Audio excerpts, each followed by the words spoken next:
South here a couple of years ago, because he was Alex Marquez. So Martin there, to the crash anywhere in Austin, that's the place to do it. Our first gear at the end of the back straight, probably at the John Saturday. It's also taking a tumble to turn 11. Well, of course, a pretty despite that little tick there behind Mark. See, I mean, dream them out like so far this season. First and second, last time out in Brazil. First and second, the World Championship. Let's get some doors in the boss, Palban or Jack. Yeah, it's the Moto2 Q1. Well, perhaps does it just at the right time. We get a little bit of fresh air. I like to speak about all of the media, including myself. Like this, we got this one, and something look getting a real understanding of where the two big challenges are. Marquez, lost characters, he's back in. You guys have won forward around. Look into time, make it 5 and Pablo. George is a guy to say now, at least to the lights at Valentino, Velocity, Malakistine, it's some pretty good names. So, how big of a statement do you think it would be if you were to compete or even take victory this weekend? Was the long so I've been to be here and with this score in the championships. To be fully honest with you, we didn't expect to be in such a good moment as we did. So first on facing the mantle and to argue for the unbelievable result. They did everything on the bike, all their energy, and at the end, despite all the bad Friday on Boyania, we improved during the Saturday and the Sunday as well. So now we, to be very pragmatic, because we already say the last time, Jack, we work as usual, no expectation, as you correctly say. Yes, the backyard of our kids is so strong, so we have to be very, very pragmatic, to be very maybe we are going to be finale.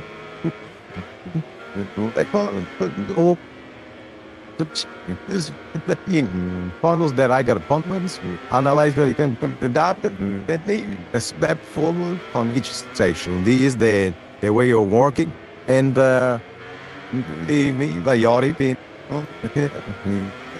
base if we can without putting any pressure on the lineups.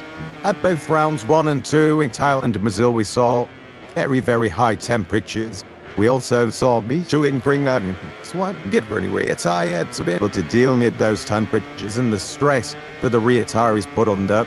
How much of an impact do you think that has had on results? And now that we revert back to the rear tire that we'll see for the vast majority of the season, do you think we'll see a different picture?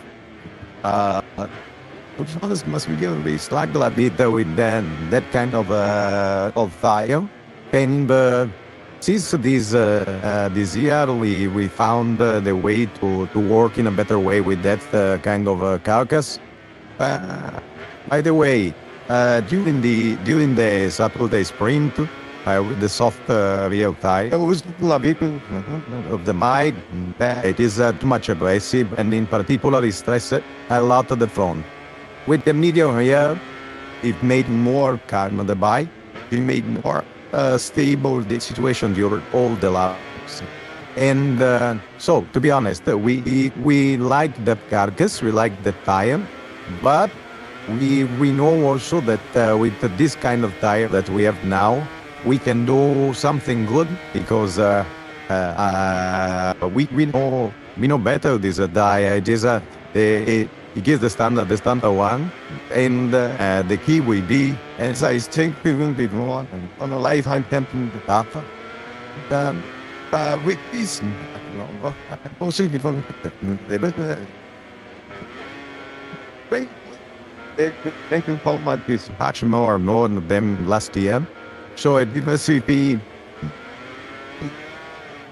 very, very precise on the unbelievable hour technician. That might be whole high. Hell on top 1-3. We know this my Matt Brasser. Last weekend felt like a huge moment for him. We saw the emotion of that first podium in the sprint today. But it's up on some days, easy to begin. He made so much at left here. you missed the Sabani test. So to be able to achieve that, how close to his full potential do you think Jorge Martin is right now, looking towards the rest of the season? Yeah, he is approaching during the first test in Thailand. Feels very good, absolutely much more pragmatic, much more on par. He was very also during the explanation he was very calm and he didn't keep on himself any expectation. Probably he would like to show to everybody that he is the world champion, and after so much crashes when he say like this, Thomas Pesci, he understood that okay, he's the world champion, he was the world champion, and the moment he is not to show to anybody anything else. With this kind of approach, he is much more candidates in the garage. And after the result of the Brazil race, she was very surprised about the how in the race about was that the as well. Hello, thank you, Tan. Han got to the guys in the vault, so sorry about a couple of thing. Yeah, more than a couple of folders, Jackson. You picked out and shoot Caleb. No, thanks as always for all that grab down and pit lay. I mean, this is turning into a bit of a demolition derby here in Hosty, because while we were listening to Jack and Group Caleb and on that, and we saw falls from an AF past to needy at turn 12. Thank you, move with that lead to the top of the L to the first corner. Now, as you can see there on screens, Pedro Costa, who was fastest this morning. Look at that Costa, that's going through at turn 18, isn't it there? All that rear, and I still think to me on the dirty part of the circuit, but the rear is just coming out, one of the Costa and a little bit slightly behind. Let's look at this way, I go the same corner I occur, and I'm mostly on that, and the yellow flags it might be one of the beat. He might be a spot, all they would do was that. Costa, he did a good job letting go of that. So that rear is great, so you could have been in a real world team. I remember Marquez in the sprint last year when he married Newly. I saw it on me first lap. Song being triple lights of 16, 17, 18, all covered armored by yellow flies. We haven't seen a own plan at the Iadora crash. We need a crash really.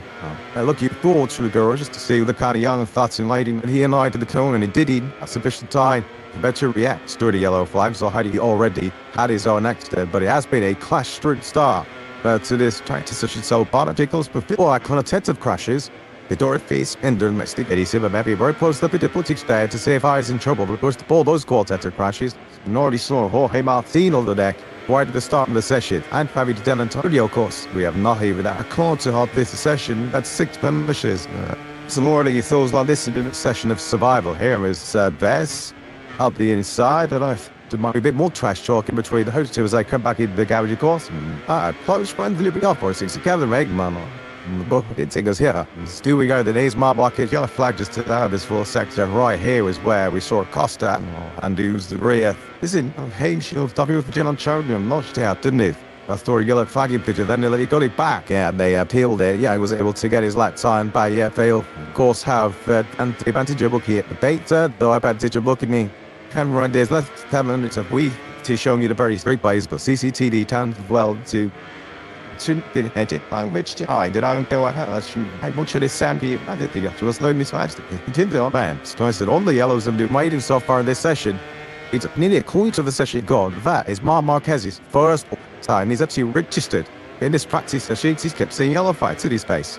Parker Bosaki stayed relatively trouble-free on this chaotic start here. Payne Kota, he was 9th fastest this morning, 9th fastest this afternoon. As Acosta starts, he crashed debrief with his crew, led by Paul Travathan there, just with the clipboard stability facing many of the Amateur, the media voice as well, of course, as we hear so often. From the Kiwi, Alex Marquez, voila. Everybody else is confusing their head with Maverick coach. Alex is keeping his ridiculous. Give it the third time, he's out of flashing Ruben, yeah. Managed to through the first 2 sectors, so this is building up to be a pretty strong lap from the number 73. This is Alex in this tight sort of infield stadium section. just coming through. The first gear turns 15 now. That's about 65 on this now. I think he's building up pace back through this trio of right-handers where we've seen all the drama for Acosta and for Aguirre recently. This will be close. It should be a test scoring on this China. Martin Alex, just a couple of quarters left for him to go. Chag lovely. Can't count that. Dixon on the inside. All nice, neat and tidy, just as she would have liked it. And then now one quarter left. The left-hander of turn 20. Clubs around this circuit. I think Marquez, they've lost it. Time much fully wide as the comp showing a mental perspective. And in Chief. Alex does simply not disappoint. He does go up into D3. Effect to Q1, truly playing a 3-6-7. Not sure the tough light exists around this circuit in Americas because it is so complex, it is so technical, but it does. The Mr. Rider will scream, Marquez might be the one soon set it. He comes on 893, even that last lap. Moto beats it, so Mark still not on the board in this price session, but this is going to get him on into the action. Nothing to 6th place or a 2-on-2 on my bag, and it is still his teammate Belt, Teko Banja, and he's also staying out of triple nicely in this afternoon's session at 2:02.1 my Monty's Teko Nita Costa, just out for a 10th of a second. And then Quattararo and the Marquez. Bigland was upon the out on circuit right now here. And Cantor. And I've seen Martin and Bastianini both go down at turn 12.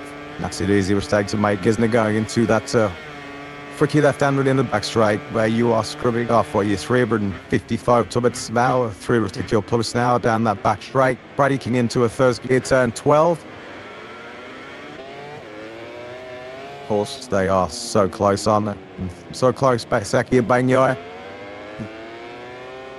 Just doing a little bit of a cruise back to Tiglag. If you believe the gossip columns, if you believe the rumor bells, it does all seem highly likely that Teko Bagnoy already has got his name inked on a pretty factory contract, which will see him teammates to Betseki next year.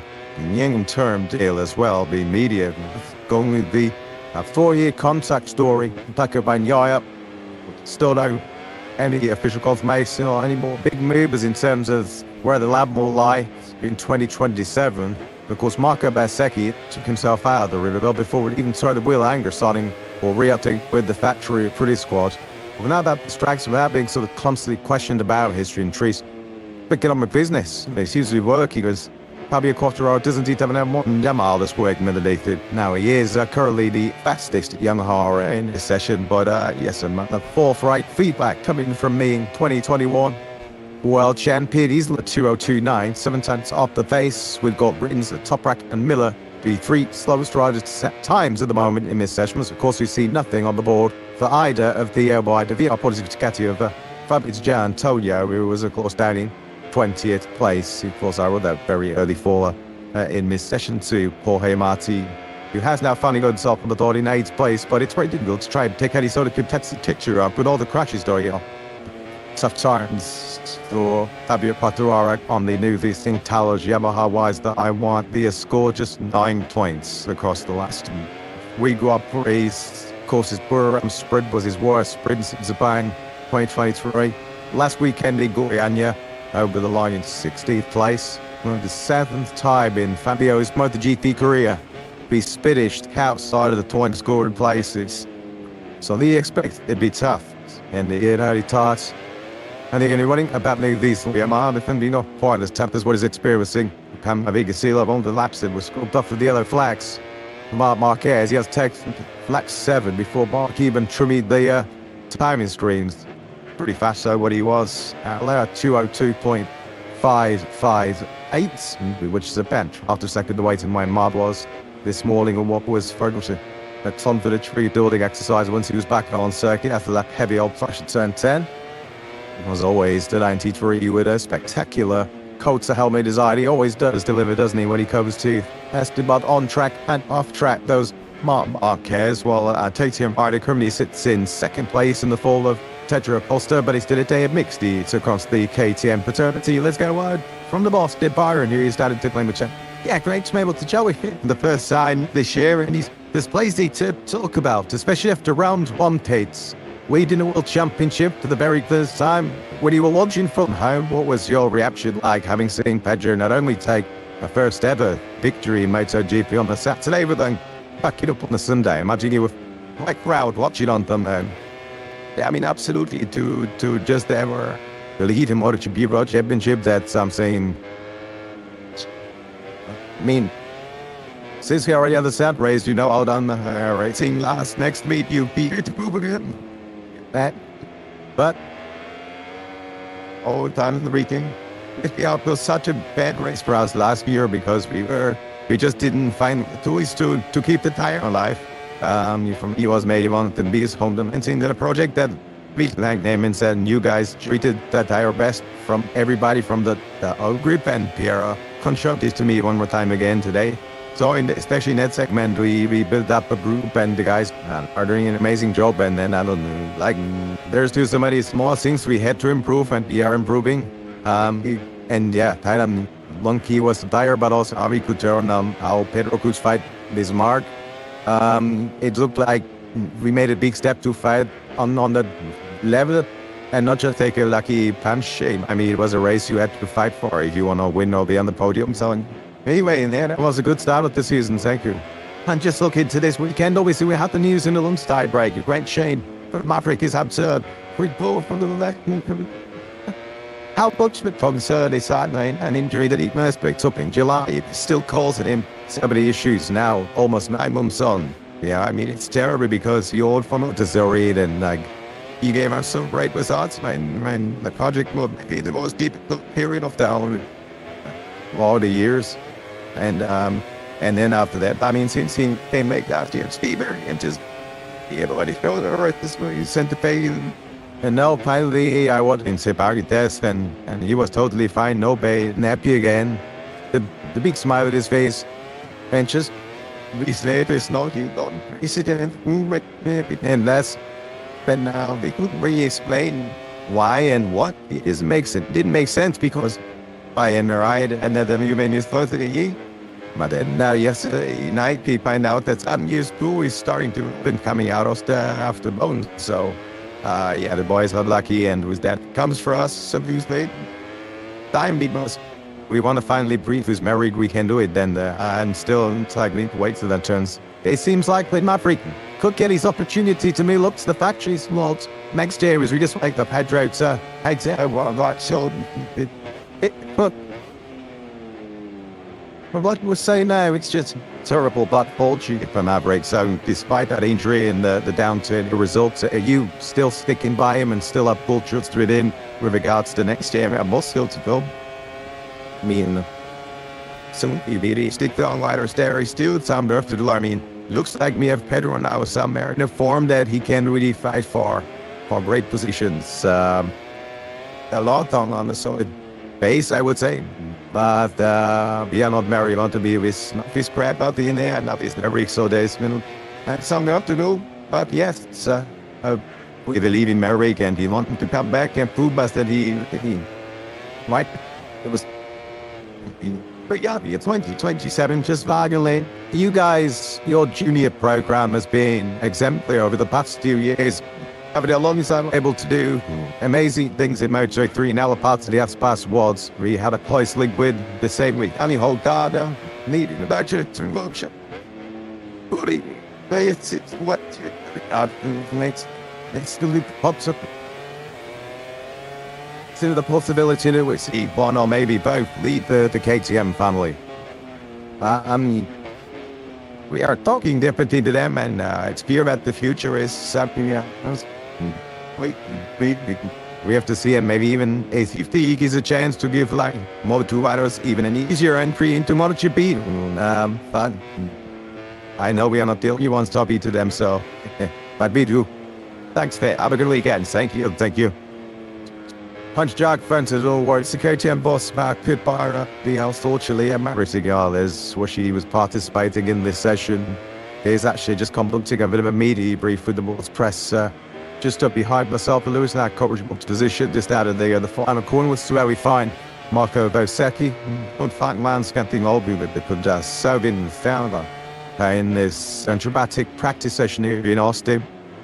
Okay, the copy clubs did still like it was incredibly sharp. Someone had this from this experience for far some time or not. So we just wonder whether this sort of high track temperature is just causing a few issues slowly. Why this particularly in some of the Timon gear, the acceleration points. A lot of fuels good at turn 11 and turn 12, and then a couple at turn 1 as well. So Frankie Morbidelli going down, and his is when you're really asking those big questions at the front end of the heavy braking, where we're seeing all of these falls happen. Of course, a couple also through the right of 10, 16, 17 and 18, the cluster and the Gora. No further information yet on the investigation that will no doubt take place after this practice session has completed, as to whether Igora breached the yellow side rules of the house. It had attached him, been all parties of quality racing in MotoGP. If you are deemed to have crashed in nourishment to the yellow flags, generally the punishment from Joey is a double 1 lap penalty. And he could find himself in hot water through the Dura. The jury is out there while there is still awaiting the official confirmation. We took a marker by Seki. Once again, no problemo. As far as Bez is concerned, this is for Q2 and Timon, where his teammate Marquez bashed out beyond in the session. That's the kid right there now. We'll base 330. Salty, damn swifty, bit of a problem now, as you can see. He was going through the right hander in the stadium. Saturday, looked into this. The baby's buds get a root, but Labby, this one Beseki. 16 and 17, 18 now. 3 right handers that just seem to go on forever and ever and ever before that completed. With the 2 left-handers, the seat base, Matt took that from the speed. It's already going through that final right-hander. Yes, because this could be Lucky Bagnoy us to the top of the leaderboard here. Turn 20 is all the slashed 4 by Seki of this current lap. This is Mike to the session. He just put in his previous test and he gets quicker at 200 from 5 or nothing to knock that go off his perch, but still back inside the top 3 of the Bears. Supposedly there, but once again, as we had this morning, we have 3 different manufacturers in the top 3. KTM, Ducati, Torio this morning. It's Ducati, KTM are prettier than but this afternoon. We had a couple of riders go for some brand new rubber practical stick trash at even last stay down Ben. And he's now been to 14th place on 202.936, but Wolzadol Lucha Veridi going very, very quickly with all the Bombers strongly inside the top 10 before move Veridi, Self and John Zarco. 6th and 7th, this kid was Marini further of the order. Most doubt the argument was tapped to command, wasn't he? And into that first corner, thought better over as he exited too, when he's having a good one look at the left hand side of that. And makes it from tire when he has boots to the trout right into non-gear, hard deceleration, less handers, which is called sidewatch chaos here today. Encounter particularly this afternoon session, so the top that just telling it took it the sensible option, rather staking me for the risk a clash. They set the out of the session, just let the dry cost take the bike out. Once again to the first half of this coach lap, that Seki looking super strong. I mean, he is just talk about riders who are riding the crest of a wave. Surely, doesn't matter at any stage, previously his Grand Prix career has marked by Seki in riding at this kind of level with this kind of confidence. He can just do no wrong in the Maverick, particularly on Sundays. He gets his out together on Saturdays. The rest of better watch out because, well, Sundays he was without any doubt the star performer at the moment in 2026. Yeah, Saturday pointed anyone be left up and table than end and by Monto and Seki. You keep an eye on Ralph Fernandez team to see the body of screens. He's out there on a brand new in front and short rear tyre, so it would be pretty as setting a track out of start. You knew only but pressure up, but the Guru's just at his personal best and it's taken 10th place. His welcome to he did a 60 where he failed in the previous lap. He doesn't mind the place behind his good friend Pekka Panyaya. Now it's the same thing he used wondering where the track house and Ralph Fernandez I think heads off. More than seeing 7 crashes and a whole bunch of yellow flags, and you just maybe get a mind clap in here because there could be some yellow flag troubles towards the tail end of this session. So Fernandez with a beautiful stars his flaps. Another kid in helmets for Chuck House and now had gone through here this weekend at all. Just did marks on the presence on the American slab on me. The buddy can't hand it on the fairway. And field Chuck House at Trulia. So yes, Fernandez then a 202.262. We have 3 riders in the 201 this morning. That's gone more mo for Fernandez and they start in the third sector. For this one we don't improve on is 202.262. It's in these considerably hotter conditions just have to be doing is going to see 7 riders clear town in these downhill braking zones. You're still not to see the 201 so far this afternoon. Yeah, so for reference, there's a bit of a comparison. Ralph Fernandez on a brand new soccer time, more yellows out in the first sector. That was brand new soccer from Fernandez and Maddie's Dosini, Chicati, Alex Marquez up the summit of the main straight down at 1. add another name to the list. We're closing in for half the field now. Yeah, they're all left-handers, aren't they? We've turned 11, turned 12, and that turn 1, which seems to be really causing the major headaches. Ayagura at the moment with some fresh medium member underneath him on the track house for you. This will be his spare flag, of course, and then on the Moto1. At this very point in the circuit, a few moments to go, going through turn. I can see this time around is no problem. Burgos and Pedro Costa looking to wrestle back control of his coach weekend latency that the Tabby's there is. As we ride on down with a Dura, so he's feel attack is his teeth to bit now. On the bike soon to turn 20.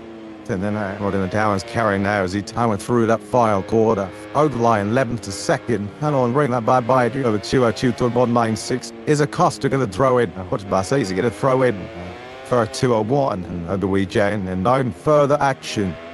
Open up to review now. Duos crash under yellow flag. So just he had so little time to react. But Sarah Crayfar and the FI MotoGP stewards, they would have had a lot of different camera angles that it had data, and by a good then that's the hook. Yes, he can now rest easy and just focus on his job, which at the moment he's doing very, very well. He did third for Trackhouse at there on Gorm 3. Of course, similar thought, Michael Bezzecchi up in 5th. On the factory pretty here. The person I was about to make, Bezzecchi, he's on a sub-free tire that's now done some 10 laps. When I said his two teams didn't use the separate tire early on today, so mounting around for Maverick's time, but with an extra 9 laps on. There's some red sign, the sun's Marquez is still making right that's the same point that breaking more to the hole he ended up on his backside. Wow, they're not a 0 warning. I still highlighted immediately. He's already got that sort of exasperated expression behind him. No warning whatsoever there was there for the Spaniard. Runner up to the World Championship last year, but front tucked underneath it before he could back to the eyelid. He was not expecting that were too Alex. That caught him by suppliers big star. Back up right, out of back on shoot. Also as he'll down make his way Mancini and receded the Catty garage. It's pretty wet to down the road. There's that in T6, so to a 2.367. His best work of this that was did by Aldegar. Dublin Aldegar was last this morning, 22nd with a 203.324. But not wants you to stick his neck out too long. I'll take it too many risks. Given the fact that this is a very physically demanding code of the circuit, recovering with unknown feet with puncture. Stuff now the generating up to 11 spots, so it's digging a little bit. That is saying that him a time my Aldegar. 2.272 on Mappy shoes. And Foster's Ayadura, we Fred is the 3D stat. A Churo 2.073. Yeah, no yellow is flag. How to coming is vying and he's summer by 2 with the environment. Second facing good years in space of a couple of minutes for the Moto2 World Champion. Here he is tackling third side. I can see him totally bit there for Igor, who's putting on for dear light and hoping he settles down underneath it. Well, now, while I recall this place, the horsepower rodeo, and we'll just stick that replay on repeat. And watch Ayagura. Spend sight you that. Well, you ride it, cowboy.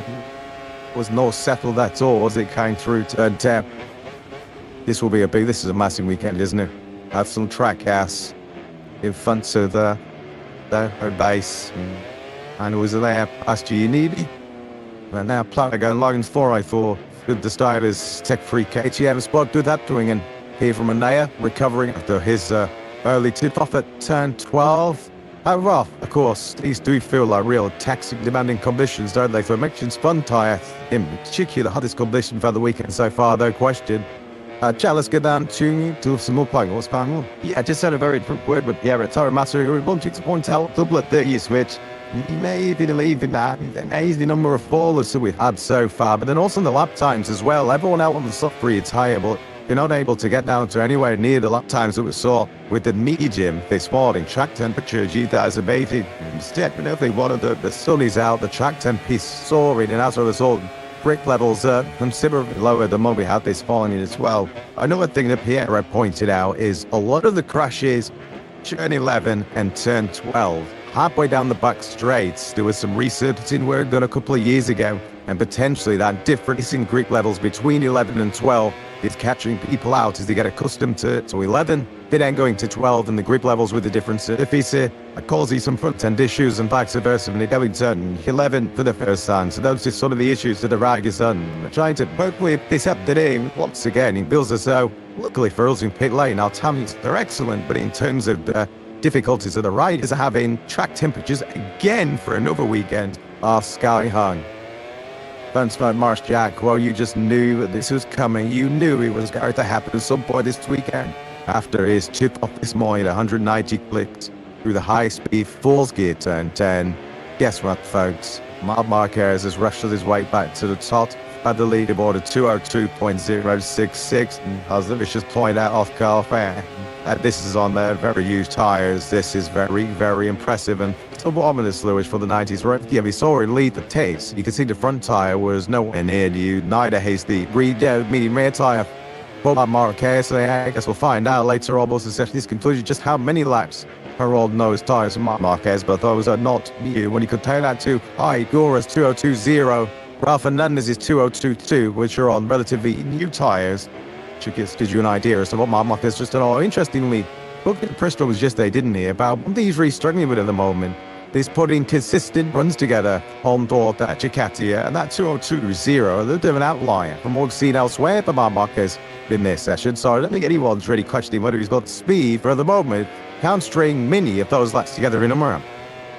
And Mark did a 202.093 on relatively fresh rubber at the close of FP1 this morning, to the fact that he's just on marginally faster on not me those worn tires.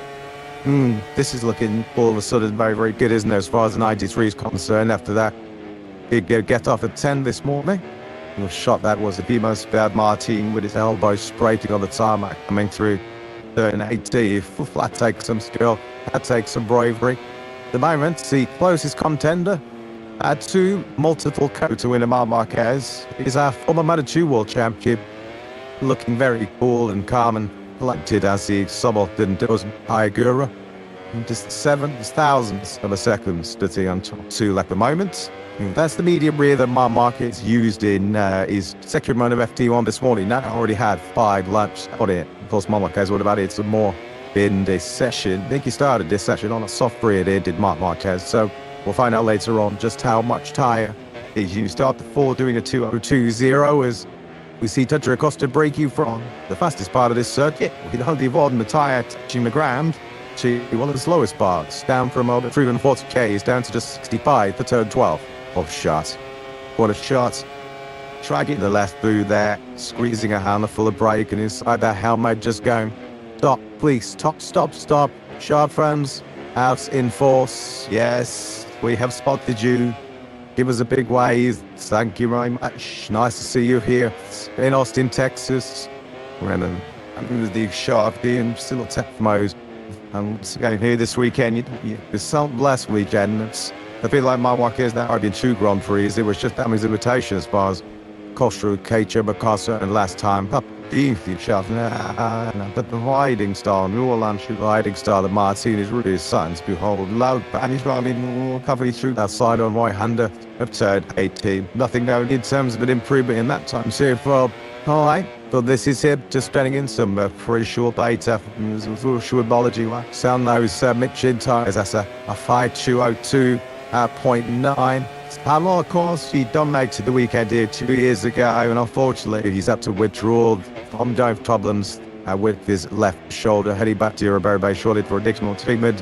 What do I say? He's joining us right now. Maverick Vinales with our Jack. Yeah, he's indeed. Huge shame. Maverick out for the remainder of the weekend. We're just chatting to Pit Maverick, who's bringing us up to speed with the problems you've had over the past couple of weeks. Firstly, a place you love, the place you've had so much success at. That here's how frustrating it is something sits out right on the weekends. Why they want to face this moment on a positive way at this day. Can't follow on a good thing with the bed. And then especially this morning evening, I had no power up there on the left shoulder, and I was feeling the bike. Pull them like this. Very good potential in the bike right now, especially in mid conditions.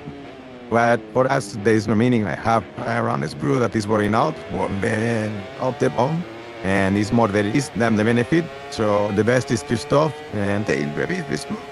But my dad had the maximum, that is, at least at 8 a.m. and I decided, see myself at the maximum and get damage from the factory. In terms of that, the surgery territory disputed and the funniest fact shoes.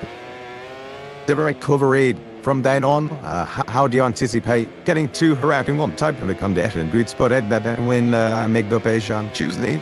I'm of record that he have you and that we spoke, especially the doctors that we don't pay me said it. Quite easy, so use 1 week. I need to rest, but then again, it's not too bonny.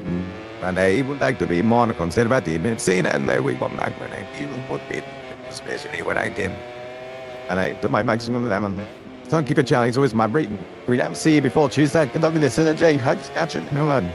Yeah, I hope to book it in or 94 feet. Don't use me. That's that's why I stop here the weekend. It's not real. Thank you. Yeah, thanks very much, Jack. Now, cutting to Maverick Vinales to the aside. He's disappointed to having to the draw from this Austin Grand Prix. She coming out and mixing matter with Jack. Yes, so a screw last word loose.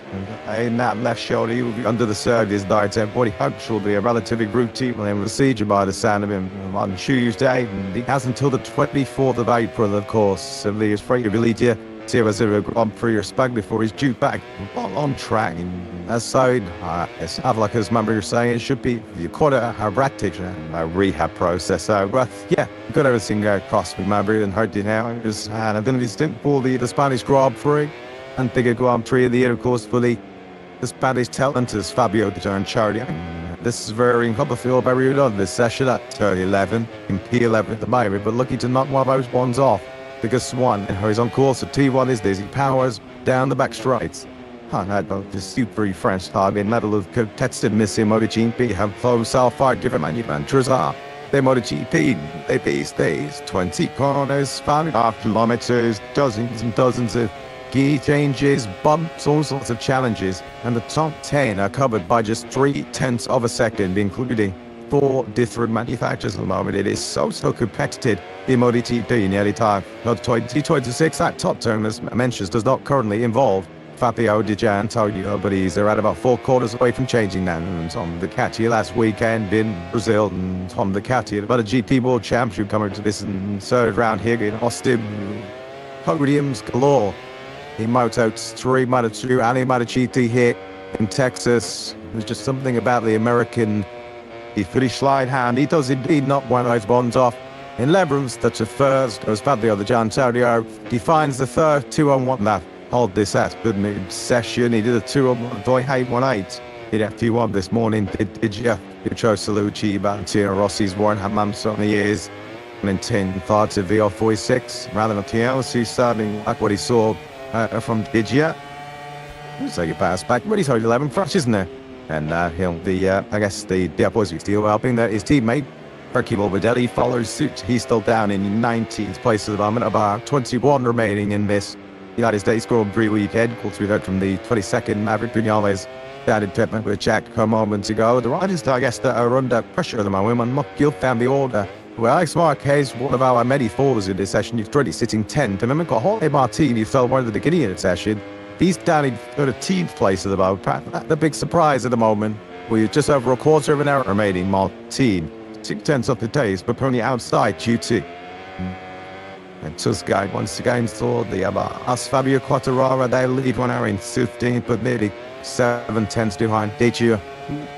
Alvin is at that smooth turn. He never in 7th. Just fast by the top back. He's but Alex Friedenson, Jack Miller behind him. He's down 10k high. You're Phil second clear of his prima Pamak Yamaha stablemate, Jack Miller, who's having a bit of a punishing time. This session of the map was ridiculous. 2 Hondas. It was RC213V traders. Juan Mir from the 36 bike. He's feeling much more like his old self this weekend, a bit of the weather. He was tortured last time out in Brazil. And he used his hat and shows to why he had his spin and the vid two hands last American guy. And you're trying to think of a few counter tips behind him. Here is Barrera. So then Barrera, that's what he uses. A real tip up the sleeve as he tries to load his way through his MotoGP. You look at season, Sword and Fulson, both the Wolf on session we've had so far. More identifying riders to follow, and generally he's worked hard out there. Pereira's he did some fun in the setting set. Sorry, so it didn't look quite all up on this Luther bringing a John Zarko. They have been nuts down the top 10. They listen in tournaments or 11 and Zarko 12. Yeah, fresh rubber hit from Ramsden out going to try to see on Jim Live and me coming out soon.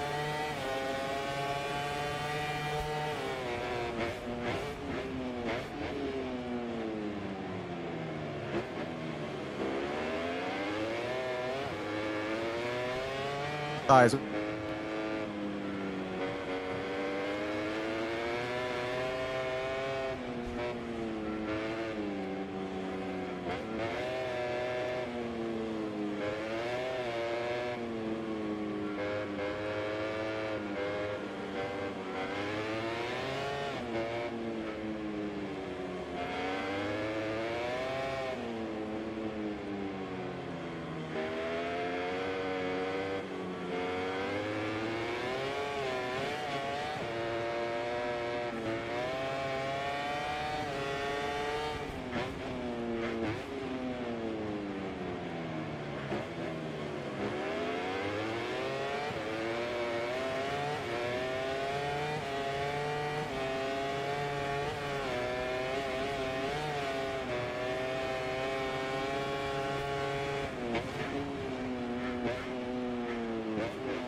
That is some backside by Metseki is now 6/10 clear. A Fabian to John Savio.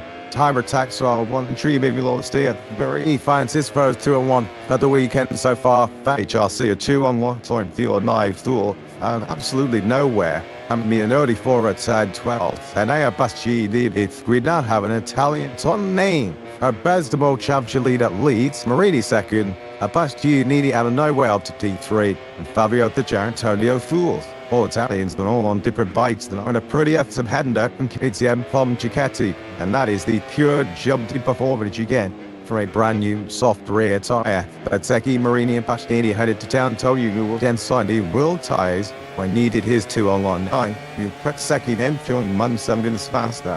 But any diggy man is in the cooler conditions. My night this morning, so it will be a big link forward. But with that new software tyre fitted and technician and Giant obviously going in Roland Costa renting lamps to the 200s aren't we? Just for reference, all-time lap record is held by Maverick Vinales, who we know down in Dig Leg with Jack just a few moments ago at 2:00.863. So we're about who's at the second delay apart from that marker, a marker which Costa looks like he's about to reel in here, doesn't he? The shark. Rob Mendes also same personal best. He's 2 seconds behind the Costa on the racetrack, on the track house. Pretty we now right on board with the 37 shoot, so it did you're now gradually going to build speed and on white. Well, the whole Pedro Costa is getting it white. Yeah, this surely. This guy to be besides the time holds the weekend of some fun. I tap in the tragic keep tabs with this actually changing teammate just a little bit further up the road. There is a South African just out now as we take over Costa into this turn 20. At the moment, indeed, I take balls to giving the messages loud and clear. Over the line he goes. He's up into second, that is super shooting Russian song. I'm sure leaders in this is my GT World Championship. Costa Bersecki are split by just 2/1000 of a second. So the Trichicati, who recently left the ticks, need to would themselves on the other. Marquez is now 7th. Tenko Banyaya in 9. Well, they be doing a lot of their homework on new rubber. So far, Average Jan Antonio's first taste of fresh rubber is about to come now as we take up Man Marquez. This is when we'll already see the World Champion show his hand and start play to Choff and Mouse Galliol doing now the lead Yamaha here. In Kota, he's down to 2:02.373. Rascalio, Quattarara 18th, Rins 20 is a Miller and 21st, and Huntwald with Jorge Martinez lashed himself right onto the rear tire. Old Marquez looked like he's a little bit wide there. Head through turn 8, you go left through 9 and drop down through 10. Waymark Marquez avoid big down. Rounds already today, but we've got it's Moto3 to MotoGP champions right together on track. Soon the two batters on that. Down his palm was there, and then who's me tushing out mixed it front tire down the hill. And made soon I didn't have it. Did really well that again. It stops and I pulled up while on the exit. Marquez. Barty powers to wood. It's nigh off 50 kilometers an hour. The top of the brakes now into this tricky like under turn 12. He's already been up before. Oh, I looked there today. Austin's a bit on that sheet. Marquez directly ahead of him. So Baseki's 2 on run throwing for 8 Sigurd Sever starting to promote us a quick pressure even that discounts for the free rider Ralph Fernandez too. Vincent Gill now last line was super strong. Hey mid-final sector, is Marquez gonna have some advantage? He is. The 3rd sector. PLV 93 in the smaps to that 3rd sector and that big rod earlier on today. Fernandez coming to turn 19 but a quarter ahead of him. He's the world champion. Zarko's just gonna fix a 5th place great job by the Frenchman. It should have long to a 9-5-2. But my Marquez.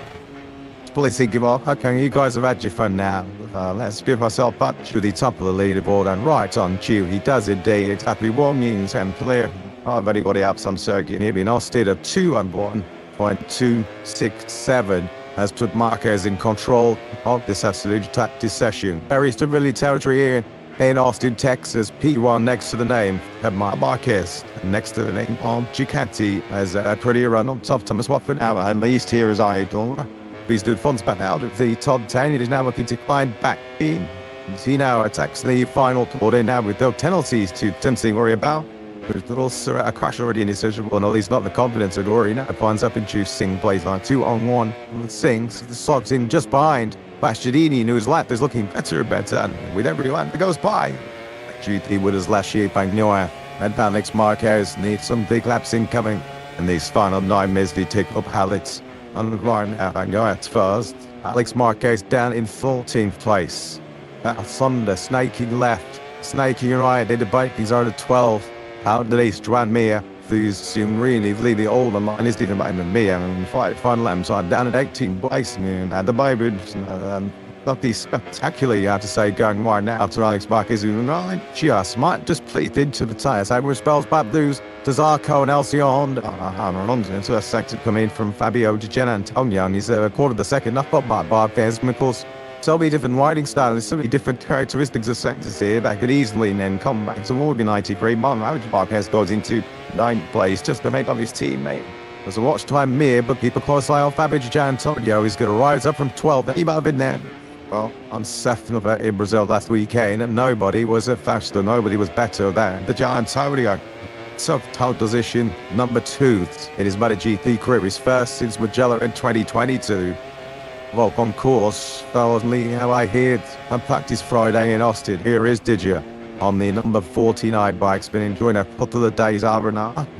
over in New York. Went to an NBA basketball game to see the New York Knicks. Soon on the New York Stock Exchange. Did crash the stock market, and it crashed the calculator. Tony Leverett burned one this afternoon, but there's stock is rising now with the man losing this. Look at this, John Ontario, the vibrant 13th, he's been bumped back to now, but at 201.267. That is the top time we've had so far. Eartha Martin, look, the Catty GP26 looking to maybe still control the session, and the right on Q does. And it's 2.114. Fair play, there's now only Martin. Elizabeth a coach of a second. Bijan, like, you know, the value of Jan told you at the moment after a strong weekend going on. Yeah, he is very much picky where he left off. Some frank discussions going on here at County because Peko Banyaya is to spend the afternoon gradually tumbling down the order. I have to say, they're all on used tyres. It was looking pretty good for Teco, but once again, for the third Friday of 2026, we enter the closing minutes of practice with Teco Banyaya bang under pressure. Mounted to climb, almost mission impossible year buried. That deep on the group to Toasty tomorrow, of course, he'll get the bites of the cherry if he is stingy. Expected much more from Teco Banyaya at Grand Prix, of course. But a little bit of a help again from his teammate Mark, crashing out the top teacher last year, did win at this Grand Prix 12 months ago. In the grooves, in the flow, his best. Which proves he's going to be in business and whatever the session. He'll probably already feel that the 201.367 is more than goodness to secure him at least directly in the Q2, but he'll want to leave nothing to chance. Something there was just worked loose and bouncing down near the tick line. Spotting up tilt, so comes to the stop at him by now. It's difficult. The hull is spinning through the air. It's truly understand what it is that's now made contact with the wall on the wide is left down to turn one, but Malcolm Ateki was wheel away. We still on this out lap. Isn't showing any signs of pulling over. To turn 12 it goes. There's a big inquest going on inside this factory. Pretty garage right now. There'd be something on the bike when he left it. Well, you know, or is that something that fell off? Let's have a closer look.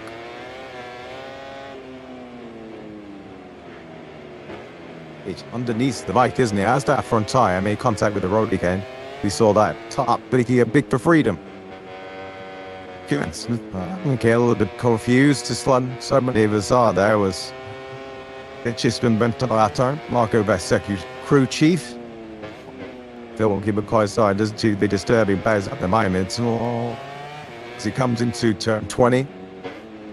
That's the message to Bez, the world chapter leader. Kingsroy, 5 minutes and a little bit more of the century rating. He's now got Baz going over into the company. Probably plotting all right. There's just sees back the tough Gemma has. But only if it's a 2-13. There was punting on. Chapman was bad with a headed Pratt Fender. And some kidney with Damien all sorts of 2-time MotoGP with it here. Being off still Alex Ribbons as he must for a do this morning has been dumped at the back of down for still team wide 14th place. That's 82nd, a bus nearly out of nowhere up to T3, and Fabio Di Antonio Fools. All Italians are all on different bikes that are on a pretty some Hender and KTM from Giacchetti, and that is the pure jumpy performance you get for a brand new soft rear tyre. But Zeki, Marini and Pasquini headed to town, told you who will then sign the world tyres when needed his 2-on-1. You put Zeki then feeling months I'm going to faster, but any digging man is in the cooler conditions. My night this morning, so a big link forward. But with that new soft rear tyre fitted and technician and enjoying August going in, Rowan Costa renting lamps to the 200s, aren't we? Just for reference, all-time lap record is held by Maverick Vinales, who we know down in Dig Lake with Jack just a few moments ago at 2:00.863. So we're about exactly half a second away from that marker. A marker which Costa looks like he's about to reel in here, doesn't he? The shark. And this also same personal densities and a few seconds behind the Costa on the racetrack on the track house. Pretty we are wide on board with the 37 should so dip down now gradually going to build speed and on white. Well, the whole Tetra Costa is getting it white. Yeah, this surely is going to be besides the time holds the weekend of some fun. I tap in the charger keep tabs with this actually changing teammate just a little bit further up the road. There is a South African just out now as we take over Costa into this turn 20. At the moment in T9, kick balls that are giving the messages loud and clear. Over the light he goes. He's up into sector, that is super shitting Russians on Ying and Shu. Leaders in this is my GT World Championship. Acosta Bersecki are split by just 2 thousandths of a second. So the Trichikati, who recently left the Tex in a need to with themselves on the other. Marquez is now 7th. Tenko Banyai in 9th. Oh, they be doing a lot of their homework on new rubber. So far, Average Tin Antonio's first taste of fresh rubber is about to come now as we take up Man Marquez. This is when we'll already see the World Champion show his hands and start play to Choff and Mouse Galliol doing now the lead Yamaha here. In Kota, he's down to 202.373. Rascalio, Quattarara 80th, wins 20th, and Miller and 21st, and Huntwald with Jorge Martinez lashed himself right onto the rear tire. Old Marquez, the lays a little bit wide there, head through turn 8, you go left through 9 and drop down through 10, way Marquez avoid big down. Rounds already today, but we've got Moto3 to MotoGP, but champions right to get the one track. Soon to the still 2 batters unmanned. Down his pump was there, and then I was Tushing Michelin front tire down the hill, and Maiden soon started with that. It did really well that again. She stops and I pulled up while on the exit. Marquez. Barty powers to what? Niall further 50 kilometers an hour. The top of the brakes now into this tricky left under turn 12. He's already been up for I looked there today. Austin's a bit on that sheet. Marquez directly ahead of him. So Baseki's 2 on run throwing for 8, 6 and 7. Starting to promote us a quick pressure. That discounts for the free rider Ralph Fernandez too. Vincent Gill now last line was super strong. Hey, mid-final sector. He's Marquez going to have some advantage. He is. The 3rd sector. PLV 93 in the smaps to that 3rd sector and everything wrong. Earlier on today, Fernandez Flemington, turn 19, but a quarter ahead of him. He's the world champion. Zarko's just going to fix a 5th place. Great job by the Frenchman. Should have long to a 9-5-2. But my Marquez. Please give up. Okay, you guys have had your fun now. Let's give ourselves up to the top of the leaderboard and right on cue. He does indeed exactly 1 means and clear. I've already got it up some circuit here. Been Austin at 2-1.267. Has put Marquez in control of this absolute tactic session. Very stability territory here in Austin, Texas. P1 next to the name of Marquez. Next to the name of Ducati as a pretty run on top. Thomas Watford now at least here is idle. These good funds back out of the top 10. It is now looking to climb back in. He now attacks the final quarter now with no penalties to Tennessee worry about. There's a little a crash already in his session, but at least not the confidence of Rory. Now finds up into Singh plays on 2-on-1. Singh slots in just behind Bastianini, whose lap is looking better and better. With every lap that goes by, GT with his last year Bagnoa and Alex Marquez needs some big laps incoming. And these final 9 minutes they take up Alex on the run. Bagnoa at first. Alex Marquez down in 14th place. Thunder snaking left, snaking right. In the bike, he's on at 12. Out the east, Joan Mir, who's really the older line is the mind of me. And final laps are down at 18 place, man. And the Bible, not the spectacular, you have to say, going wide now after Alex Marquez, who just might just pleat into the tyres. Over spells bad news to Zarco and Alcion. Into a sector coming from Fabio Gian Antonio, and he's a quarter of the second up by Marquez, of course. So many different riding styles, so many different characteristics of sectors here that could easily then come back to more than 93. Marquez goes into 9th place just to make up his teammate. There's a watch time mere, but keep a close eye on Fabio Gian Antonio. He's going to rise up from 12th. He might have been there. Well, on 7th in Brazil last weekend, and nobody was faster, nobody was better than the Gian Antonio. So top position, number 2 in his MotoGP career, his first since Mugello in 2022. Well, on course, only how I heard and practice Friday in Austin. Here is Didier on the number 49 bike's been enjoying a couple of days over in New York. Went to an NBA basketball game to see the New York Knicks. Soon on the New York Stock Exchange. Didn't crash the stock market, he crashed the calculator, turn 11 at round 1 this afternoon, but there's stock is rising now with the man losing this look at this for Gian Antonio, the vibrant 13th he's been bumped back to now. But at 201.267. That is the top time we've had so far. Arthur Martin, the Ducati GP26 looking to maybe still control the session, and right on cue, Didier does. And it's 2.114. Fair play, there's now only Martin. This was a quarter of a second.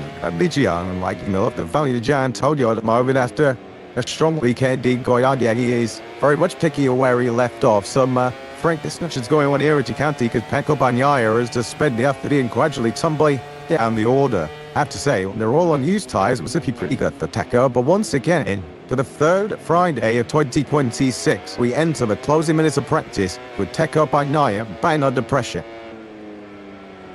Mounted to climb, almost mission impossible year buried. That deep on the group to Toasty tomorrow, of course, so getting the bites of the cherry if he is stingy. Expected much more from Pecco Bagnaia at Grand Prix, of course. But a little bit of a help again from his teammate Mark, crashing out the top texture last year, did win at this Grand Prix 12 months ago. In the grooves, in the flow, his best. Which proves he's going to be in business and whatever the session. He'll probably already feel that the 201.367 is more than good enough to secure him at least directly in the Q2, but he'll want to leave nothing to chance. Something there was just worked loose and bouncing down near the tick line. Spotting up tilt, so comes to the stop any moment now. It's difficult. The hull is spinning through the air. It's truly understand what it is that's now made contact with the wall on the right is left down to turn one, but Marco Matecchi whistle the other way. We still on this outlap. Isn't showing any signs of pulling over. To turn 12 he goes. There's a big inquest going on inside this factory. Pretty average right now. Yeah, Davey, something on the bike when he left it. Money, or is that something that fell off? Let's have a closer look.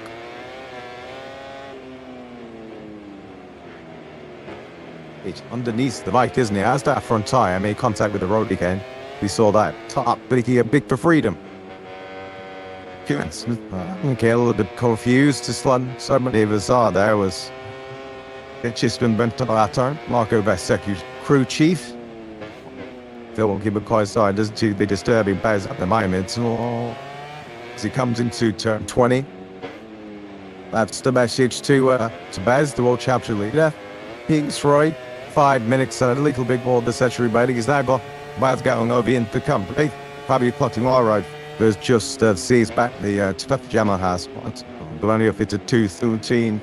There was punting on. Chapman was bad with a headed Pratt Fender.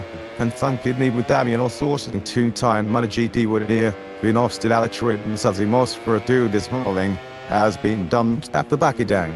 For still T riders currently on outlap. So the plugged in here on screen. Been just a pointed error. Perhaps this is going to be a busy final 4 minutes. Both practice better.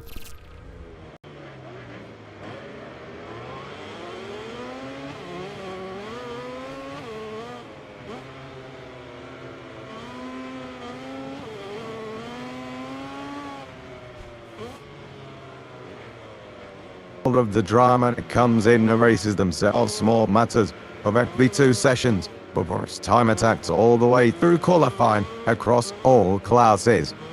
The first thing to note coming into today is that it is significantly cooler than yesterday, and for sure it's the coldest it's been since we touched down in Austin on Monday. That temperature has only just crept up to 15 degrees. Ground temperature is going to be lower than yesterday, and it is the half of what we experienced at 42 degrees yesterday afternoon for Moto3 in practice. We are in Austin, just the stony spiral from downtown city centre. And as I said, the live music capital of the world have the new soundtrack for this weekend, and it is going to be MotoGP all the way from now until the final checkered flag on Sunday afternoon.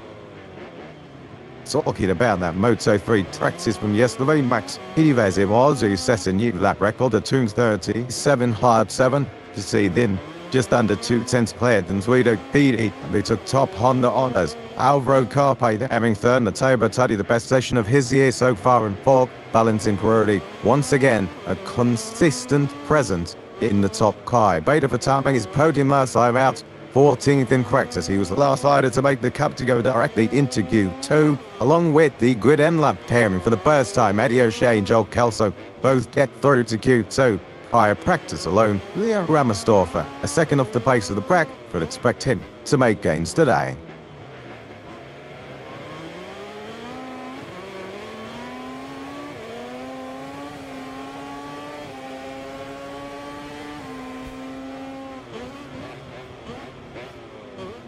You're in the company.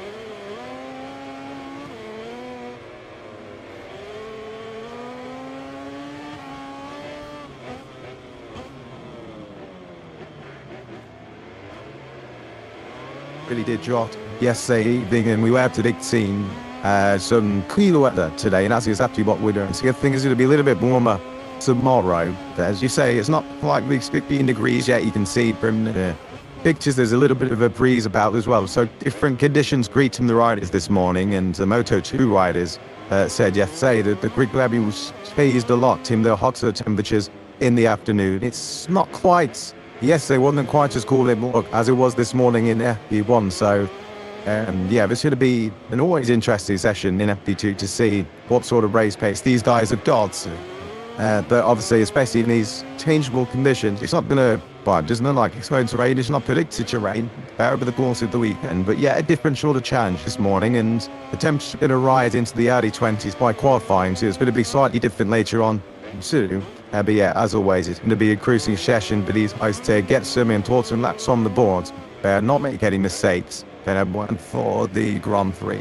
It's coming up tomorrow, of course. 16 degrees is the official temperature I got on my phone app here in Coventry. 14 though is the real feel, so it has got a bit of a good jump back there and up out there on the checking at the moment. Gotta say as well, the other thing is here, there's a lot of hills, so wind can come in on a blind rise, mate, or following you down the other side of the hill. I'm thinking at the end of turn into turn 2, 7:30, and just nothing waits about you, particularly up here in Surrey as well. It's dusting wind, so it's mainly directional at the moment.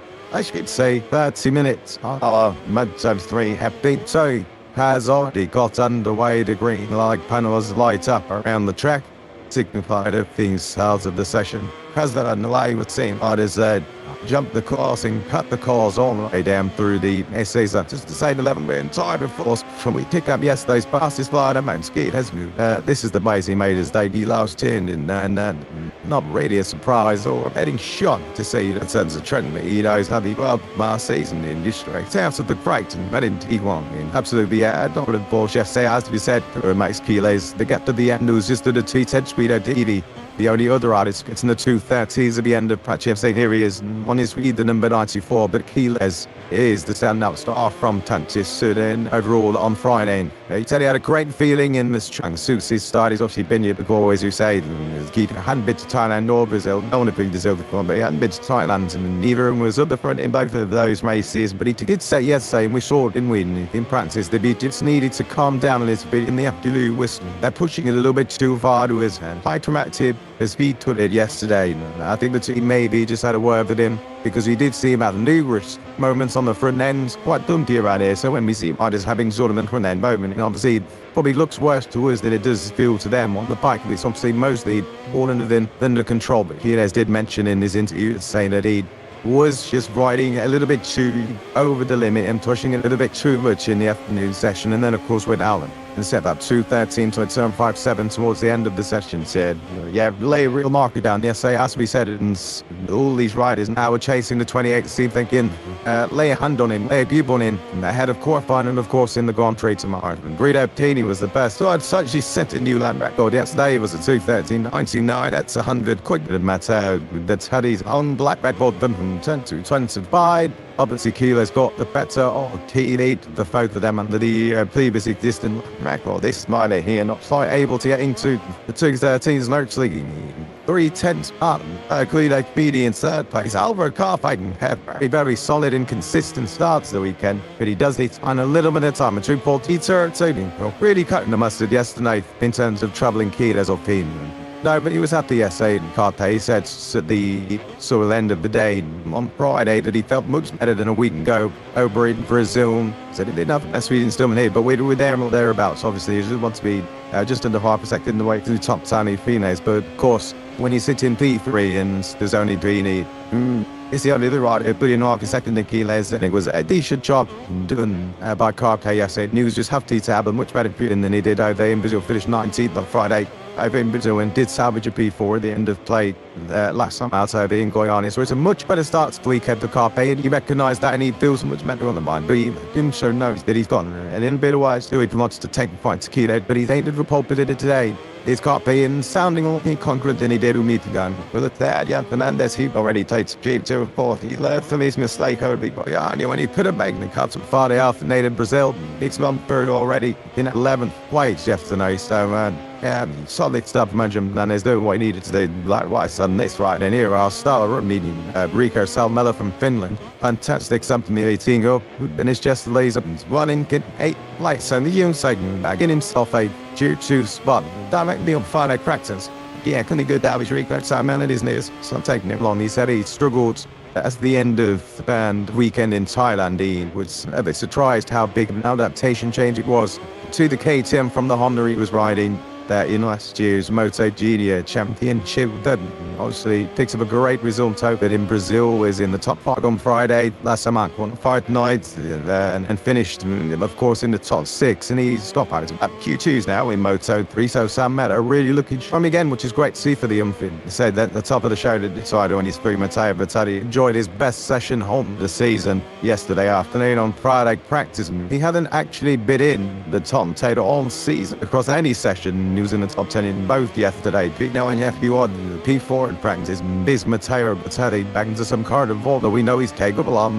Certainly looks that way. It's his first Friday top 10 since Indonesia last year. So a good job from Matteo. He's really struggled, it's got to be said. And to find any sort of feeling this season, which has been a bit of a shame to see a couple of DNS all over the Brazil. One last time out was not his fault. He's seriously on that penalty. Had pulled that incident up to turn 4 after red flag to restart, but he said it was a positive day yesterday, which is great to hear. Obviously, podium finishing here last year, so it's a track that he has confidence on and good memories at, and he just needs to continue building on the confidence gained. They'd improved a little further yesterday on the pace if he wants to be in that podium fight, but a very solid day at the office with Bertelli on Friday. And happy days all around on the Sandra Tanucci scene. There's making in 3 even out of 3 in center, getting into Q2 on the Friday afternoon. Not John next to the man on host it, and from last time out he was sick yesterday. Not a side hope. No, I've said it plenty of times already this year. Crazy Gorman. Very, very impressive. 7th in the morning, 10th in practice, and that is exactly the same as one. And there in Goiânia when he was meeting 10 there as well. And he's another one who's got this rep Q2 session so far via Friday. He's not needed that extra track time, which he wants. Said very, very interesting stuff from the Irishman. The currently 6'6", hitting this Moto3 FP2 session. Yeah, really impressed. As you say, Kiko, with the K-Circle in this season, he showed last year when he filled in for a couple of riders and a couple of teams on a couple of different manufacturers as well, that he pays to run inside the top 10 and even as a little more in Moto3. Really exciting talent, as we know.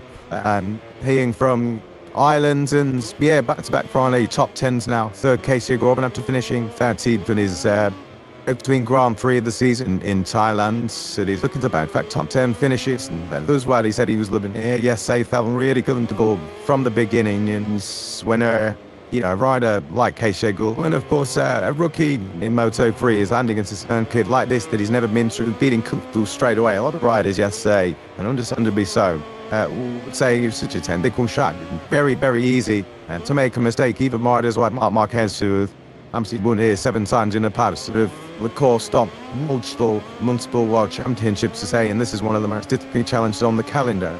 Very easy to make a mistake at a long lap, 2 minute 14, 2 minute 15 sort of lap, 2:13 potentially for the bind, headed a bit later on, and I'm all I did with Sanderson. So riders like a dual interview land here. First time here and do coaching straight away, and you know that they're bottom real. She'll do feelings on the bike that is good to see. The thing is here as well, it's as Mark actually said in the press some yesterday that we finding it 3 different bodies. So still the job sold there around in he had another thing these then around here. Also did some Mauri Gonzalez yesterday for Moto2, and he was saying that it's really, really hard to be consistent around here. It's a kind of rhythm around here, and that's made harder when you're coming from Goiânia, which is the shortest lap on the calendar in terms of the lap time itself. You can get into rhythm, you can get lumps of laps, and you can learn a lot about the track in a very, very short space of time. I do a lot of learning throughout the practice session. Here, total opposite, longest lap on the calendar in terms of lap time, and of course, you make a mistake, not only do you blunder your lap, it's a long way round to start a new one, and you sort of come into the first section. If you make a mistake coming through turn 2 or into turn 3, he basically ruined your lap because you're going to get it back. There's one racing line through 3, 4, 5, 6, and sort of into 7 and 8. And as Max Keeles dives a bit side of Valentin Brody, a nice little battle going on here between these two. A weird Hungary for last year again. Just the rehearsal back to what we're going to see tonight. I'd quite like to enjoy the battle. It's all from Hungary. But these two here, I mean, at the moment, he's going to do very well too. Keep tabs on Keeles if Keeles his former that he showed yesterday. Don't rule out tomorrow. He finished P5 yesterday, did the Argentine, and it was a better Friday than he had. Has time in Brazil, so Friday looking and I mean, good nick. That's so far this weekend. I think that's the first time as well we've seen the Kurt cam all the weekend, and that's always a unpleasant to see. That's like 213.8, so straight to the 213 house, and it's in for Max Keeles, and this time he's going to get the job done. On balancing priorities, I think this time it's just about enough. So Max Keeles does get, and then my balancing priority, we'll have to wait and see how that one ball rubs on through sector 1. But picking about the road car, Peyton Whitehead was agreed to the edge of the curb and across the line. He's 8th, Kurt up in 2nd. Time is at 2:14. It's 6:41. That's 8 tenths a month. Then their question that his dealers has definitely taken a leap out of the Marquez a plenty of cut into risen. The Alpsy and the Marquez brothers do. So Max Mercury, that is not a bad pair of riders to have in your corner. Asics North South, better bit doing Grand Prix, but truly saw Mark in top time 8th. Victory there's a 2:14.689 for Guido Tini. Yeah, a little bit of time to catch up 8 tenths and a little bit more. So Keeles at 2:13.83 is well, that's a 10th off. What Keeles managed to do yesterday, and it was each quicker than the second place ride. Guido Tini from Essos has a pretty rapid time for Keeles already. Just back to Keeles and the Marquez similarities, of course, they stem to last year as well. Both took a first pole in Grand Prix race, and the French GP both took first podium Grand Prix race at the British GP. Both took first win. Well, Keeles, it's Mono Magello were the French and the Italian ones, so it was Donington Vadia and for Marquez and whatnot. But so 125cc Grand Prix, it's already everyone's answers though flies on the Arizona on my inside of this comes but they must be done in my area then. And like I said, aside and see where next to go. And where you see Max Gear's abundance and Peroni still nose to tail trying to work each other out here. Peroni in 6th place at the moment. It's going to be set balance in Filoni. Any other time of the year that I think you'd be quite happy with a 3rd in Birmingham, 7th followed out and last as in Goyard and wasn't too happy with his performance in Brazil, which is a sign of a rider who knows that he can be regularly on the podium, either P1, P2 or P3, plus he still does chase that first Grand Prix victory. Kind of that aside, very, very impressive stuff. But really, he's a bit happy with it himself. A 2:33. For Max Keeles, but tell you what, that's fine. These cooler conditions are not catching anyone out here. Least of all Max Keeles, that's a new all-time that record. By some margin, he's beating himself from yesterday. Great shot coming out over turn 9 into 10. Yeah, he's on his old, the number 28 and Brody wasn't happy with. Well, he was happy and not happy at the same time with the result. We got a little bit hunted in the race as Joel left trying crashing out to him. Good to be job. No, so it's just he looked himself up to feed you. That's a great job to feel straight Eddie shade side. The top 10 as well, a really good day for the end lap duo yesterday. But Keeles, the luck time that is, and the coolest thing is she's certainly helping.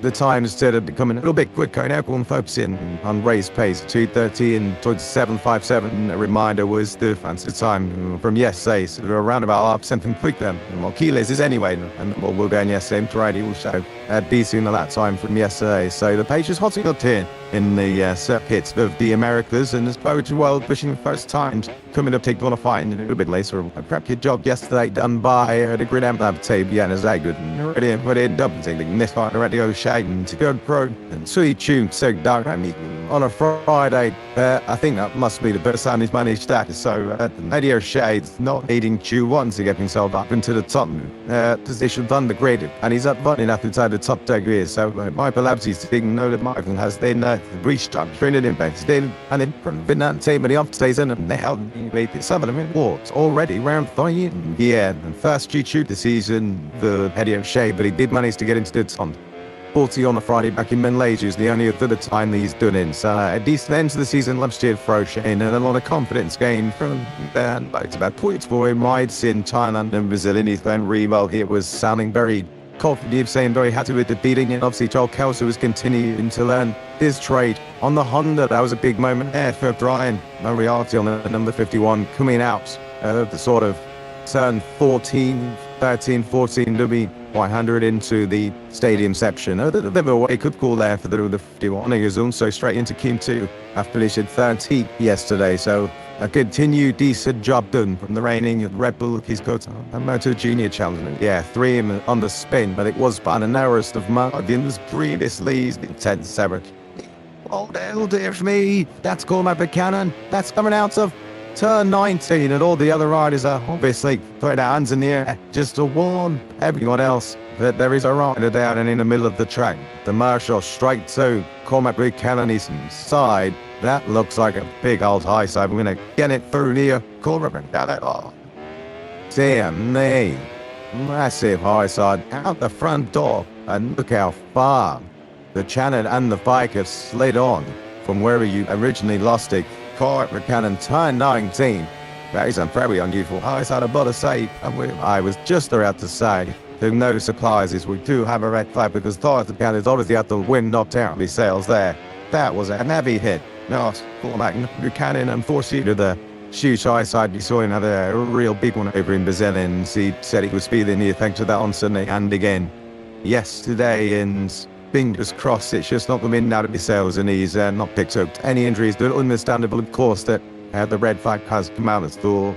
Buchanan's crash on the exit of turn 19. Really struggling to get him. That is great to see. I know he's struggling in lumps, of course, in some pain, but at least he is able to be hit on his feet. I think this talks to the New Zealander that he's able to be back out for qualifying something, because he was pretty happy with his pace yesterday. He had to adapt his riding style because he's still feeling the pain from the big off from Brazil, and of course up to wear and tear, and he's speeding on the bike. It's how he looked in some discomfort, and you could see his visor was open, and and thankfully up on his feet with a little bit of aid. It's got to be said from the marshal wasted no time at all to get to his side, as I said, and said to make sure that he was okay. But for Buchanan, when he crashes, unfortunately, they are big, and nothing's another big one. Buchanan in this session at the minute is in 11th place. I would be quite surprised if we see him back out on track. Such a shame for the Code Motorsport KTMs, because Riche Moody is coming to 13th with this session. Both of them actually really good yesterday, with them slightly unfortunate, thought to go through at least one of them into a Q2 directly in practice. Yet they both made it at the step. Well, to be fair to Buchanan, he was happy with how his speed was on the bike from pre-season and into the Thai Grand Prix zone, and we saw Buchanan up inside the top 2 on a Friday over in Brazil. And Moodley, of course, had a disappointing Thai Grand Prix. Said sometimes it's more mental than physical, and thankfully for Moodley at the end of play and in Brazil, he was sounding a lot more confident, and they found a good step on that number 21. In the background there is Dion South Africa, and of course very decently again here this weekend. Spoke well within the mix, the top 14 yesterday, and will hopefully both be in the mix for top chlorine Q1 versus Q2. But yeah, positive signs, I think, overall in the Code Motorsport bot and both sides of the garages. Even though obviously Cormac just crashed, he's still feeling decent on the bike. He's just afraid that he's not injured in any sort of way, and even if he's obviously video a little bit second-hand compared to what he was yesterday, you can still go out there and still on British team couldn't I'd say fight on the courage. Lane Malone in cooked another minute's time, just less than 2 minutes until bit later, so a sole delay here. So it's the Americas. This massive facility, and the Moto3 bike, you could get lost right hands, and it's completely big.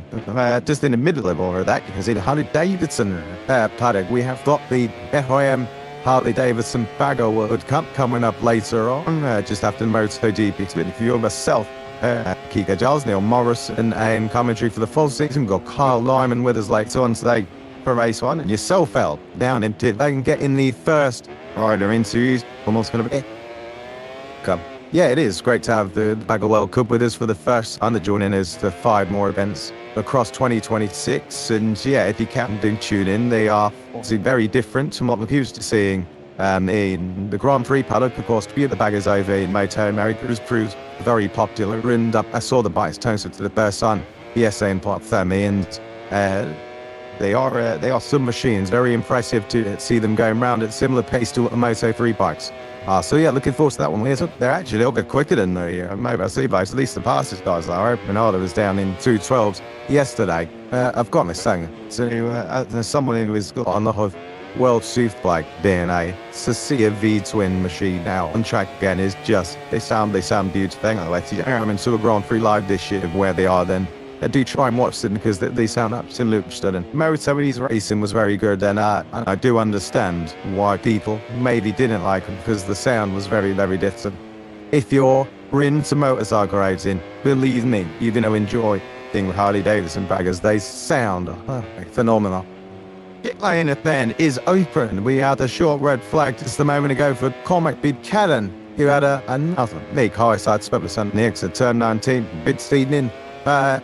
Walking away under the guise of some marshals, so hopefully he's okay. He wasn't been more than that. He just seemed like he was in a lot of discomfort. It was a big wag.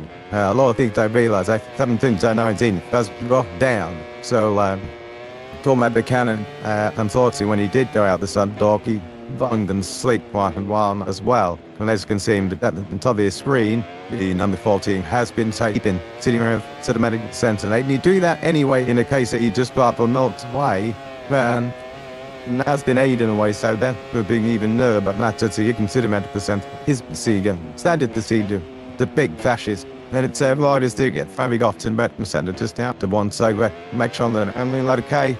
To either continue racing or to save them from the chase they might need. Yeah, exactly that. Yeah, noon big response is just a quick stand over and for Marquez going to be okay, then yeah, hopefully he's going to be heading back out for qualifying later in the round. It's a dumb shooting more. He crashed and bit large as well, and heavy bits now on the exit up turn 19. So yeah, just praying. And the Buchanan is all about okay and doing in challenging for the Q2 later on Saturday.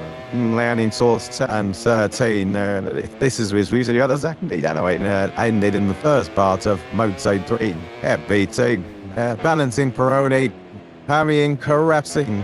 All over the rear end of Max Keyless. This is Scott Ogden at the moment, so finds himself in Q1 again in hell. That's not been the ideal situation for the CIP green tire machines. Both of them were going so Q1 last time out in Brazil.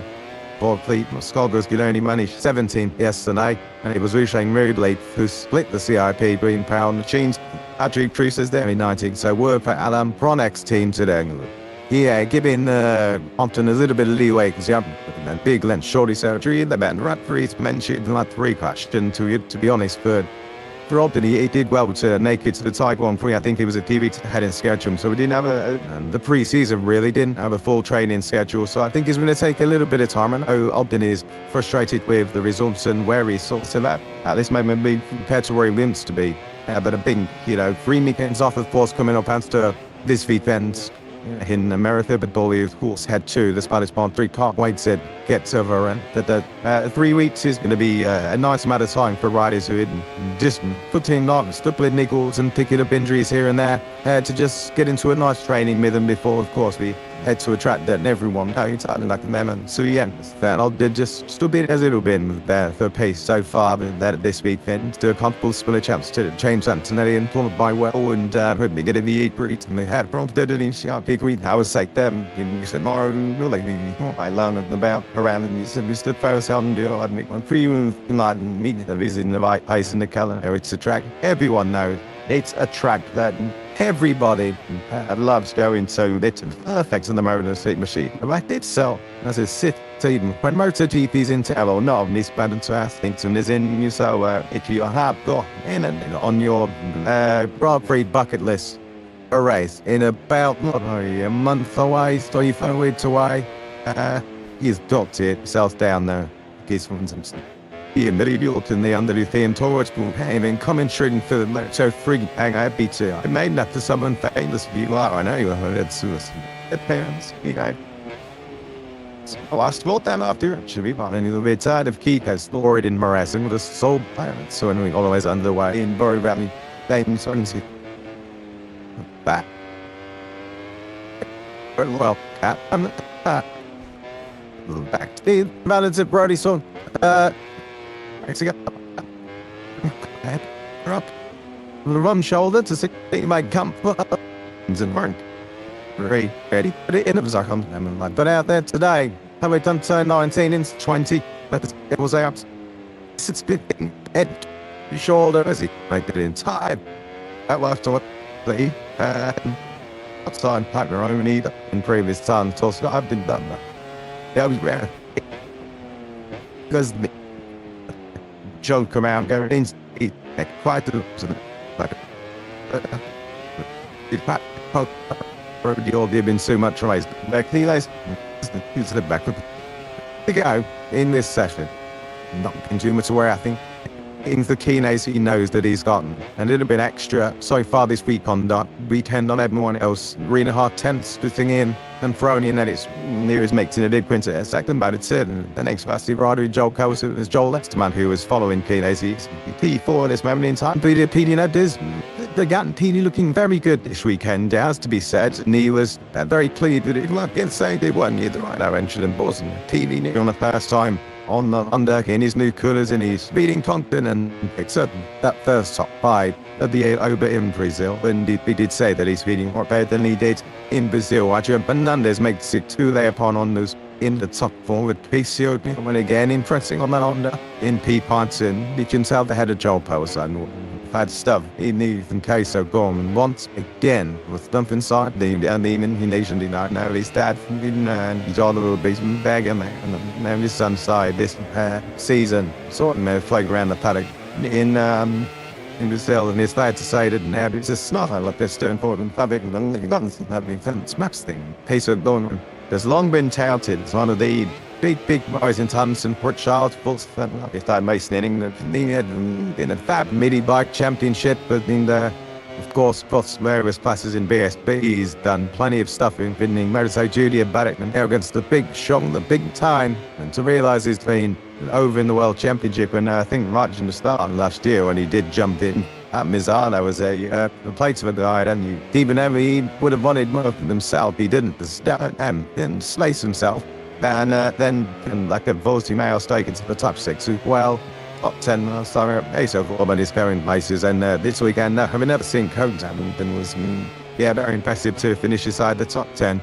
Yes, very impressive from a lot of new rookies. Gordon Moretti was inside the top 10 meters. Meadow was P8, of course, as well. John Esman hadn't been that last year, but he, of course, raced in America in 2023.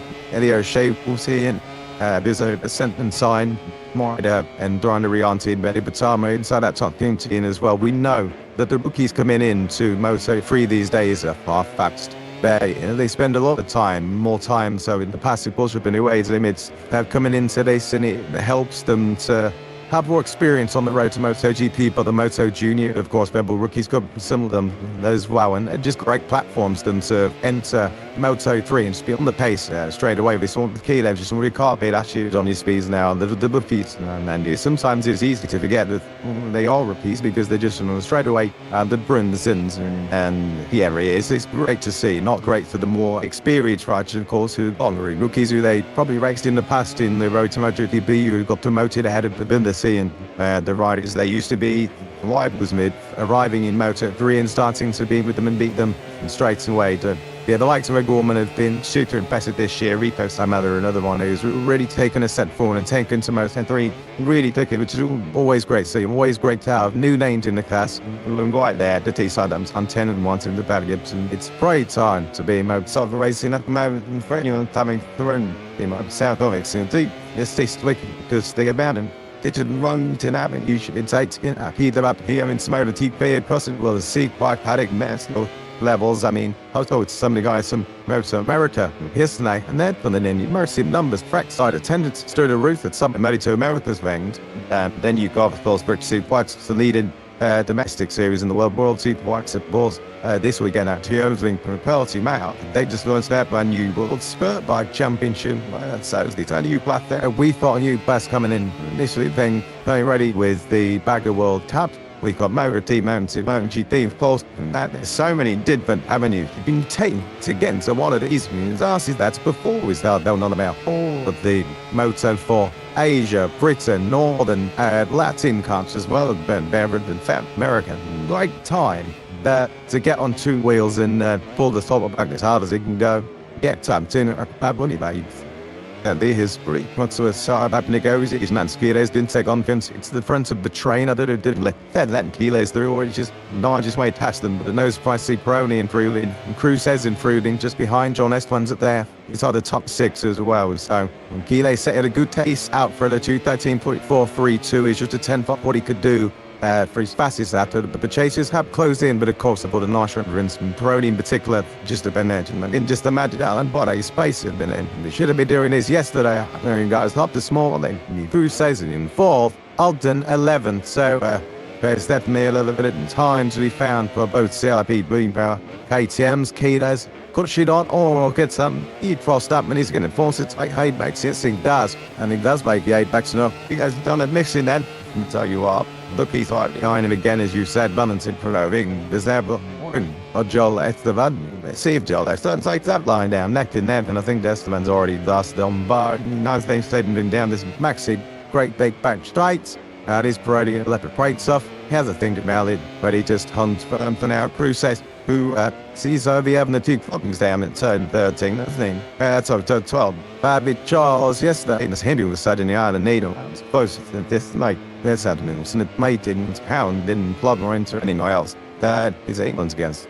The LC, very tricky sort of section. Power braking, hardest braking on the tracks down into turn 12 from the top speed down into a very, very tight left-hand. Always difficult to try and get that point. But there's some personal events that time's coming in Maxis and run around. When I was Pilet, his lap time has been captured for track limits. The Esteban and Peroni, they very quickly behind the top to the table. Could be changing in for these two riders. Key to it's got of course, just in the background now with the peak 19 is on a decent lap. As well, this lap time could be promoting Ogden to the top 5. Top 8 briefly. As D5 up to improving laps time out and probably does go fastest. Esteban goes second in the 73. We would be pretty happy with that, so we're good to start it down there in the Red Bull K10 Tech 3 box.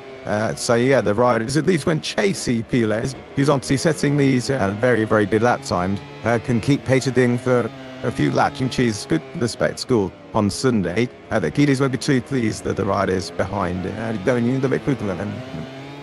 So, but still, like, let's feed the service with a little bit academic as they get used to it.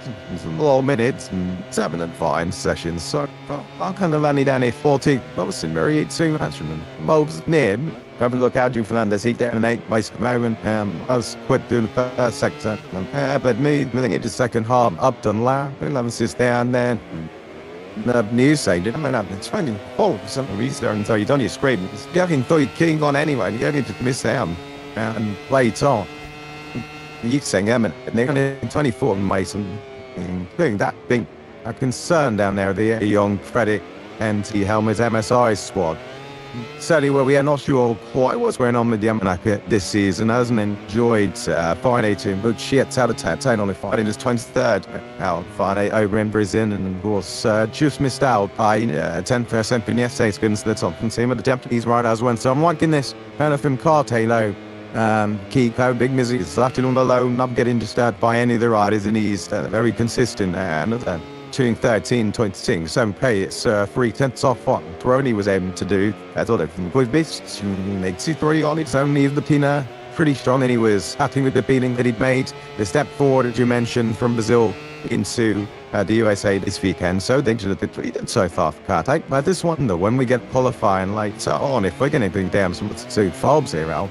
2:32 of them in. Felt back then, I mean, the sleep for even second. Since when they do come at me, went too much sleep.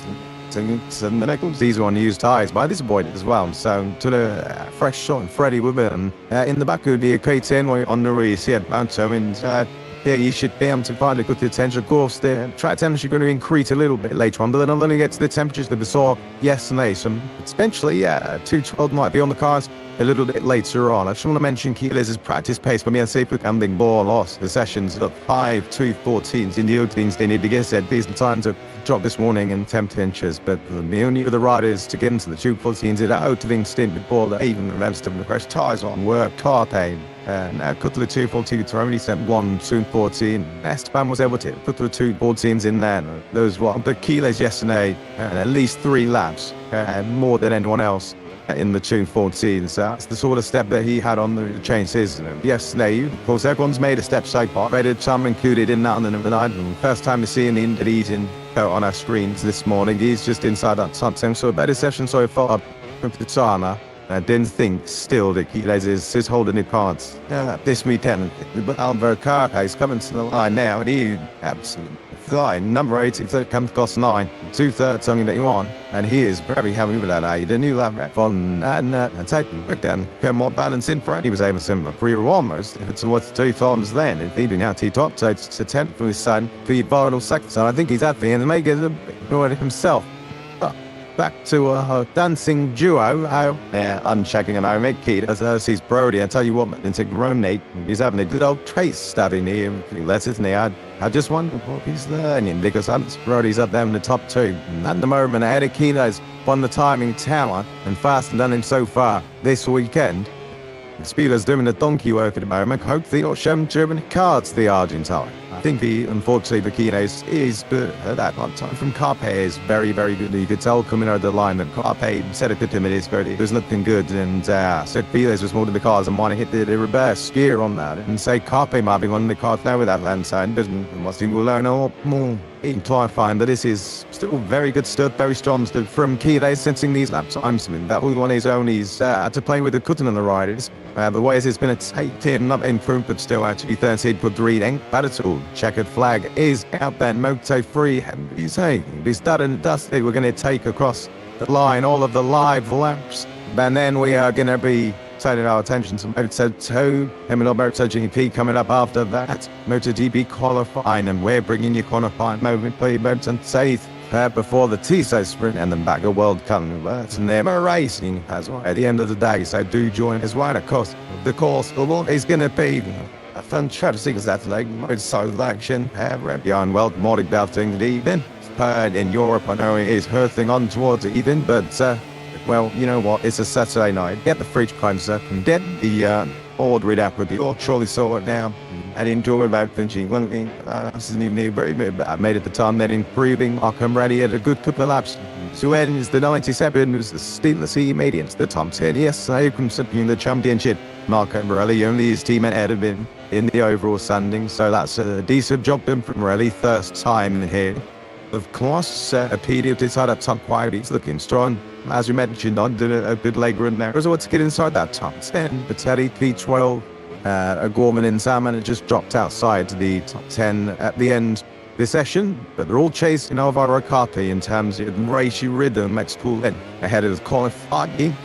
Steady on Alvaro. I just did a little bit of a mountain. I'm sure it's more than sure that it did to our eyes. But yeah, he'll be out to be pleased with that. That's a dead name right now. So coming up the hill into 10 for even this fabulous section. So stop the lap here. Circuit dim. Anyone would think he's got pole. Maybe he's trying to make them mad. Of course he did mention it'll be 25 version. His Marcus Oriarte is in. We should have got to this at the top of the show, but it doesn't really matter anyway. Marcus Oriarte's replacing our Manza this weekend. They'll have absolute smooth phone 10 to his right elbow, hopefully. And the rider from Shootout Real will be back for his home break in harassed next time out at the end of April. And of course, David Munoz is still the part of it is broke the theme of that slaying from back in Mandalika. What we having a look at here? This is Joel Esteban versus Max Quiles. On if something's going on here, they're looking across to each other. I wouldn't pick a fight with Joel Esteban, I've got to say, but Steelers thing, I wouldn't pick a fight with him either. This is down third turn, 7 at night. Went out. Held there, Max Quiles very unimpressed, it's fair to say. With Joel Esteban, no further action is going to be taken over between that. Even in Max Quiles is saying, use your head, mate. So a little bit of rivalry, a little bit of needle there before we get going in qualifying. Yes, I can understand Esteban wanting to follow Max Quiles, and I can then understand Quiles getting frustrated with Esteban just sitting up. There's sort of on the racing line as you come in through to get into behind the 7, and then that isn't the end of the session. But Beanie would have wanted, doesn't know what crash. Because he ran out of fuel, a technical or mechanical issue, and obviously part of the seat and the naked iron teared. And after that strong weekend so far, that's not what the Leopard Honda team nor PD would have wanted. Guido Ptadi has been finding himself on the service side a little bit too much in Sunday 26 already. Just shook the bike a little bit. I wonder if there's a fuel problem in there, and that's why it's ground to a halt. But we'll have to work that one out. This is it. Say I had jumped on this 7th in session, so I have hard 7th and 5th. Ptadi was faceless. You were just sort of now on the 7th side. That knows published back down. Hit plane, but when's the Hondas of Leopard Basin? I'm already 13 into Q2. Like speed was still on bad. So debriefing of queries session rather than him. Some job that's the man. So go less the man, big LM NTA and KCM was cut. That's his eye. And car by his top dog. So Saturday has been tough from the T3 and he's going to be the rider to beat entering London 4-5. You lap record 2:13.190. We are getting closer to the Suit 12. Huntington Priority was second, so it's a KCM 1-2-3-4. Castavad and Kidas. Green wagon going on between those two, but Brad and Pork at the time. Guido Pini at top 105th. He had a problem on the way back to the pit, working our way all the way through the field. Phil 7-0 chase. It'd be the 90. Brutal already through Q2. A little bit wanting more from FP2 than that. And then on the final page, we are going to have a look at Cormac Ricardo in 21st half, and that massive crash. Let's see if he's able to get back out onto the track to get into qualifying later on. He meant to be going to qualifying one. But that is all from Moto3 here at the Circuit of the America. That means I'm out of here. So for myself, Fudadel, goodbye. But you're in faith hand. Where is Saturday, Elliot? Your pretty Moto2 FP2. Enjoy.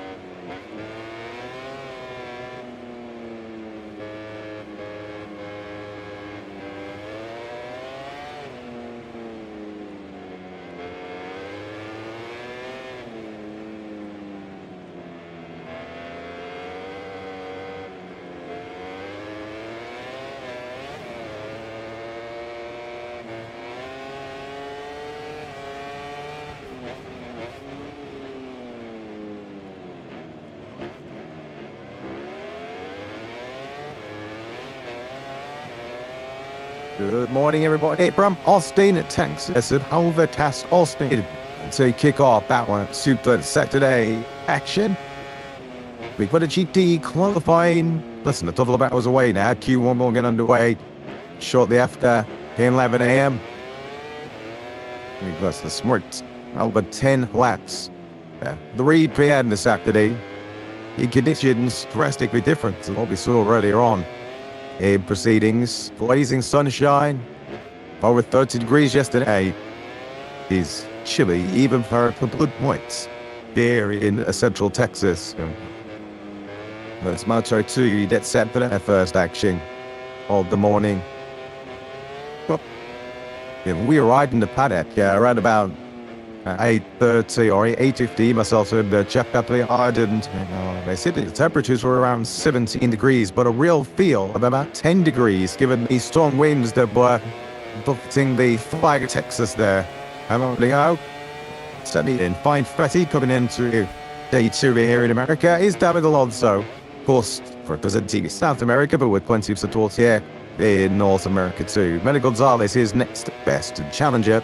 None of them was a particularly close second. Barry Balter's third. Ahead of Philip Samats for the American racing team. We have both of their riders through to Q2. So they're AGS Tommy Albolino, Ivan Altola, and Chelsea WSED Tom Devara. Between Samats and his teammate, home favourite Joe Roberts, Colin Vaya, Alonso Lopez, Adrian Huertas, and Danny Munoz. Complete your Q2 participants as a white. To stay there, being earned the rights at via qualifying one. Later on today, and aiming to do that includes the World Championship leader, Danny Holgado, for the second Saturday in a row. Comes into today knowing that he's down to go through Q1 if he has any hope of pole position, although it's fair to say he did have successfully it was doing sure Q1 to take pole position, which set him up for a bit, which took him to the World Championship lead. He's 4.5 points ahead. And Maltese near challenger and second yesterday. Maverick Vinales, and of course we asked what's such an early stage of the season, the championship battle yet to truly take shape. There's Sotheby and Elliot York with you to talk you through the next 30 minutes of Moto2 FP2, and it's pretty clear from me head-on lap times and the deeper analysis yesterday. I'll have really well got to beat. Yeah, not Arthur. Good morning, my enemies. Everyone tuning in for Moto2 FP2 ahead of course, the Moto2 Saturday, as always, is the case in MotoGP. Yes, David Alonso, great on race pace, great on that pace, and the only rider within half a second of the number 18 was Maverick Vinales' rider on your screen just now, and I was all that laid down, has to be said, for David Alonso.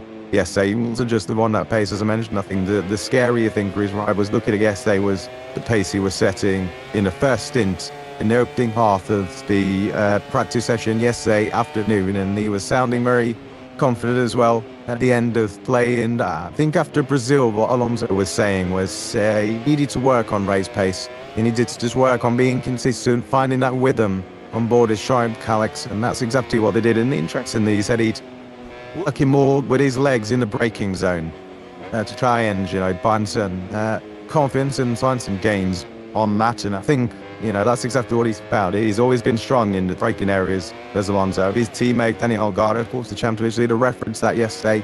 So did Maverick Vinales as well. They know that Alonso, he's a very, very strong rider on the brakes. Of course, a lot of braking zones around here at the circuit, the Americas, but I'm very intrigued to see the chasers. Maverick Vinales, very bounteous, the chief of both in second and third place yesterday. He couldn't reach that gap, and we'll get it a bit closer. So as we've seen it this morning with Max Marquez, he didn't finish off the times in Moto3, and obviously completely different conditions in terms of the temperatures to what we had yesterday as well. So that's a factor to look at, but definitely Alonso coming into Saturday, there is the rider that everyone is targeting to try being. I'm running in. I'm wondering about 5 or so minutes behind. Schedule after a red flag in mode. I went through the Moto2 Saturday to team on his speed. Then it is a machine. All the very best. But we're rapidly on with our nodding schedule to songs. But ain't schedule somewhere. Condensed boom down to this, but it's such a warm event. Hey, it's free time. It's 30 minutes of running again. We reference the conditions and different the conditions are. Normally, this is the session, and it needs to be the session where the teams are going to do a lot of that. I want to try and sort of race simulation. I'm not running in this session, but these conditions not fully represented, given that the temperature that go up again tomorrow. So exactly that. I'll see always important session. 30 minutes to head out there and try and get as many hours as possible. Of course, at the circuit like this, the thing for me. Over 2-minute lap times, you've got less chance to try and figure out where you need to improve compared to laps and laps and laps in Thailand and Brazil, for example, much shorter race tracks. Then that's got to go on freeze to start the season. But it's still going to be an interesting one to see where these riders are at. Of course, some riders are going to prefer these cooler conditions to the hotter temperatures that we saw yesterday. He spoke to Zonta van den Goldberg yesterday afternoon. And he said the Moto2 riders are, and he himself, they saw around the time, see, with Moto3 were able to sit here and really get down to business and improve a lot. The Moto2 riders just struggled to do that a little bit in the hotter temperatures yesterday, but we've already seen a time stumble in Moto3, a new on-site record doing the way of Alvaro and Carpe, and they were well over half a second quicker than they were yesterday. So expect to see something similar and in P2 for Moto2, and certainly for the rider who are on board with now, Daniel Garda, and he's going to be once inspired. That he's half a second and plenty from what he did yesterday. Okay, although I got a little bit lucky with the end of fights at the end of the session yesterday, but it's now 2 Fridays in a row that he's not been anywhere close to the Q2 phase, has to be said, in terms of position. And the event would have been interesting to see what Maldonado could do in the latter stages at the end of the fight. Weren't counting order the personal best that time, but he put himself in a position where he had to find on the final lap, and we know that in practice, the other parts can be in practice, and Maldonado was disappointed yesterday and saying his teammates' ability in the braking zone is somewhere that Holgado is really going to work on and improve, especially this weekend, to try and bridge the gap to the number 8 on the inside of that. He saw him doing little side of the corner, didn't we, at the end of that session? We got print point test. Danny Oldado. Well, he did say sometimes it's good to get angry, just to release a bit of that tension, a bit of frustration. Of course, we're still at a very early stage in the season, so we're not really talking about championship pressure at this stage. But I do sort of wonder in the back of my mind whether Fulgado, whether Gonzalez, both referencing the strengths of David Alonso and Certain when we are trying to do a storm from going in a bit of pressure on the shows of David Alonso. I'm sort of saying, David Sturm should, this is a racetrack that really should suit the EMC. Probably must have been 25 times David. I can imagine there is mind games at play, absolutely. We know the two Spaniards, two Spanish-speaking guys, obviously Colombian flags. David Alonso, hold on, and they know each other really well, been teammates in the past, and the RC teammates, actually around this year in Moto2. We know they get along really well. Alongside, they really, really want to beat each other. Maybe I'll be a band at this moment in time in the championship, but you have to be, with everyone's been there in any walk of life, in whatever game you're playing with friends and against other people. You want to try and talk them off, you want to try and get the edge, and the mental game is just as big as the physical game in elite sport. So, yeah, you do feel like, yes, they were referencing that, someone's was half a second quicker and plenty more and than all of us, but, these strong round names should be took so I can imagine Alonso probably didn't read or listen to too much of him. Why would he? Because he's concentrating on his own game, and, he's top of the time sheets by half a second, so absolutely needs to concentrate on trying to build on that advantage for the rest of the weekend. But, yeah, you do feel there's some mind games at play, and rightly so, that's what the riders should be doing, and it'll be interesting to see the home run done overnight into this morning to the hypes of Gonzalez, of course, especially Holgado as well. Coming into qualifying later on this afternoon, if they'd found something in the braking zone which Alonso really understand on yesterday. Here's the Sergio, number 8 for my day is in to get this weekend, the injured. Because then that turned his top and some such a white leg. Sergio. So it's being thing of fine tune yesterday. It didn't quite straight the turning fence. He gave a Mr. Gear actually on his start to the session on it. Was going to beat his best line for the season as well. And sure you don't fish. But he plays straight forward to the second one. Even in the top of the team, do you send me fancy to be showdown again? He thought to be in one of the piece of house game just to remind you off as we get into this session. Surrounds and felt the KRS on the MSI phalanx. And tried to restart a like that, stopped running it for he crashed there on in the Pacific Grand Train to show you a training. I practiced action yesterday. So he's under the 2026 phase, so the carrots, whatever any team fires. And then all the so guarantee it's going to be in the top 30. Season can't find any more. Wait till this afternoon. If the carrots will serve a double on that penalty in tomorrow's 16 lengthathon.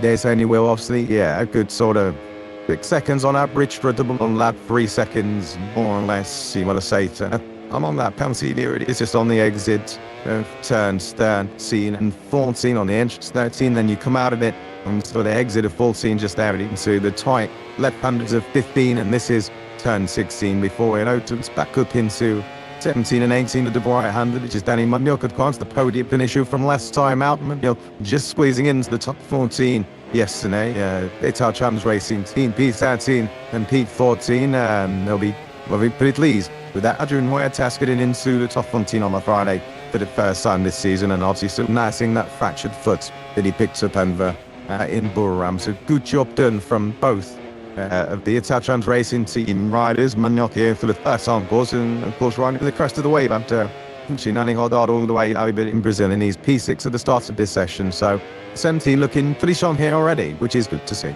Already, Daniel Gardo was up and started. He went yesterday. He's to the 207 turn, which is after 21 yesterday.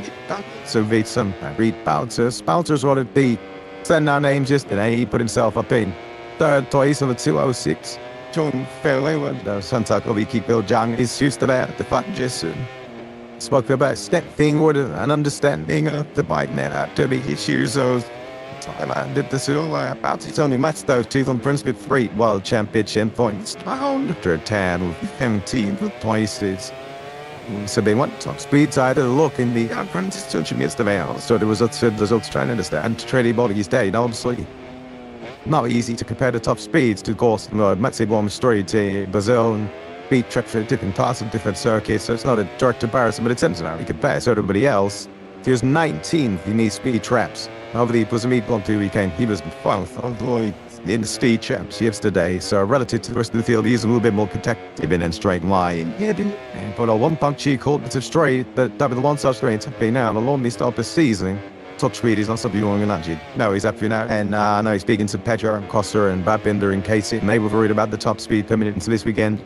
In MotoGP is on something really beneath too much. It's obviously single engine manufacturer in Moto2 with obviously the Triumph. So very rarely near riders and teams should been with top speed because after everyone's on a level playing field. Obviously you can change different settings and different mappings and try and squeeze everything out of you can. And of course Bautis in Bullram was compromised by Cherbovis's crash. We did really see the true potential of Bautis there, but of course had a pretty low-key weekend over in Brazil, qualified in P40 and finished the race in P40 nearest 7 on your screens. But great to see Bautis, the Belgian, back up to the side, that top 3 SA, because he's a rider that we were expecting a lot made for him after his bronze medal finish at the end of 2025. So you could see the Bautis, he's sounding a lot more confident now that made some changes on that package, and he's backed that up so far in this session compared to the SA as well. And of course it was a good day for Red Fantic Racing SA, so our Bob leader to side that step 6 as well. So yeah, and he's so unique on the TV if she's then scored to the side of 23.6 on the Asu side, but the Boxster likewise. Also, had intensive changes have been made in their searching lighting so far. And as I say, understanding why it is, I think they're pleased with the way now he gets a funding so far. Hardly no. I mean, one of his best shoulders for quite some time, as he said. In Brazil last weekend when you stole me in that mountain for big 6 and 7 we the beginning to get finished at the tail heavy. Eating fee 7 I'm just in Friday, of course, who's Arbolino. Me in Brazil, pretty good record, yes, here with a big tree ends. Not that ton for you, we spent 6.6 pence to reject it. Study the went last year, and the years prior to that when it was a bold ding dong with Pedro Costa. As they were in early stages of a world championship battle, being Moto2 Rabolino coming in 12th place mid session. As Ethan Guevara makes it say, Libang on 2D things. Man, Seedley, Tree Tamak, which he wasn't able to do at the end of the exposed right in practice along yesterday. He didn't cost him an off on what, but a miscommunication as described as by the team, as Ethan Guevara shakes his head. He's up to now with something what he swears from, but a miscommunication. Do we beat the between ones that Ethan missed his pick? What about it, I guess? I think we agreed the answer now this will be his last yes, he was in a very good chance. Small misunderstanding between Coolness and Ethan Mubarak away. A miscommunication, so potentially just misreading or not seeing his pick thoughts. All the dash and leaders and Ethan Mubarak. This is exactly where he stopped yesterday. With that issue running out of fuel, we can't be 100% sure, but it sounds like that might be the case. But Guevara, something not quite right on the number 28 machine this morning either. A frustrated figure, and of course that time in P23, that's not where we're used to seeing him as well. So and something not quite right this weekend, though. Guevara, he's inside the top 10, he got a really early bank that time, which ultimately helped him a lot to get inside that second team. But just seeing what's going on down there in the blue through Salma, the Yamaha Moto2. It's quite fair, wasn't he? He's down and he's only cooking up. So, and the board is in 23rd place. The month, 2 and 8, doing 7. Some of these busy made valuable track side. Their scores look surely back for as soon as Tom and practice, he became made cute in. Guevara missed around about 20 minutes of the practice session yesterday. He's parent to be busiest riders. David Alonso took in 17 laps. No one's took in more than that. Guevara, for contrast, he only took in 8 laps yesterday, so did half the mileage of the bulk of the rest of the riders in this Moto2 field, and already wants to the field. Everyone but 3 riders. As Matty Gonzalez now comes to the taste, he brought up something Guevara now holding wave. Somebody up that circulating lining and standing ahead of the 60-month operator. And that's again Ethan Guevara is on his backside watching the rest of us. On the back foot, isn't he? Going in qualifying, is Ethan Guevara. Obviously 18 minutes of the session still to go, so you've got time to go out there and still complete a good handful of laps. When you're only competing 8 laps compared to the 17 as you mentioned for Alonso, that's a lot of time on circuit to be losing and gaining all of the information in terms of the beating on the bike, the tyre life, and as well heading into Sunday. He of course was quick enough over one lap for Guevara that missed pretty much all the amounts of time that everyone else had in terms of finding race than before he went out on fresh rubber to try and improve his lap time, which he wasn't able to do. And of course you can see Monday off Al doing the same thing on the used tyres, getting to know this circuit and getting used to the tyre drop and what might unfold on Sunday. So Yet all the weekend so far that Bavaria would have been looking for everything season for Q1 to contend with, which will be good news that he needs to get back out there in the last 17 minutes or so and try and get some laps on the board. When you're into, what's up for the weekend so far? From the third one so yesterday and you all the time. My record on 205.847 as we touched on yesterday. For any aftermath steps after 100 tires this year for the World 3 of the United States, having decided to be medium. It was basically not tested the tires that everyone for base. The tire be nice to see is zero. We don't make I see names to still for the first time. He's sick to self option from Torelli, which I guess many will try and race on if they can at all. Tomorrow afternoon, that was one so there. Suddenly, an uncomfortable experience in the warehouse of turn 10 and Steven sideways halfway to turn 11. That means just these two on watch. Mrs. Marquez should be as the Vinales know how much that corner combines. Jimmy Tibbons with left on he sent it 208, and that'll be the reason why. That's the front angle of one thought is the airbag gone off there as well, and the A-Star soon in them sucking. Might have just been in Jorge Martinez Aspar, the team. Oh, and it's down there. Rolter said he's on the interest of tail end there, isn't he? He's telling you it's so much when it is for the starting gigs this year. And we had the bright yellow the number on the front, but Samachu is a returning champ. Of course, Rodgers has now got the he's trying to come into pit lane there. He was clearly coming over to the left-hand side to enter the pit lane. Running the most bizarre crashes you'll see. Already seen Paul Avenue and high side spectacularly out of there. But I guess from one extreme to the other, from Moto3 to Moto2. Weird old crash with Philip Soa. Tim, it's like, for that. Yeah, very strange. Dad see the Czech rider who came looked inside the top 40 yesterday was sad. Said he needed to work on his pace in FT, especially this morning, because he was acting in that department, was sooner only able to dip into the Moto7s on one occasion when he was working on the race pace. So a lot of time to catch up to nuts up what the doctor would have ordered for Philip Starch or a real strange one. He's not teaching and maybe a dirty part of the circuit when he's asking for a bit more. The gaps to ends delay, not sure. Although the main thing is he's all okay, but yeah, very, very weird one. It should check out what the trim temperature would have been when the Moto3 session came to Atari's track temperature. It was 21 degrees. Moto2 out here yesterday and today. Mustang Aero track, the track temperature was 37 degrees. With all so much on his way into the 10th, he had slowed down. He was some 8 seconds off the pace through the third sector, and nothing to better me just lend temperature here out in his rear time. And as he's timed the line coming out of turn 19, he's just completely spun up the rear time and ended up spitting himself towards the arm curve on the inside. Whatever happened, he was at a curious old face. Philip Samachu, is it best mentioned, he gave himself complimentary to Q2 yesterday, being third place, but say then the deal else they said was perhaps one they'd whacked without an author up behind him to themselves. Yeah, exactly that. He did Vincent. I used to practice yesterday, he said, very happy of course to getting to the top one seed on a Friday, something using every gone free sort of thought. This year finished 18th on a Friday in Thailand and finished 14th again in Brazil. So just squeezing through, didn't squeeze through yesterday, was very good for me. Didn't peak me. Yeah, not so good for on race rhythm, which of course what is what's going to count on Sunday. But if you can qualify on the top tier, you're giving yourself a much better chance. It's Alonso and Lopez as the sitting team one at this moment in time. Lopez, and it was, I'm not too happy, I don't think, yesterday with what unfolded. But he said they would try many things to help understand what they needed. Struggled a little bit in Brazil in terms of making a few too many mistakes. That center ages just carving up the inside. The under 21 ages rider, and we were very pleased to see inside that top 14 yesterday, much better outing for ages than it was. And that in Brazil, here he is back in the box as well.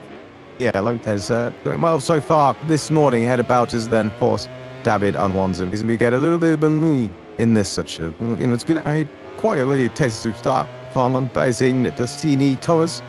For 390, but teammate Barry and had a bit of previous Reddit, but say Sergio Garcia back in man on some 3 days points each of the 2 Gold 3 so far for Lopez. Spinning nearly truly order from Mighty's descendants.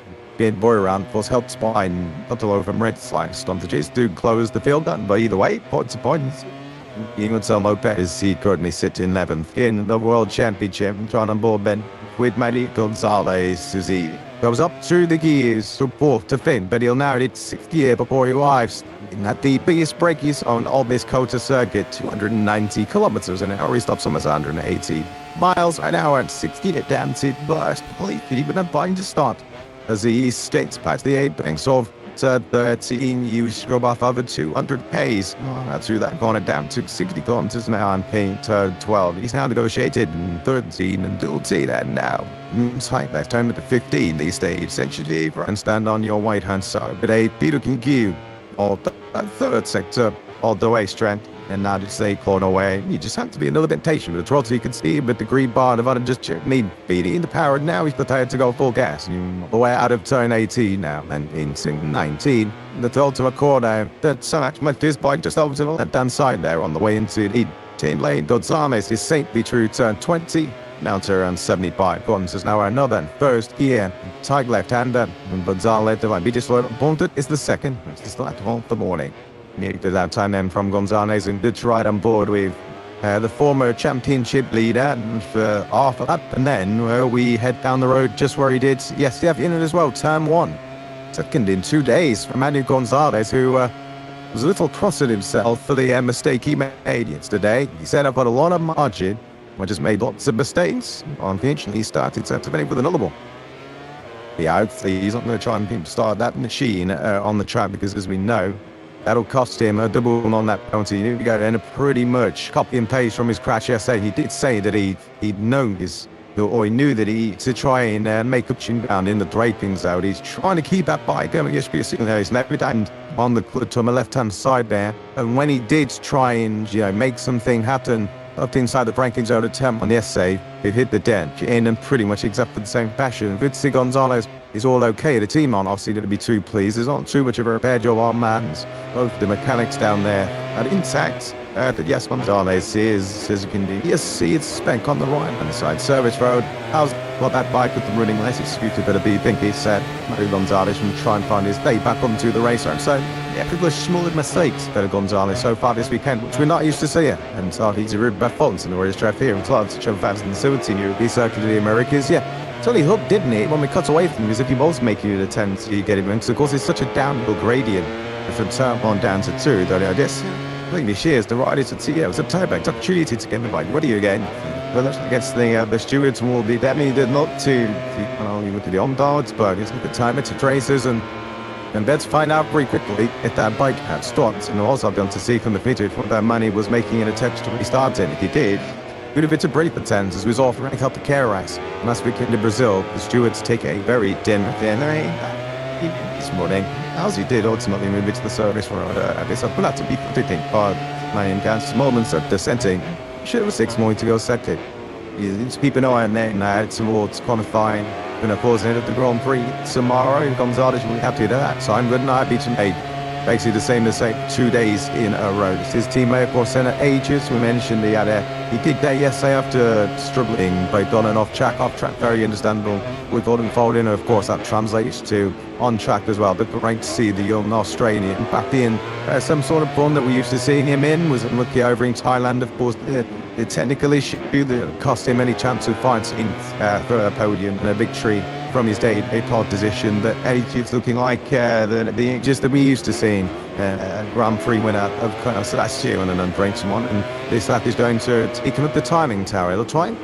Yes, at the just a couple of places up for Ages should start him in. Essentially even ahead of all told that essentially P7 here for 81. So, they were up and downs to him at least start because he's a low sport. Braced on fine sector man for Ages for the demands to be intensive of Ages and entertaining in that control deal need. Trying to get the event of the meeting to does have been gone free and I'm also much lost mechanic. They'll be able to do today. Of course, in place that he'd left with the team, also by one of David Mendes, mechanic to the Moto3 squad.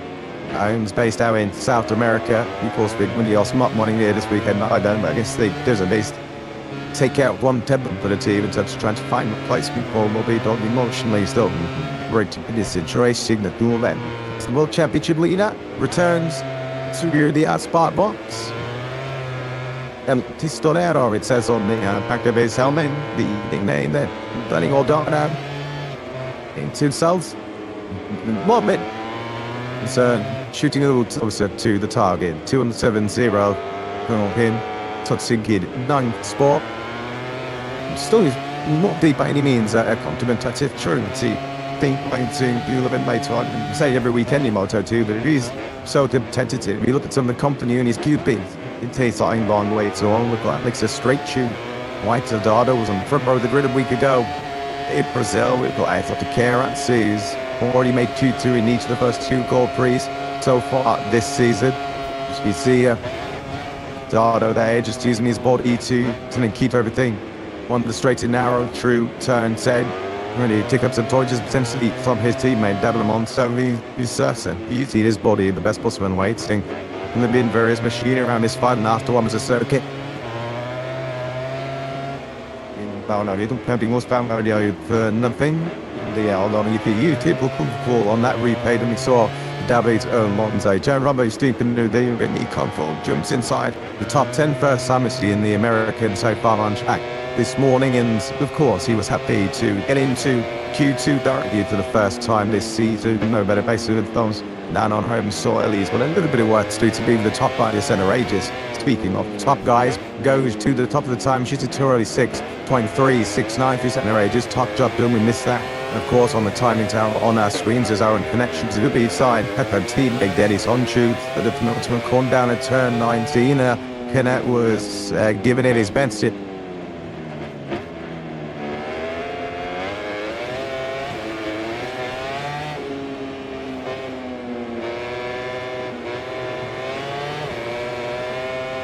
Because he tried to be yesterday at the end of Friday. He's had a bit of a tough time of it so far this weekend. What do you thought that he thanked Avara try to make up next time? So it's not him, it's more to be yellow fines and have no bump.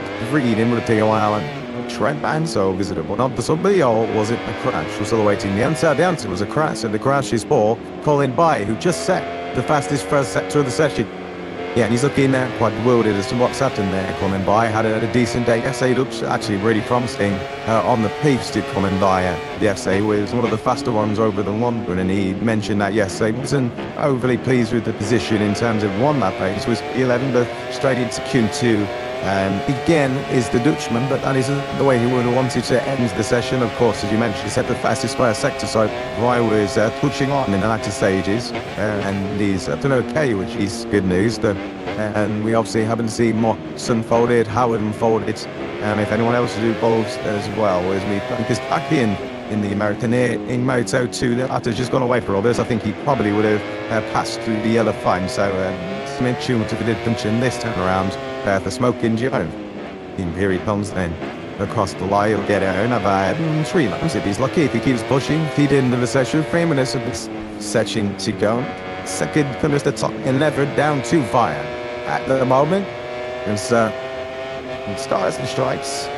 Biggest fight on the ever seen anything anywhere in the world. I do say it means bigger in Texas, and been living to that particular moniker.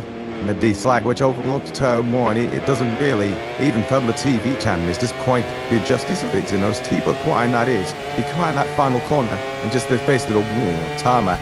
Yeah, the first time you come here is always sort of fascinating and sort of eye-opening to see how big of the climb it is. You can obviously tell from the TV that it's a big climb, and as always says, it doesn't do it justice at all. As the ones that Lopez gets turn 12 slightly wrong. That's Danny Holgado back out on track. Just ahead of him, I think nothing. The second biggest fight is a big Texas one.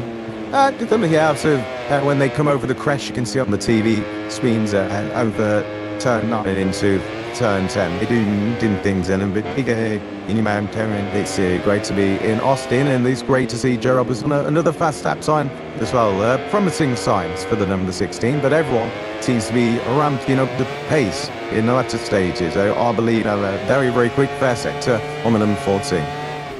He's having a bit of a third down near Ordinary Boy. Alexis Bridge down in 25th place, and on the Solar bike. He's just don't put down into the right front, and he's entirely the tits.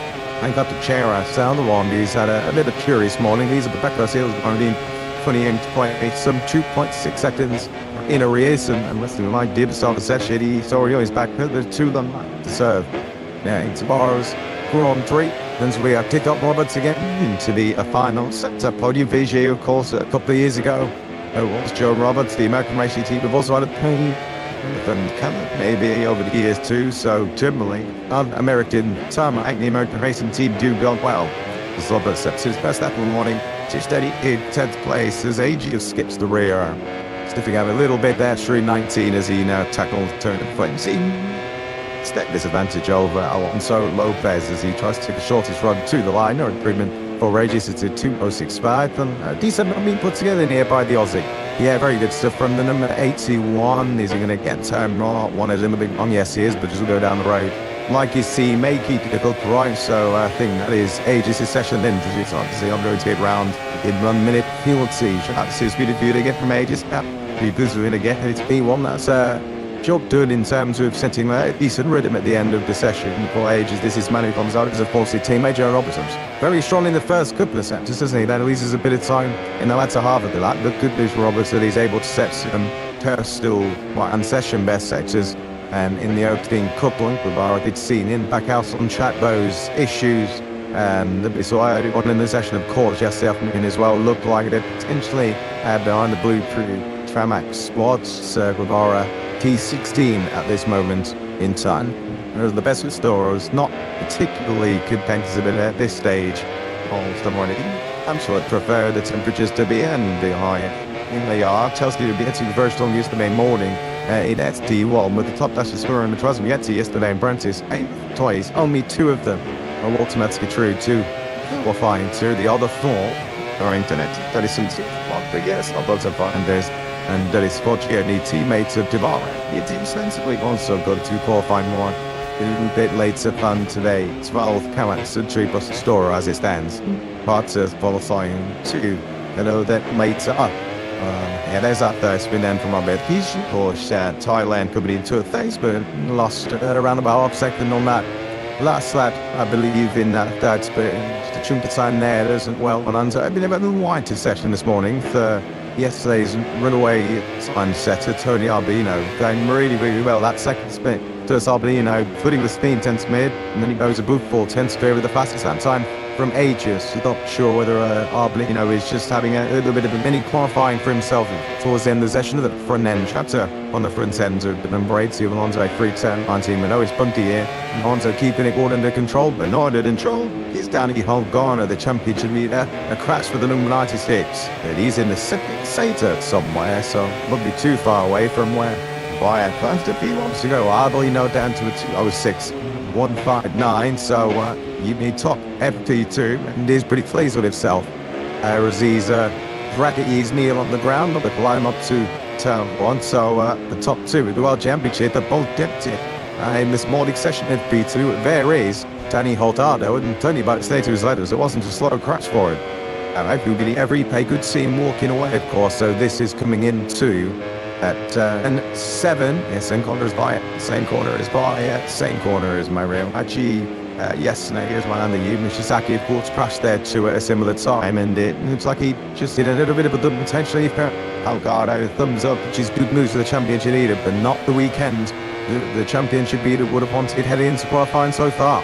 But the aim was to rebuild the Danny Hurtado confidence in FP2. Niche assured was a successful exercise. 10th place, which is better than it's been looking for the Hurtados so far this week. They maintenance on the taste of Arduino, who did beneath the goal post. Did that in the mini qualifying simulation late in the session, but an practice with him at me too.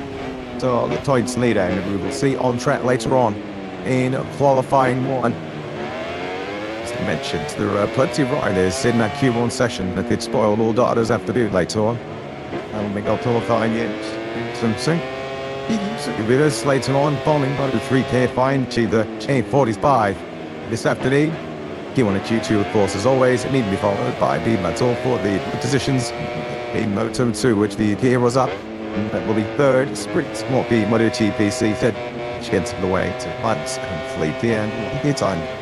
Yeah, looking forward to that one later on, and I think looking forward to qualifying the Senate Ages as well. I know, great job done from the Aussie to stick it in second place. Already Arbelino, of course, in the actor stages going ahead of him, so it looks like compared to yesterday with a much more competitive Moto2 through. Of course, not can change heading into qualifying later on, but in terms of race pace and race rhythm, it looks like the Jason just plunged down Alonso so far. He also ended the morning doing low 207s. The only guy and it was like a class me in long time. And so there was some Molino face with his fresher tires. Saturday because his last bike. I think it's as we saw it. They're going wide to sound mom. This is like interesting reading in this session. I think Gonzalez. Now, it was a big spec for him too, wasn't it? 5th place in the end, but that did include a second Turbo 1 crash of the weekend. The Cape on the heels of him saying he's the name to do, making too many mistakes around the end. Meant to be the one. Earlier on tech. What so ends the morning is sick. On a 206.7.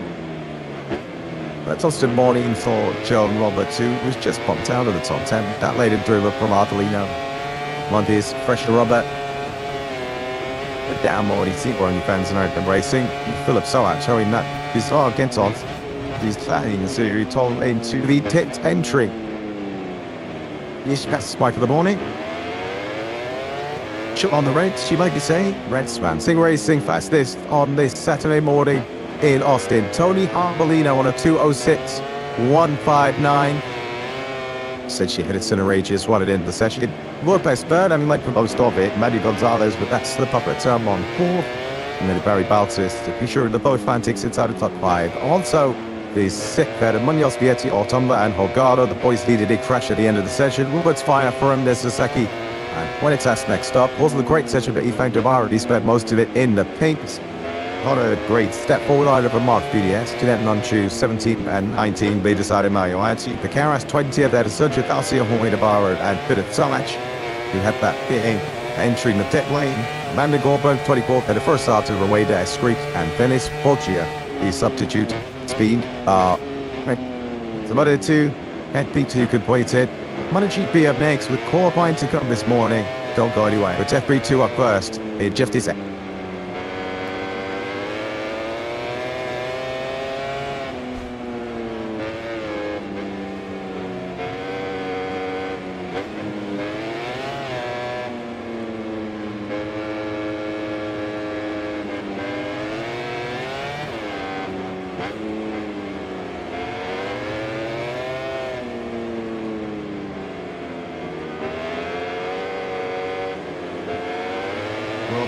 Was eclectic music scene, MotoGP high to rockable on the Motor circuit. The Maverick is located around 20 Mission Wyburn, downtown Austin.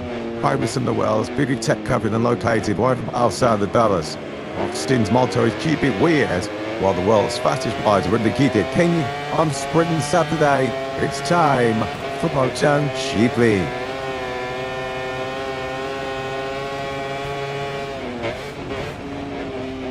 This may be the 13th Grand Prix at the magnificent circuit of the Americas. First recalls 31 years ago now, back in 2013, part of a massive 300-acre complex built back in 2012.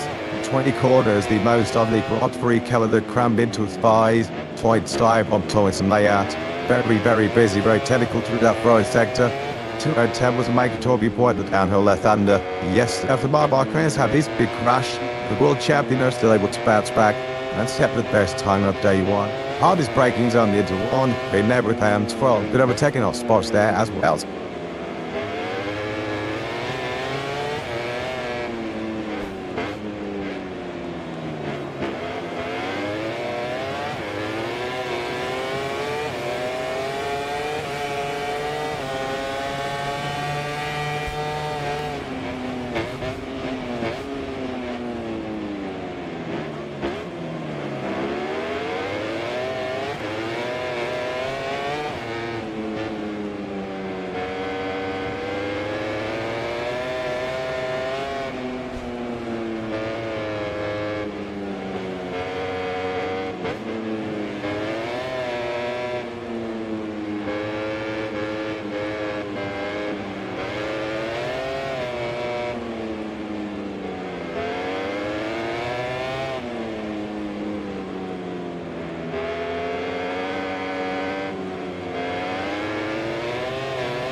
Tomorrow afternoon in the live music capital of the world. There's always a special buzz, a special atmosphere, and a special vibe around this circuit of the Barracudas. was once again in Birmingham. Practice Friday, especially yesterday afternoon in the Al-Anon session from beside automatic 10 qualifiers for Q2. It was 9 crashes in that Al-Anon session. The most high profile for yesterday was undoubtedly the ex-King of Kota looking to reclaim his crown this weekend. Reigning world champion, hat-trick at Kazakhstan, Marquez, a 190 km/h spill going through the 4th key left-hand of Chad 10 yesterday morning.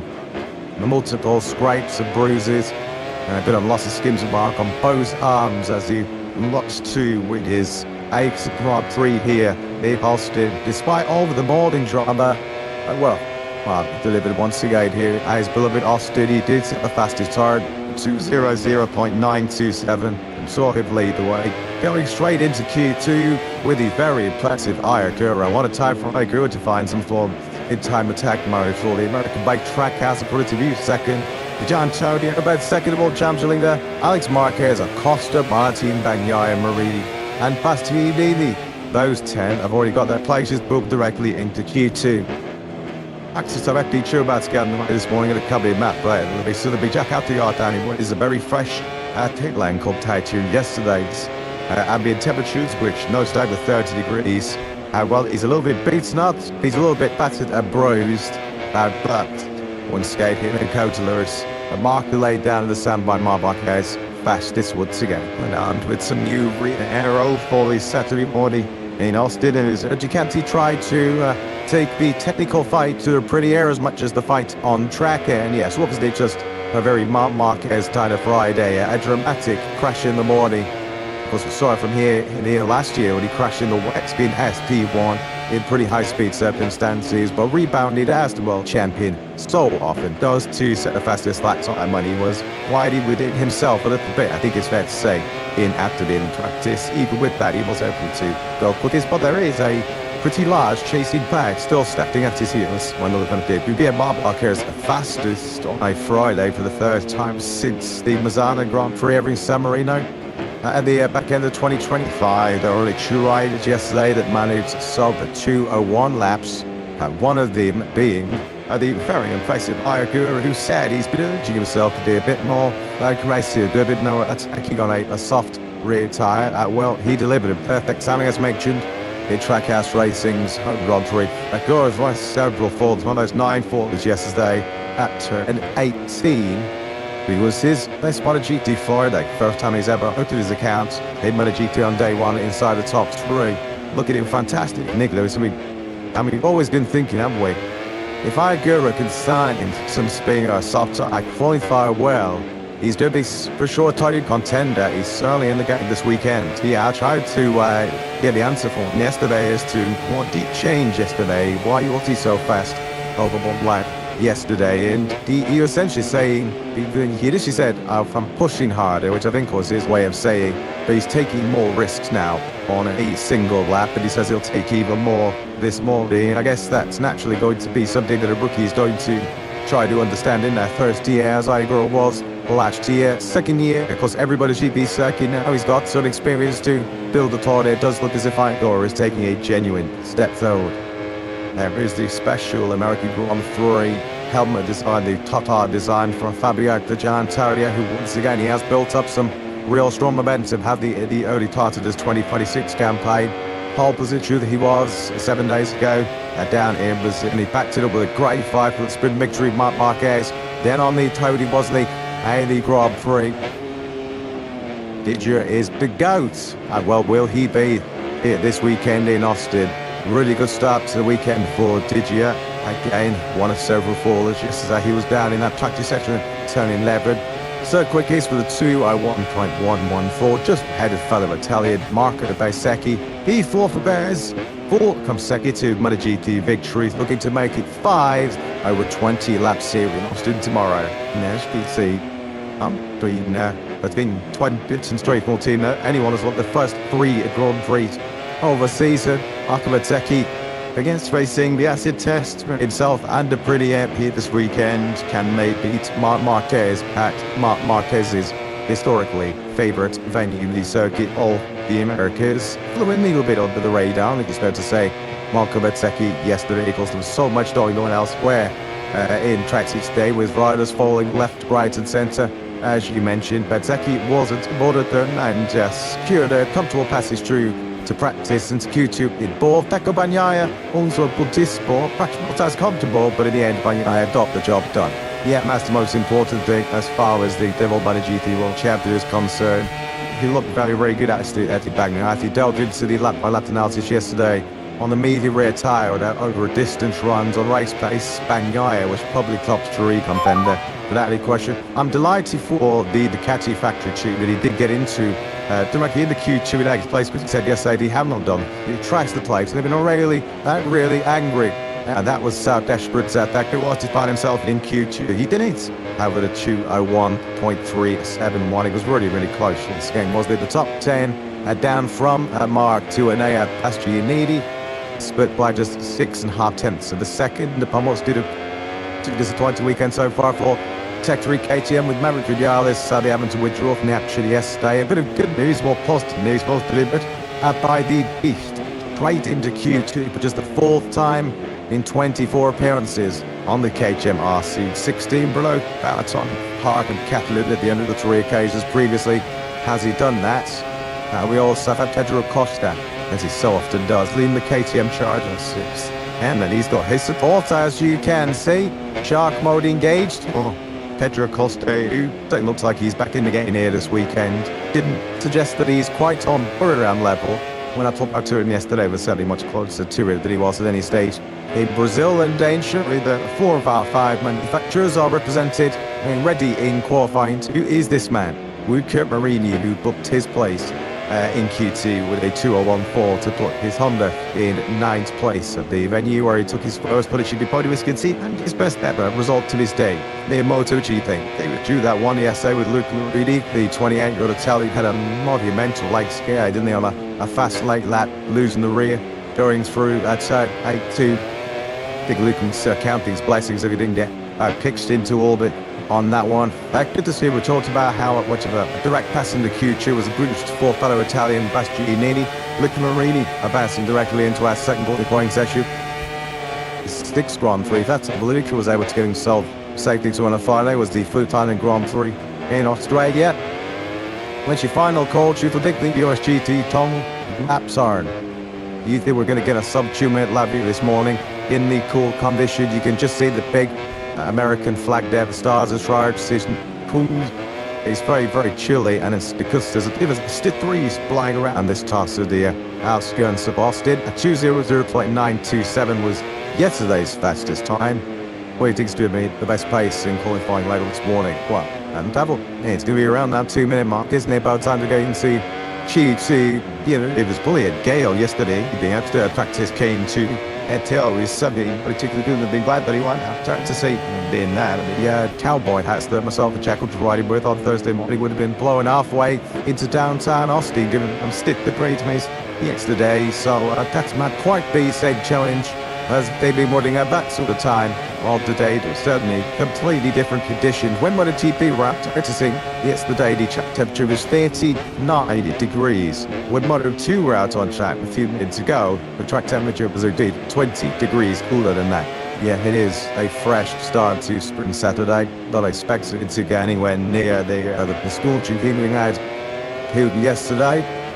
Who else toured the island on day 1 here on Friday? Hoy Martin impressing others again in the Spider gets off at turn 12. He did say, as we expected, with that recovering left wrist injury when he had recent surgery on 3 seasons, he certainly stood in the hard braking zones into left-hand corners. He loved the foot that he put into the first gear turn 12 yesterday. Combined but to the 15 meet champion, and somebody got himself through in the 7th tights.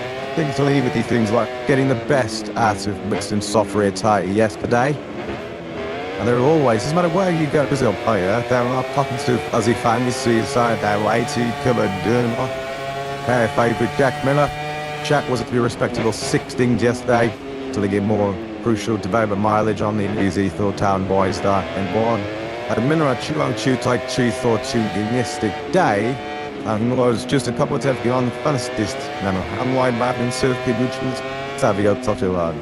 Yamaha was just so handsome, man. I liked it. It's met some speed moving around this circuit. They are generally 4-wall seats, idle 6 slowest bikes through the speed chance. Miller also really struggling to completely nail this first sector with for completing now a ball with Pedro Acosta. That is Frankie Morbidelli directly in front of us. Somebody right anyway called the eye in Megatusen just today. Frankie, he was second slowest to be 20 and take up in practice.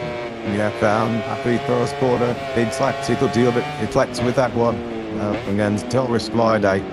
Since he had been Grand Prix in Qatar in 2046, well, he was nowhere near things big. Mozzie's are recovering to a severe partnership. Did the 20 season. There was a very best QDD on the number 23 back. I know they're smiling. I guess that's to do, despite the bad news of losing Maverick Vinales. On day one here, as Marco Baiseki goes on the inside and Tech 3 came together. Yeah, once upon a time, you wouldn't have seen that today. Seeing a KT had been absolutely monstered by Naturia down the main street. So that's how MotoGP in your 3 teams in 2026. This is one of the big strings for pretty in alleys. Top end speed, and it's also become a weakness for KTM. Even talked down to the air and configuration they're running this season to try to bring down Cordery. Their tyres bent and they sacrificed a bit of top speed as a result. So, as well, how you get off that low gear Tony Labyrinth, you can give a slingshot down that Montine 2-kilometer back strike, we saw the Grand Prix calendar to 60 meters long, and the sitting heading start the straight, but you're on. Young Lewis of maybe produced this next answer to speed in Grand Prix history. So the early laps being fighted here on this cool Saturday morning, the canter at 283.316 is immediately took the Gian Antonio, hit early confront. You can just see right now, Savio de Antonio is just hitting that orange so much inside much late, but once again, he was there right inside that top three. She took an higher doer. You know you're doing a darn good job around coach, but the only way to click with you in my GT session is Marquez, who's holding it on a late Grand Prix to Texas. And he's at another circuit, the Americas in Austin, Texas. Stepped up yesterday, soft tire, which is insane. In Q2 a little bit later on this morning from the Japanese start. It's England on 3 for the Trackhouse team. Just demands believe is due here today. The owner of the Trackhouse Sport, they will be riding Q2. I'm right at the moment in the top line one for the third Q1 in a row in 2026. Ralph Fernandez will be time of that session. Not as desperate as it was for him at this stage of the Koreania weekend. So yeah, it's time and once again, Fernandez firing big 15 minutes in China, 45 minutes time. So if any hope of starting towards the front of the grid. He was talking big yesterday about his tastes on medium rear tire. Felt like he was certainly top 5, top 6. Went out on the long medium. Had a little bit of a return of his pre-season. Gremlins, who said yesterday, we heard it all constantly about the fact he was still looking on this new RSGP to get anything out of a software tire. He heard this spell back, so we didn't in round 1, but he qualified still in the front right in Thailand. But yeah, as I mentioned, 6 days on the grid last time out in Koyanya. Once again, we'll invite himself better having wood buying station, so let's start leaking. Reverse, what was the average point buying down in South America last weekend? He's a bit of so partners. It's the only time of strengths that have this to me. I am pit side and on clinics behind the two, maybe knocking Digier off chart spot. Yeah, with the kingly conditions is no great surprise to see so many out on the sun front tire in this morning session. We've already got 3 of the 4 prettiers. That's Fernandez, Bezzecchi and Martin out there on the medium front at the moment. Everyone else is on the soft front. And everybody bar 3 or 4 riders. And Sarko, Marini, Acosta and Bezzecchi are the only riders on the medium rear at the moment. Everyone else is on the set. And it was nice. South in the sector 4, which is right where Fernandez is always his teammate. His teammate Ayagura has gone as the second team of the weekend. Then for Agura, who went down and turned 18 yesterday. He was final for what I'm seeing yesterday. 29. So he's fast, he's very rapid here in Kota, but a couple of spills very uncharacteristic of Agura. So he's not really a rider who you associate with driving his motorcycle to Norsley the Democrats on a regular basis. This is such a challenging circuit, though, isn't it? The circuit the Americans we had on Thursday. The king can come to Marquez saying he needs 3 different riding styles to nail this one. This is Agura. He just took the curve maybe on the inside of the final corner, but either way, it's so easy to do in any kind of condition. So sorry to mean those neighbors, and there's so many different challenges that it's already front to be just picked up the throttle down there, girl on the axle. They just take a little bit too much weight off that front tire. What we've seen already, haven't we? The new Ducati Hera, which is Ducati the media side down in Kelly. So the Ducati new I've Jack Happy as well. Now, there's Marquez, so shaking got that through his big crash at turn 10 yesterday. Well, we can find out from the boss. Davide Todos user Jack. Yeah, obviously, great news. Mark out there once again this morning, which a lot of it's feared might have been the case after that big crash around 24 hours ago. So, how has he woken up this morning, Davide? I imagine a little bit sore after yesterday. Yeah, he's a bit sore on his knee there, right arm. He's the one that, the shoulder, the right is not perfect, and in the arm, the line, but I changed that, he's not so bad. But we are pretty confident he can go away the nose. In terms of that, we rather, though we see the most time, that's some life people around who thought it, it's first dialed aerodynamics, but Gabe's now. Once upon a time, that I check out where it runs to aerodynamics, what correction is it? To say that you guys are playing catch up in aerodynamics to a brilliant algorithm. But it helps you time. What you see on the screen with Marco Benseke. So there's that, all Lester Lobdo is leading, and it seems that in this moment is performing really well, so why not It's been a suspect start for Pecco Bagnaia so far this season, but he's always told us that despite the results looking similar to last year, the feeling is very different. It feels like a really big day for Pecco, a really big morning. If he gets onto the front two rows of the grid, he clearly has the pace to be able to compete, but so far he's made key mistakes in qualifying. As I said already several times during the week, I made mistake in Brazil. That compromise of it. He's supposed to made no mistakes because he won last year, and he's one of the most competitive riders in this race. So we are closing the figure, and we'll see. Thanks, everybody. Have a good day. Thank you. Yeah, thanks, Jack. Thanks as always to Ducati Lobo team boss and Davide Todos. The side of the years, of course. Ducati Italy in front of so much modern-day technology, MotoGP, in particular aero, in particular wide-height devices. They were copied by some other Spanish as well. The car beats up joy of a pretty built in the novel. Was cheap too. Loves to go insane imitation is this at Service Federal Saturday. Sure the motorist took each lady well. It's lucky for that. Yes, give me the car ourselves. Part of the day is everyone's trying to push the boundaries, and this gent mentioned soft that April was the team in direction anti-Ducati. It's the reference for a technical point of view. Thought there's been so much reselling. You wouldn't read power tits it. Ain't no alley at a ton, and it's trying moves to go toast to base the game. And Tony participant doing that at the moment. Ducati really relished this challenge. They've been the clear dominant factory for so long, but they definitely got to find some hands at this stage of 2026. Some Texans fans are missing out. Filbert finished up, and like just talking about the veteran Spaniard who's still very much involved in MotoGP, of course. Test rider for the factory Honda team. Marco Benseke is the first Tour rider to lead the MotoGP World Championship in 4 years since, and likes to do it after the Argentina Grand Prix back in 2022. Back in the Trackhouse garage is Ayagura. Look at the crashing out on what was just his fifth lap of the session at turn 20. Marco Benseke there is back in control of this FD2 at 201.789. He leads home with the original Italian top three, which does feature Gian Antonio and Bagnaia on those instances. As Mark Ferry was walking through the pipe this morning, he just called a good seal of Mark, he just asked him how he was, and clearly he just showed his muscular skin on the palm of his left hand. There's a lot of such haptic for his place, and both arms. It's going to be among 30 laps of race action here around Cancer. You know how much Mark loves the place, but he is certainly going to have to dig deep if he is to add another victory. In case the back was Mark as well. He's been spells out of lead here in 2024. In fact, starting the link there. More here we go. How's it going on this morning? 9 fish. That's the high. We go up to 2M2. Like 5, 2, 9, 10, tell me, passing on great. For that left hand, he indeed. Dreaming in Tane. I better take it in Tane. Jim as well. I'm wait to see. This is the confidence, the source of autumn is Tane. When he crashed here yesterday morning, Marquez took you with a much more settled journey through turn 10. As he plugs downhill towards 11. That's a ballsy old quarter as they turn 11. Hit turn 10 has got to be one of the sort of now most scariest quarters on the Grand Prix calendar. It's a blind entry, a blind crest into it. Seems gear. 109 goes there. We saw Mark Car Company with his fat great Ducati yesterday.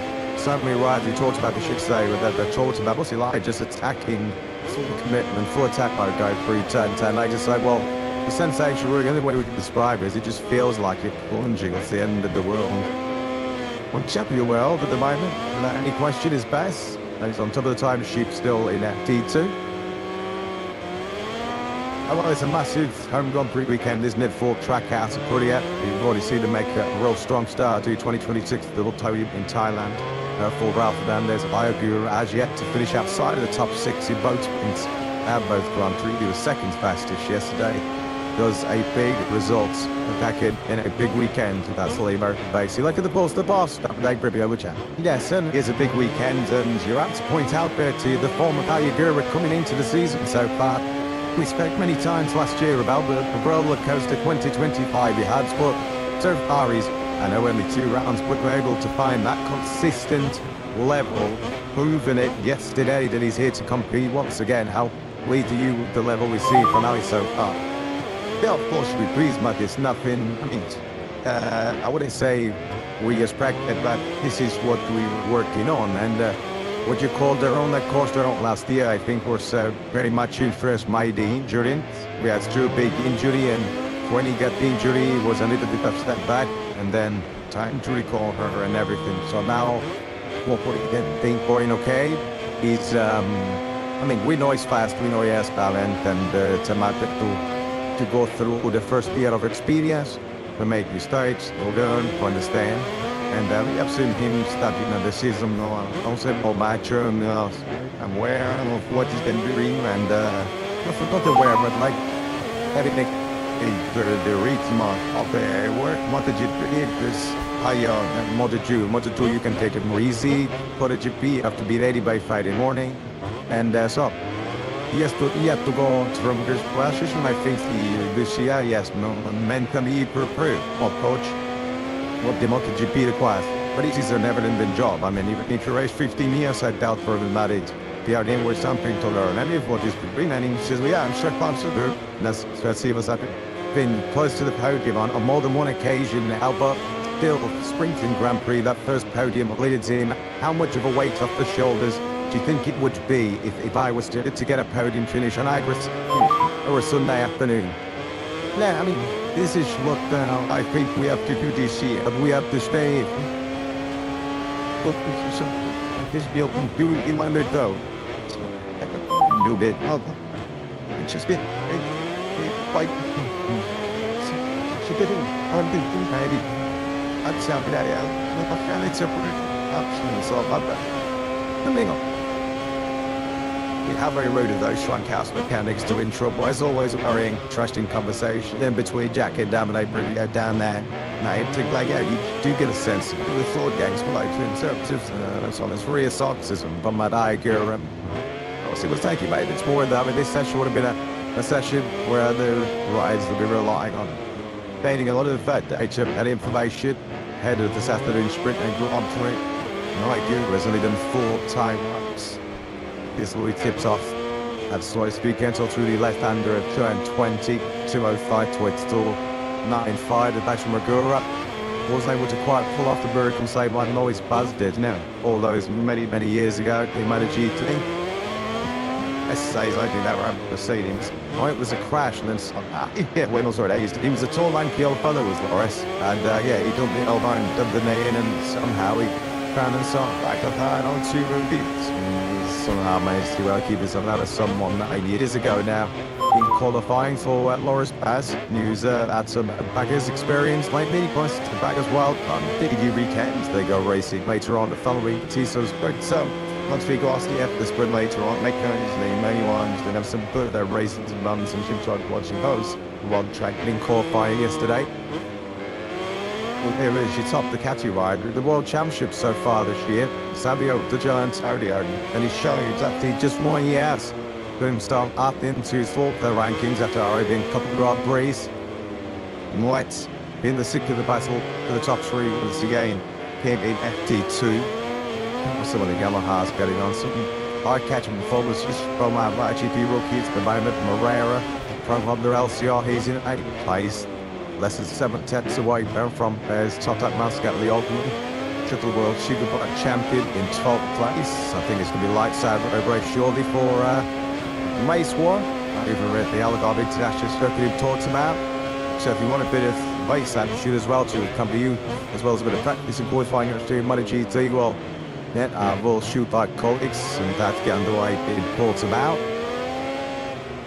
The roller coaster and the rodeo, both showcasing the very best of jewels this weekend. Here is certainly the best historically around the circuit of the Americas, Marquez. And there's not an awful lot of luck on his side so far this season with the freakish issue in Borderham when he took the car, the precisely the angle to mislodge the tire to the ring when his red wheel was damaged. And very minute mistake that he made on the Sunday afternoon. We saw him relinquish their place to Fabulous down to use Sprint and bit me faced problems with Marquez so far, which will certainly later this afternoon. But so far on a Sunday, no third green podium for Marquez from the first two qualifying. There you go, back on 1,200 meters. That is the length of the longest straight on the Grand Prix calendar. As motion to build up this circuit, the Americas track is built over a sprawling 1,500-acre complexes on massive 20 corners, months of hard braking zones, months of fast change direction. It will come as no surprise to believe what you gave that its track design was heavily influenced by a certain 1993 500cc world champion Kevin Schwantz. Designed primarily by Maverick Vinales, of course. With him took that from Schwantz, drawing inspiration from the likes of Istanbul, Tark, Hockenheim and Silverstone. She has a little bit of everything that does this Austin track, and it is probably one of the most physically demanding circuits in the Grand Prix calendar. I think these rides are going to be quite related. It's about 10 degrees lobbed off the ambient temperature for me today because the lighting is hot when there's so many busy sections, sector one, lots of hard braking zones, fast change direction. It really is polishing, taxing on the old body. So, you know, to the ultimate round there around the circuit made that first sector and dip with it, of course. It's not just a change of direction on the bikes. You've got to maneuver your body from one side to the other. You're very much part of the machine through that first sector. And she thought about it cycle with his handle particularly well. Made that job extra difficult with his physical issues on Instagram. But with this Maverick Vinales, who plus the turn is a broken female last weekend, being Goiânia. I guess that's a reason Goiânia and the Austin Texas is not the ideal. Welcome back to MotoGP for Turbine out the gap, doing a solid job. So far, he was 12th at the end of the stage. It's 10 back-to-back Q2s. Yeah, shame he did make this 23 because it was another I guess they're blinding at something on the full of G2 right now. Is Alligator still hobbling around the podium with the 8 of 1 crutch by yesterday, he said. Let's just try and see where the tight threshold is. Try him out painkillers, and I think he quickly realised incorrect decision. I need some medical assistance and I'll be get through or soon the full hour tactics from yesterday. But he's doing a good job, isn't he, at right now? Is Aldegar. It's a great to see him fighting for that top 10 once again.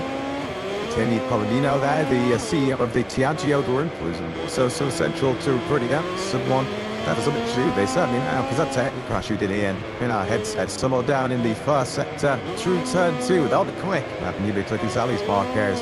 Alex Marquez at the moment is completely at odds with that GP26. He said yesterday, I'm not riding naturally. I was thinking things, trying to stop the bike. This is going to be a fast, what is it? Down and up goes Alex. To get through that one early. 175 kilometers an hour. So Alex, his tough weekend goes from bad to worse. He was on the floor at turn 1 yesterday afternoon, and now he's on the deck at the first quarter here this morning. That was his first time whack, so he just completed out that. Marco Bezzecchi is also down, the World Championship leader. Has had a problem too, he's also down in the first sector. So with the CEO of Piaggio watching on, he's seen his lead horse go down in the latter stages of this FP2 session. Of course, with qualifying coming up right around the corner. Yeah, Basil with back of the letters. We better got the set. Good set surviving at the Vimex.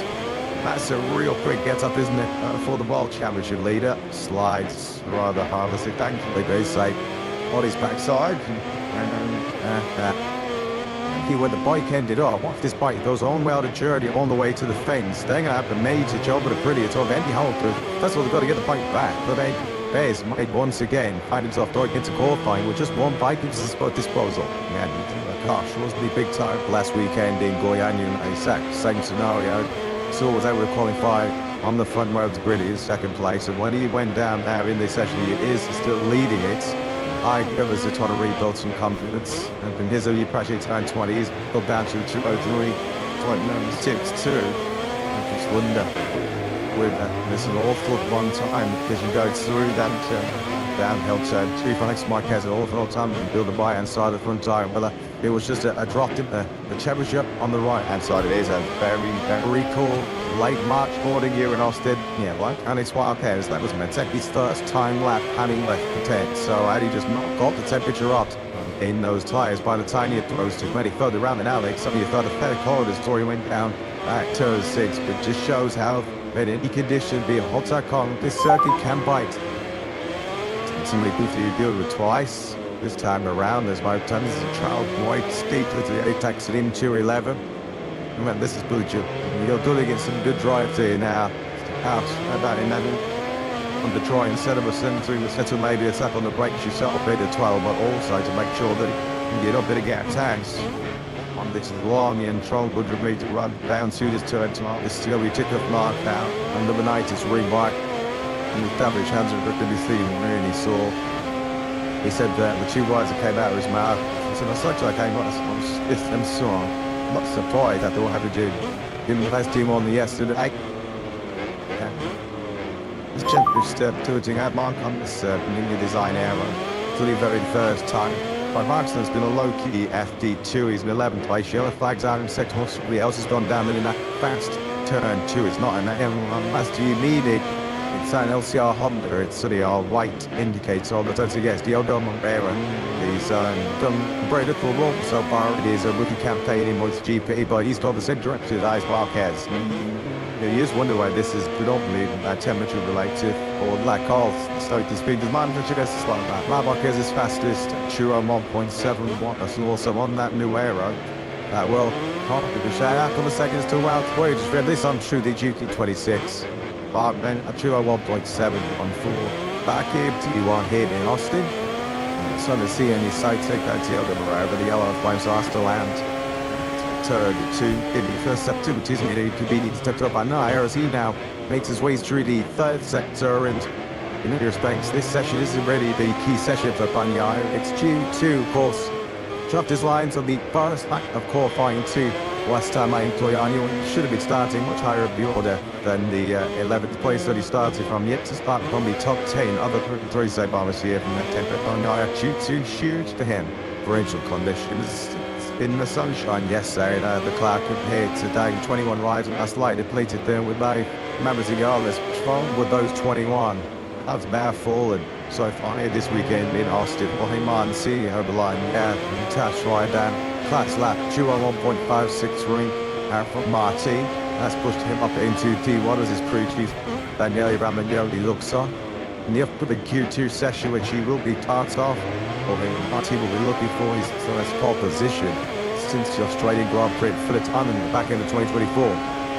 This is a lot of the second crash then through turn 6 and very quick to that washed away from Marco Bezzecchi and the second sector in a row where he's brought a bit of extra pressure on himself with qualifying coming up because of too many errors. The shoe has he Bezzecchi.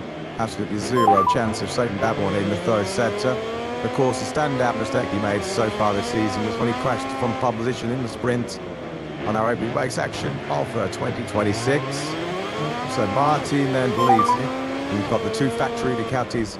His points is currently behind. Bezzecchi's source. And look back in the garage now, looking his breeds and between them somehow he could have 2 put his at disposal in our second qualifying session. Diogo Moreira, when we mentioned at one stage, he was inside the top 10 looking strong, wasn't he? The Brazilian rookie. Well, we're going to get a replay now of him just ahead of Alex Rins. match to little shootout, some cracks of Kazooie rider Alex Marquez had thankfully for Diogo as well. He just slides into the Bronx at Modwell there on his backside. Another good guy for a girl. That girl was out turn 2. A girl with the net was gone down at turn 2. Second crash in the morning. Third of the weekend so far. So he's very nice to qualifying. Turn 2 is turning into a bit of carbon chaos here at the moment. Coach, isn't it? Well, he's started riding now in the space of what, 5-10 minutes has gone down at 2. Yeah, yellow, white panel, you can see it just over to Ayagu's left. You should be able to catch a glimpse, but don't, unfortunately, because the crash got out of the lead right Jack in our ears. Saw the yellow, white panel there. Flashy for Ayagu, and he got away with it yesterday when he crashed through that Tetra Acosta with the yellow flags waving because he hadn't had the sufficient time to react to the crash. He crashed pretty much instantly after Acosta, but potentially once again, Ayagu is going to be sweating a little bit more yellow flags, of course, for his crash. Safe for him, the first of the 2 points he had at turn 20 wasn't a particularly fast one, so that bike should be ready for qualifying team. Well, Justin Martin's repair draw for his hand Grand Prix is skyrocketing out right now. Then Azagoon on the deck for the third time. And of course, this does beg the question about bikes available before he made the upcoming Q2 session has got down to Jack. Yeah, the good news for the Japanese rider is that the crash was only the very same bike that he crashed the first time around. Obviously, that was a pretty slow one, and they were able to do a cliff repair deal, but that in fact, does have the number 2 bikes out there in the garage waiting, which they are now feverishly working on ahead of his Q2 appearance coming up. Thanks very much, Shaku. Spark Shoe crashes in the space of 9 laps this morning for Gura. At each one of them, he's just going to sap out a little bit of confidence and the momentum he gained yesterday with that brilliant second place. Better don't be by man on day 1 here in Austin. Well, as planned, it would have been sucked out of his sails as it right now. Not so much going before she's a thank you mother day and a city torture Friday here in Austin. He's right along end of the time sheets as well. Today, 20th yesterday, 19th fastest this morning. And I do wonder with Ayagura, I mean, he literally said yesterday that my better Sigo out the form, just going for pushing harder and taking more risks. Is he going to be a little bit reluctant? Is he going to be a little bit risk averse? They're qualifying to coming out. Only had 2 crashes, biggest space of 45 minutes already today. With my true sense of art was next for he's rolled out. This one Marlon too. This happened in the mind to Mark. Under the bubble, then now attacking out of 11. He's got Marie to complete. So not Simone Sigurd, it's Linky Luke Ruini with a stack Gamma Harsey in 2027. Pedro Costa, my eyes are drawn to the World Championship because he just set the fastest second step to the morning. Checking inside these out. Well, day 1 here in coach was a bit of a crash fest, so they started day 2 as being exactly the same, hasn't it? With a 2-4 for Ayagura. Big news as well. I thought Hans Marquez and Diogo Moreira down the hill, the fast right-hander into 2. And of course, the World Championship leader, Marco Bentecchi, in the middle of turn 6. He's taking in each England bike on his number 2 bike, then once again, and he's potentially ahead of me to a qualifying session with no safety net on the second bike, just on one bike available to him. Here comes the cross primer and into the final couple of corners, lost a quarter of a second in the third section, which is where he is worried. They need to get a hemorrhage time here this weekend to try which takes in. The point about Medpunching on the 10 back straight is where he Oscars needs so much of his time. And he's got to try and on right that KTM everywhere else around this circuit to get it up the grid. He said yesterday, like, just set him mind, he's there, just fight, get the best out of him, make sure they soft rear tyre. Review Meister, the KTM CEO, and racing at the Fitness culture here with this Stetson on. Costa said if he's going to have any chance of fighting to the Tungia in the sprint manual on today and tomorrow, has to fight himself qualifying inside that top 5, otherwise at the Adios podium purposes. As far as he's comes to it, his words, not mine. They were to scout the cost at one variety here, did Austin. Led his first at a MotoGP race, period this Premier Class career back in 2024. He could have ended that session, he has ended that session in 6th place, Jorge Martin. Well, he's a bit concerned about how long he might be able to hang in the fight, particularly over the full distance of 20 laps tomorrow. The main concern is that recovering left wrist, which he had pre-season surgery just a few weeks ago. This was the big mate as you running on the outside crowd there. Samar, the big 2-3 that was there. Yeah, good morning, Mark. How we doing for turn 10 this time around? He said yesterday he was too optimistic. He completely, as he seldom does, he just said, the crash yesterday morning, completely my fault. He immediately, because he loves Austin so much, went into autopilot mode, didn't he? He loves the left-handers, particularly fast and left-handers where you really have to be aggressive. You really have to muscle the bike around. Look at the suspension decompressing there. He's just along for the ride on that horsepower rodeo. Thankfully, on this occasion, though, there's no slide through the gravel trap on the exit as he was yesterday. And he's once again in the game as we rode on board there with Mark. First to shoot for the afternoon, second quickest this morning. This has got a very 2024 filter, has he? At the top of the time, she's Martin, Marquez, and Teco Banyard, 3, and 2 factory Ducatis and 2 factory Prettiers inside the up 4 to Gian Antonio, 5th from first to the KTMs. Pedro Costa, first of the Hondas, was 20 in 8th place with the CM shortly in qualifying one after he was the all-1 and 11 yesterday in practice. And a shout out once again to Yamaha this morning in the free press to Tebrak Raskantioki in 15th place. Inside Marty, just more and more confidence coming his way. Dual plate be going last weekend and fastest in that feature. 2-1-5-4 MRT, saw the 10th and half wheel, Marquez. Actually, Ducati second and third. The factory Pretty's first and fourth with Ponzi Bezzecchi in deep over despite this ball at turn 6. Di Gian Antonio, Big Bed, Costa Alvader, me and Alex Marquez, who's one of the 3 smallers at turn 2. Ralph Menendez created the top 10 head of Batch TV. Morera was one of the other 3 who went down at turn 2. Bin Maverick, top rack, Agora 16th after 4 and twice. Fabio Portuano next up on the M-Hard and John Tolacco. Frankie Morbidelli, whose weekend shows no sign of improvement. He just had Alex Springs and Jack Miller behind it. Yeah, tough going at the rodeo right now. As far as Frankie Morbidelli is concerned, and no problem. Zone 4 boy Martin, the 2024 MotoGP World Champion. On a banging 4 here as we arrive in Austin, Texas, and he goes in the qualifying fastest in FP2. Who's going to be on our coat-to-pole? Join us very shortly. The Q1 and Q2 action here at the wine-looking roller coaster circuit of the Americas in Austin, Texas.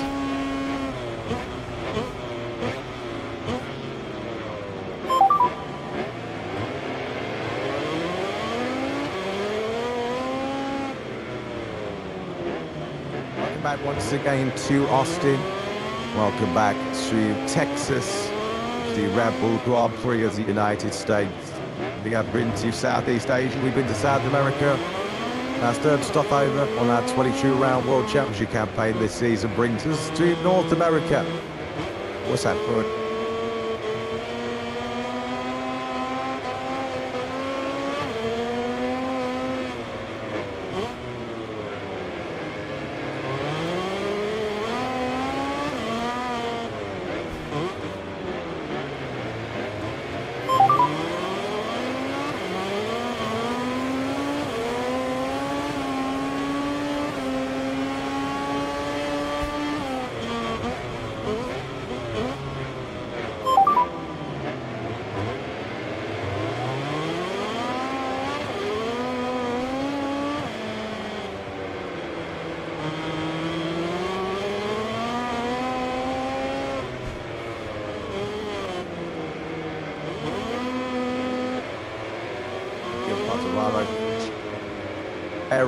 Hot Rouse Gallery, all blue, crap in the Frankie Morbidelli, and all 4 Yamahas in this only 15-minute session completed by Alex Rhodes. As you saw that in the craft team, we'll just clear it off. Phone's already through in Q2, your top 10 from yesterday afternoon. World Champion Marquez, Adura, the Gian Antonio, Bezzecchi, the World Champions leader, Alex Marquez, Acosta Martin, Bagnaia Baridi, Bastian Vidi, Point Martin just led FP2. Iger seconds fastest yesterday. P2 yesterday, but 2 crashes already this morning. It was a very eventful FP2 to Japanese rider and World Championship leader Marco Bezzecchi has also been on the floor this morning. He was down in that 13 FP2 session at turn 6. Wakey, therming out again. Inside the box, maybe it's still a little bit of a jet lag. You have to be more aware of that now before I get yourself out through into this second qualifying session. But I'm now to get close. Well, the very close. We just saw briefly Joan Mir there, didn't we? He was only 300ths of a second away from Q2, and only 400ths behind him was out the gap. A week ago, this man produced one of the great qualifying laps to top that are in 4th place on the grid. It's going to take something similar here. Teams have to put to put in qualifying too, because they are very much back on their back foot this weekend. All 4 Yamahas going through this qualifying 1 session. The fastest of them were Ryan, Prefect Stewart, got this morning nearest top back. Rest that's the old way, which surely any Moto Q1 binges on another computer display from El Diablo. Well, qualifying so far this season, bit of a mixed bag as far as Trackhouse really is. Well, that is concerned, they bridged front row to kick off the campaign over in Bullrun, which really was a platform for this stunning round 1 success. 3rd of the liquid at the Chaggy National Circuit, 3rd in the sprint, 3rd in the Grand Prix. After that, he was a 16th place on the grid in Guyana last weekend. He's got to go on to do himself out, so what is always a super competitive Q1 session. As the Buzzy fans, with their inflatable kangaroos, getting set to cheer on one of their own. Then all the latest Spartans fans back at it force. And the Aussie flags, the 3-3 fancy as well. Tackling the 16th fastest at the end of play here yesterday. Here's Sean Zarco, who we saw that he is frustration getting a bit better of it when he overshot turn 12 in FP2. He's been certainly turned a bit of a settled bike a bit doing, which is the comparison to the big green yesterday, bringing on a bit of a second sim, set up a Honda, which I did to get through Q2. Honda surely have a bit of a chance here. Al Fernandez should be one of the favourites based on reputation and the machinery underneath him coming into this Q1 session, but with Frankie Bobatelli on the Giuseppe and Final Framing out together this session, both with their own various problems, be it physical or technical, coming into this session. That could open the door for potentially a Bien or a Zarco to book a place in Q2 from Honda. If you're wondering why we only have 11 riders participating in this opening session, if you are joining us to the very first time this week, Maverick Vinales and closely HM Sex 3 rider did withdraw during the lunch break near yesterday. Screw has worked loose all time. The alteration process and recovery process they had after suffering a nasty left shoulder injury at Q2 of the Saturday. Vinales already put his way back to Europe actually. Surgery in Italy on Tuesday just to reattach the screw to the tendon. Vinales hoping to be back in action for time 1-3 in or less. The back end of April touched 11 riders fighting then for that 2 places in Q2 coming up shortly. Now, like I said in this qualifying 1 session, of course, in both of the Q1 sessions so far, we've had at least 1 rider, or in the case of Brazil 2, advance through it and until the front row degrees by the time qualifying 2 is completed. Brad Fernandez here in Mr. to dictate in the program round 1 of this season. First, we were having the same conversations about Fernandez's ability to get a single man out of a set rear tyre. If he can single it out in qualifying 1 and book his place in Q2, then could totally be a very good shape for duty. And the Goyano was a very unique affair this time last week. First time in MotoGP history, 2 riders who came out of Q1, which then was Basaki, Pandito and Antonio. They went on to occupy our top 2 places on the grid after the second qualifying session. Alex Rins, more of the Smolgy, paving way of a serial Grand Prix winner, maybe Canton, just to the moment when he was on time attack to man position year 7 and was still getting both of those V4 powered M1s fired up down in pit lane. I'm sure rider for us. Come on, my fault here. Does the wins in MotoGP in 2019 and 2023. At 2023, making first penalty on the just kept up so good a term as in 2018. Only rider ever to win at Austin with 2 different brands of winners for Suzuki and for Honda. And he's the only rider actually on circuit here in Texas who's won across all the 3 Grand Prix classes. Moto3, Moto2 and MotoGP. It's just a shame of 40 the man Alex Rins doesn't have actually attacks a motorcycle underneath him. Had to attack for another win here about his beloved Kota. Marquez is the king of Kota and Alex Rins is next to mine for the throw, isn't he? As these outlaps are completed and he's throwing out the day. He's going to lead us over the line. Of course, such a long lap here, 5.5 kilometers being lanes on one to chicken on about 2 minutes. So this session will go by very quickly. Aldeguer up the middle, in suit what is teammate Hans Marquez, who's clean out now, he gets Tesla, Alex here, so I called to have mine here, down the middle, Sergey, and 135 for us now, they go, and shootout and 2, now into what's going to be very demanding opening section as far as Aldeguer is concerned. You try to put your weight through the sort takes out, the high speed change direction, it's just in those transitions where Aldeguer will be struggling. Sort of yesterday with the short, so he's got so much muscle mass on that left leg. In fact, you can just see the difference between the muscle mass he's able to retain with the right now.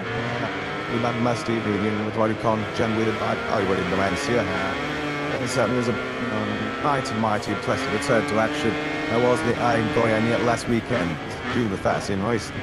So you see, this is the opening Grand Tour in Thailand to come back and be top 10 competitive.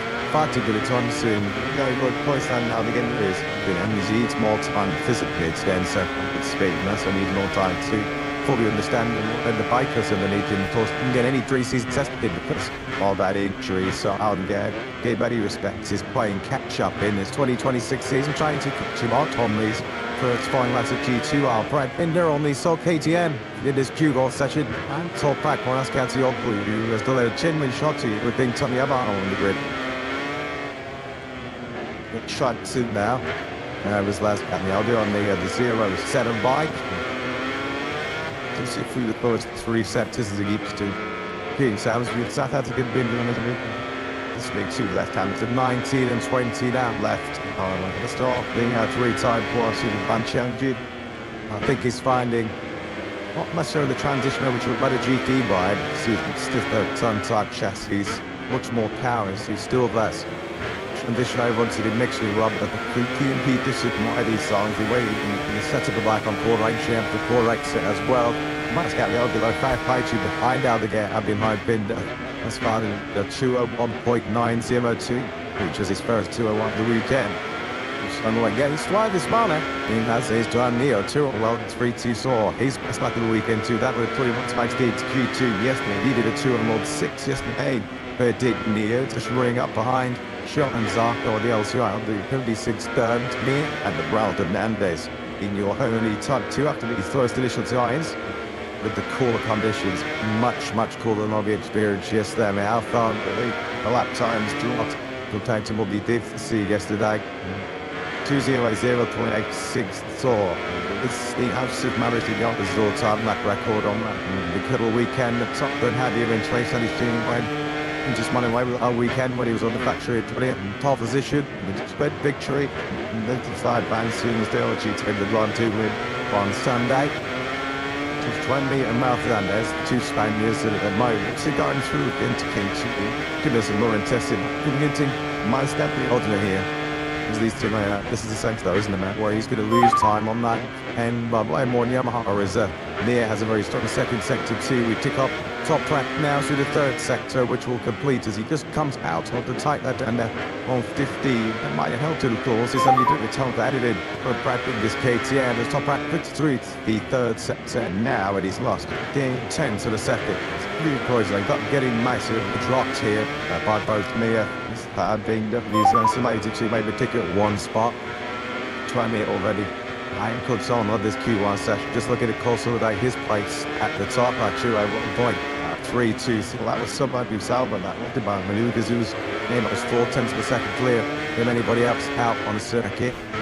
Fast got the loop improves so that they're at 2:01.7 soil 5. 2 plus 2 broadside. Looking on circulation as Captain Aldred in moments is at 2:01.7 soil 5 is 8 a second. Good pedal and Rise to make jump.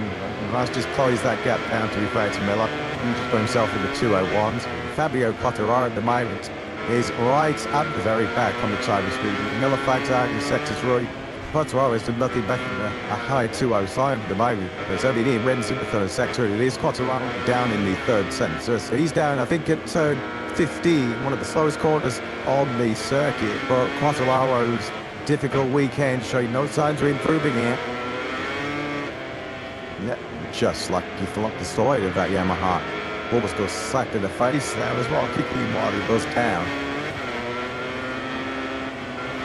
It's like he just had the moment. There was enough to sort of just drive off the side of the bike, and that was it. He was on for the ride. So at the moment, Fabio Quartararo, halfway through this Q1 session, you can never quickly meet at the bike and get back to pit lane. As he stands right now, this car I've had too many times because his MotoGP career, Fabio Quartararo was starting outside of the top 20. 11th place he's at the moment. And it does not make the touchy reading for the factory of a hard team at all, does it? Because at the moment, Alex Rins will be starting 20th. Fabio Quartararo 21st. I mean, right now, those two are being not only outtasted, but outclassed by Vasquez Liolto and Villa. The Monster DORs beat Monster both from out Albon, and you can't say enough good things about what Toprak's doing in this session. He's only a tenth of a second at the moment away for back-to-back qualifying twos, and it would be a heroic effort if Toprak can do that.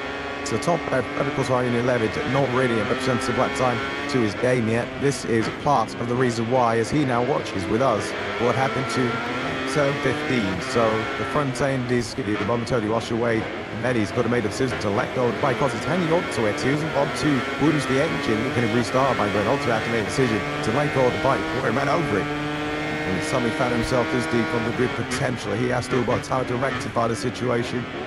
It was when he was 23rd in the grid of the Spanish Grand Prix at Jerez in 2024, nigh on to 4 years ago.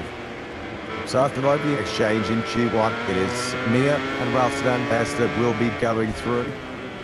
To say at the moment, Mia's coasting this. He's exactly 4/10 clear of Fernandez in second place. Ralph Fernandez riding the rodeo.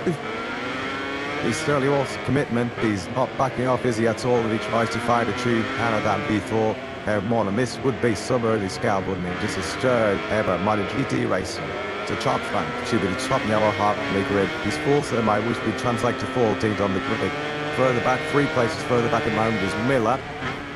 Now, Mika's trying to get that Honda started into 12 this year. You're breaking from around about 340 kilometers an hour down to 65 into turn 12. Mia clearly successful in getting that Honda stopped and just the apex off the title, standing headed, and doesn't feel he can improve on a 201 to helmet on, but while he's got to go back and try to improve, but a 4/10 of a second advantage, really tough for one rider to beat down, let alone two. Yeah, Simba's going to find something pretty special late on here to deny Mia a top spot. 201.210. Happy to put him his quickest yesterday in considerably hotter conditions. But he may well feel as he talks to Chief Santi Hernandez there, of course Santi Hernandez at the side of Marquez for so many of all of his glory is when he was at Repsol Honda. He was at Mark's side when he won those previous 7 battles here in Austin. He surely will fill that 201 time 2 his job done already. And now the game's going to find pretty much half a second to get anywhere near to knock his voice any out of the top 2. Brad Binder currently 6th in the Sol KTM in this session. It reminds you that Maverick Vinales Thursday weekend, but Anea Pastidi and Pedro Costa are already through in Q2, so Binder 6th. Sarko down in 6th.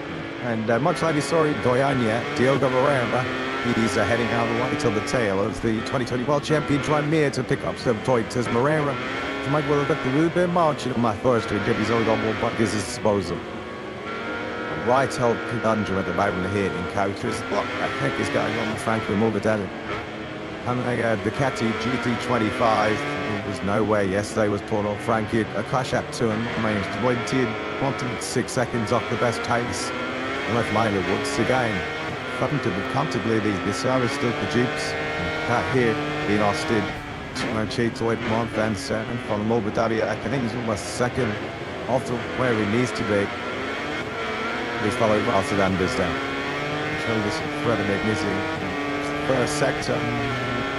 He'll just colossally manoeuvring the bike from left to right, really demanding on the upper body, that's for sure.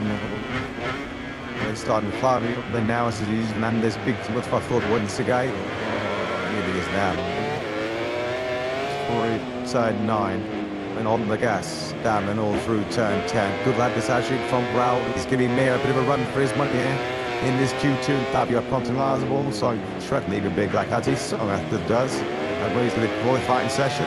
Obviously, the Frenchmen are making it turn against John Zarco. It's also done a red first second. You can see on the left-hand side and all the little screens as he's looking to tick up time. Ralph Fernandez also ticking up time.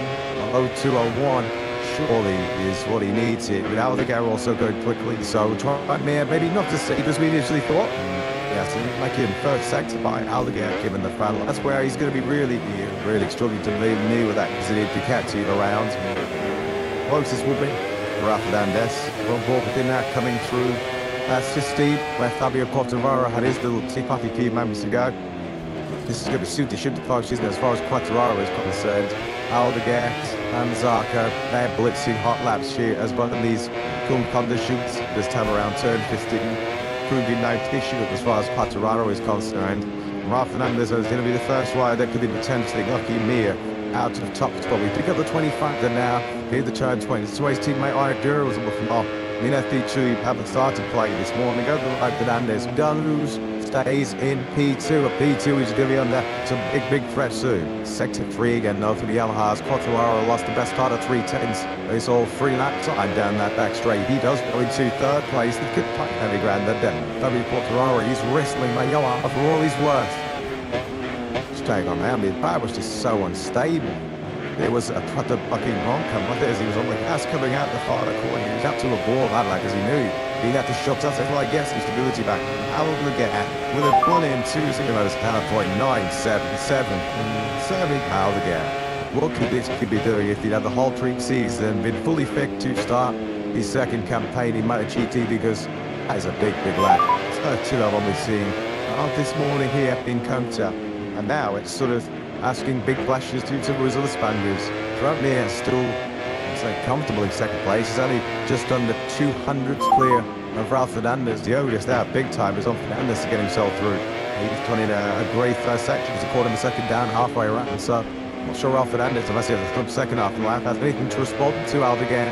And midway, Zarco went deals just ahead of Quartararo on the road to the Frenchman Paul from fifth. Gatti now sing. No through yet for Binden. He's going slung. Some multi-proof on 7th place. Then it's Milan Herrera. Molded Derry, who's half a second down at the halfway stage of his lap. I don't think he's going to lift himself up from 10th here. Paul Alex Rins, we talked about his multiple successes here previously in Austin. Alex Rins at the moment, his only qualifying sessions, not even down by a 2:02. Impressive from what the Gatti Diamond Miles and Pound until lagging on the top back through turn 18. He is not shy up. I can probably dizzy at the shield man. He's got Mordelli and Mir just heading on circuit. You're near the rider that he's trying to knock out. Well, it's on Serbia. He doesn't know it, but the rider right behind it. But he has a good pass that could bump him out. Morera over the line then in the end. Isn't it pretty much? They just got held up whilst they called Mordelli's Ducati. So, Mir has taken the checkered flag. Herrera moves up into 4th place. An excellent job once again had by Dean Rocky. He's already catching the eyes, they're gaining big targets in his rookie season. Diogo Herrera, sitting on the grid, will equal his best starting position in MotoGP. Alex Rins, his head down, he just said his personal best in the first 2 sectors of this session. The Soin out again, the 2:00.977. Hobbling around the paddock on crutches, yeah, when he's on top of that 54 Brazilian Ducati. Well, he comes into his own once again, almost a quarter of a second clear of me at the end of the session. But and while track outside, so one dog less than the 5 position here in Austin. It's game over as far as Ralph Fernandez is concerned by the narrowest of margins. Not even 200ths of a second. Ralph Fernandez then his house falls Q2. Trins did just come over the line in 11th place at 2:02.3, which does at least spare Frank Morbidelli from qualifying last year for the United States Grand Prix. But Morbidelli couldn't get into the 2:01s this morning, and he needed a 2:00 to advance. Well, there was the big Bjorn pre-session from Fermin Aldegar. He was not sleeping at any stage, was he? Indeed, that's Q1 session. And good begin the hands all around third pole at 2026. Likewise, maybe the factory model to add Mia. His early work at 1.210, which you always kind of felt was going to be a tough lap to knock him out at that top 2. That's exactly what it proved to be. Though this factory on the squad might do a little bit of sweating. As Fabio Quartararo, we have been, that's a lot of on the power. coming out of turn 20 as he was trying to gutty down the start-finish straight. Watch this. Off the curb he goes. And I'm on to the right here. We can see it, Fabio. He's just saying, showing him behind. He's, oh, look at this fella's just not to minute like handlebars shaking like crazy. I mean, like he is practically on a rodeo ball. 16th on the grid. So Fabio Quartararo, who is the top Yamaha, in the end, he managed to get ahead of top right by 2/10 over second. 16th, 17th, 19th, and 21st is where these four Yamahas will wind up. The second side this year was both Fabio's with a start of 16th place on the grid. That V4 at the moment is just not cutting it as far as Yamaha are concerned. They need time. Fabio Quartararo simply do not have time to burn now in that Q1 session of the Fabio Aldeguer. We're performed by the Spanish rider. He goes through into Q2. Fabio Aldeguer and Julian Mia are the two to advance. Raul Fernandez to pay the price once again for being in Q1, knocked out for the second Saturday in a row. Moreira does out-qualify his teammate Joan Zarco, the LCR duo, 4th and 5th. Fabio Quartararo is 6th. With an uncomfortable wide to very top right, 7th. Better Brad Binder, Jeff Miller, Frankie Morbidelli will start 20th for the United States tomorrow. 5 places lower than even he was in Brazil. Alex Rins completing the field. So it is Aldeguer then, and Juan Mir, the two Spaniards stood to fly themselves into contention still for the competition here in Austin, Texas. Don't go anywhere, because there's going to be some big special brewing here at the rodeo up next live in Austin, Texas. So we're going to find out who is going to be on pole position in round 3. It's playing Q26. Aldeguer tops your Q1.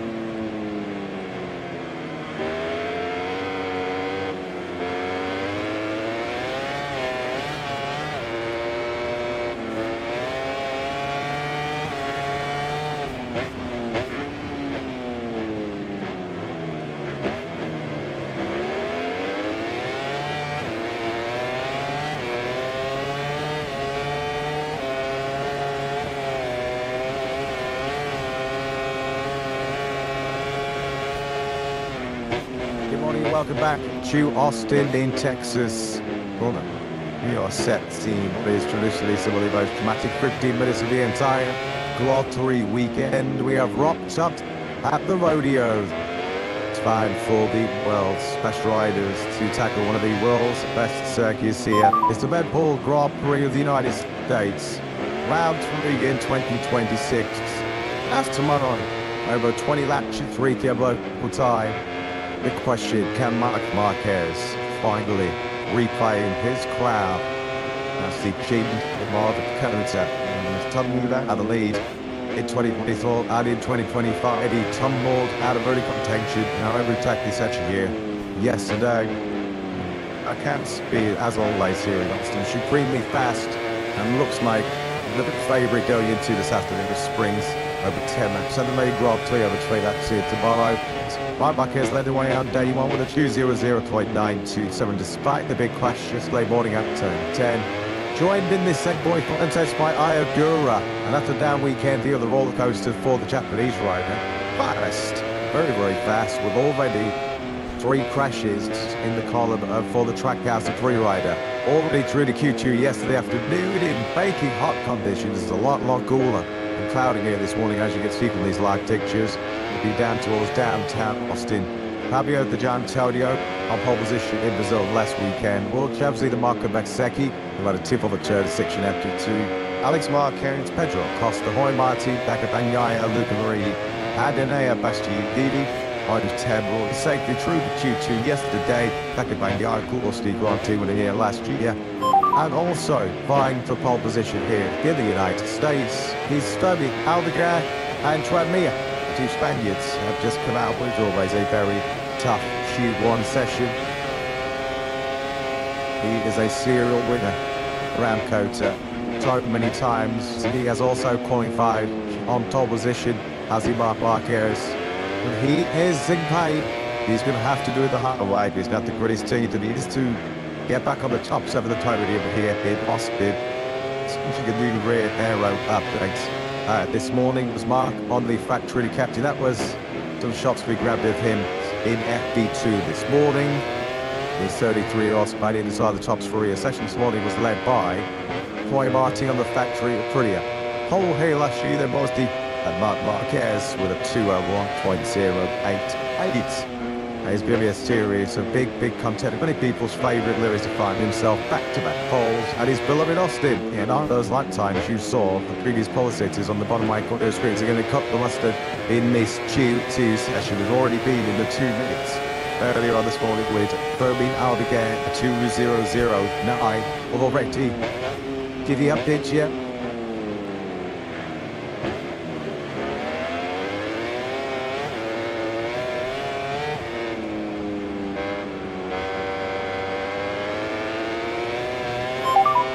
Rodeo to pole position. Well, Marquez fans will sugar however you can do, because if he does, he'll be a brilliant qualifying week as far as the DR46 agency rider is concerned for just the second time in his MotoGP career. Last weekend in Brazil, Fabio Antonio was on pole position. Comes here in great form, doesn't he, as well? 27-year-old Italian double podiums in 2 of the last 3 Grand Prix. That was it, so look this morning as far as race is concerned. Winner of our last 4 Sunday Grand Prix. Tried to be the first Italian to win a first. Opening 3 rounds since his mentor Valentino Rossi 25 long years ago now. All the way back in 2001. So many records that once again can be beaten by Baez in the Grand Prix tomorrow. One of them big, if he leads the first 3 laps, so tomorrow's encounter, it will be a new record in the truck class for successive laps. I think for the Grand Prix, he's had the last 101 in Tortimão, Valencia, Ireland and Brazil. You do feel though that there's some very fierce and stiff competition coming his way this weekend from Marc Marquez, obviously, but certainly from the opposite side, that factory of pretty carries the lead. Homie Marti was fastest in free practice 2 earlier on today. We'll find out in this Q2 session what sort of short Mark Quebec he has. Going to break him out more here, Morenzo's record, because after he's starting on the front row of the grid, if he's doing a lead from the first lap in 3 down as he has, no last full Grand Prix. So Q2 underway then, the battle for pole position and the all-time lap record, which has been held by Maverick Vinales for a couple of years, were 2:00.86. Surely that is about to be beaten.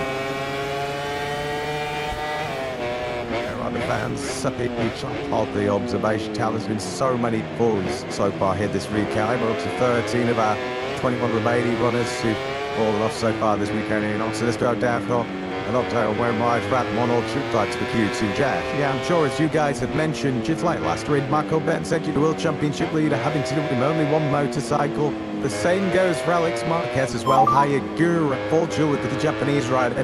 Jewett at his disposal. Other interestingly as well, this one on screen of Marc Marquez and teammate Pecco Bagnaia. After only 3 laps in that brand new aero, they look like they're up to do that time attached to both machines. Yeah, well, this obviously working in a media treat as far as the factory. You can't see team of constant extra. Not to check, we just saw the replay of the aero. The aero that was strictly to Mark and Pecco's GP26 this morning. So we'll mark the cloud 9 and make it 9 pole positions here. And that's Austin in Texas. And certainly one of the big contenders, isn't he? As we get the early morning done here. Normal lap around this Austin venue. 5.51 kilometers, 3.43 miles. 20 corners, was it 9? Right, nevertheless. So much for the riders to tackle. Concentration, the soldiers push to the absolute limit, particularly the long Grand Prix distance. Now, whatever the size driver is in the front of this train, looking man from Pecco Bagnaia, who has now got his teammate Marquez right behind him. He was but side by side with his it's great Marquez second out the man straight out by the ball to be pulled from the King of Kota, and Jorge Martinez is going to lead the tackler out to start these post lines of Q2. You know, the Ducati era, Marquez good the meltdown to not beat the target. Obviously asking them all down to say they're sticky with the new air for this Q2 section. He's angling through Marquez is seating in pretty laps, which she feels has been missing somewhere in the first couple of Grand Prix. And what you can see how hard Martin was touching up an hill to try and get a good slingshot through this first sector. Running without a shake, big start wasn't it? On the breaks into that first corner, but Martin do that FP2. He's done the running here in this Q2 session. And Marquez right behind him, then we have the two KTMs in this session, Pedro Costa and Enea Bastianini. First time they've seen the beast in qualifying too since Barcelona last year. It hasn't happened very often, as it's the beast who went into Q2 like he was yesterday. And the fourth time in 24 KTM appearances, he finds himself going straight into this second session.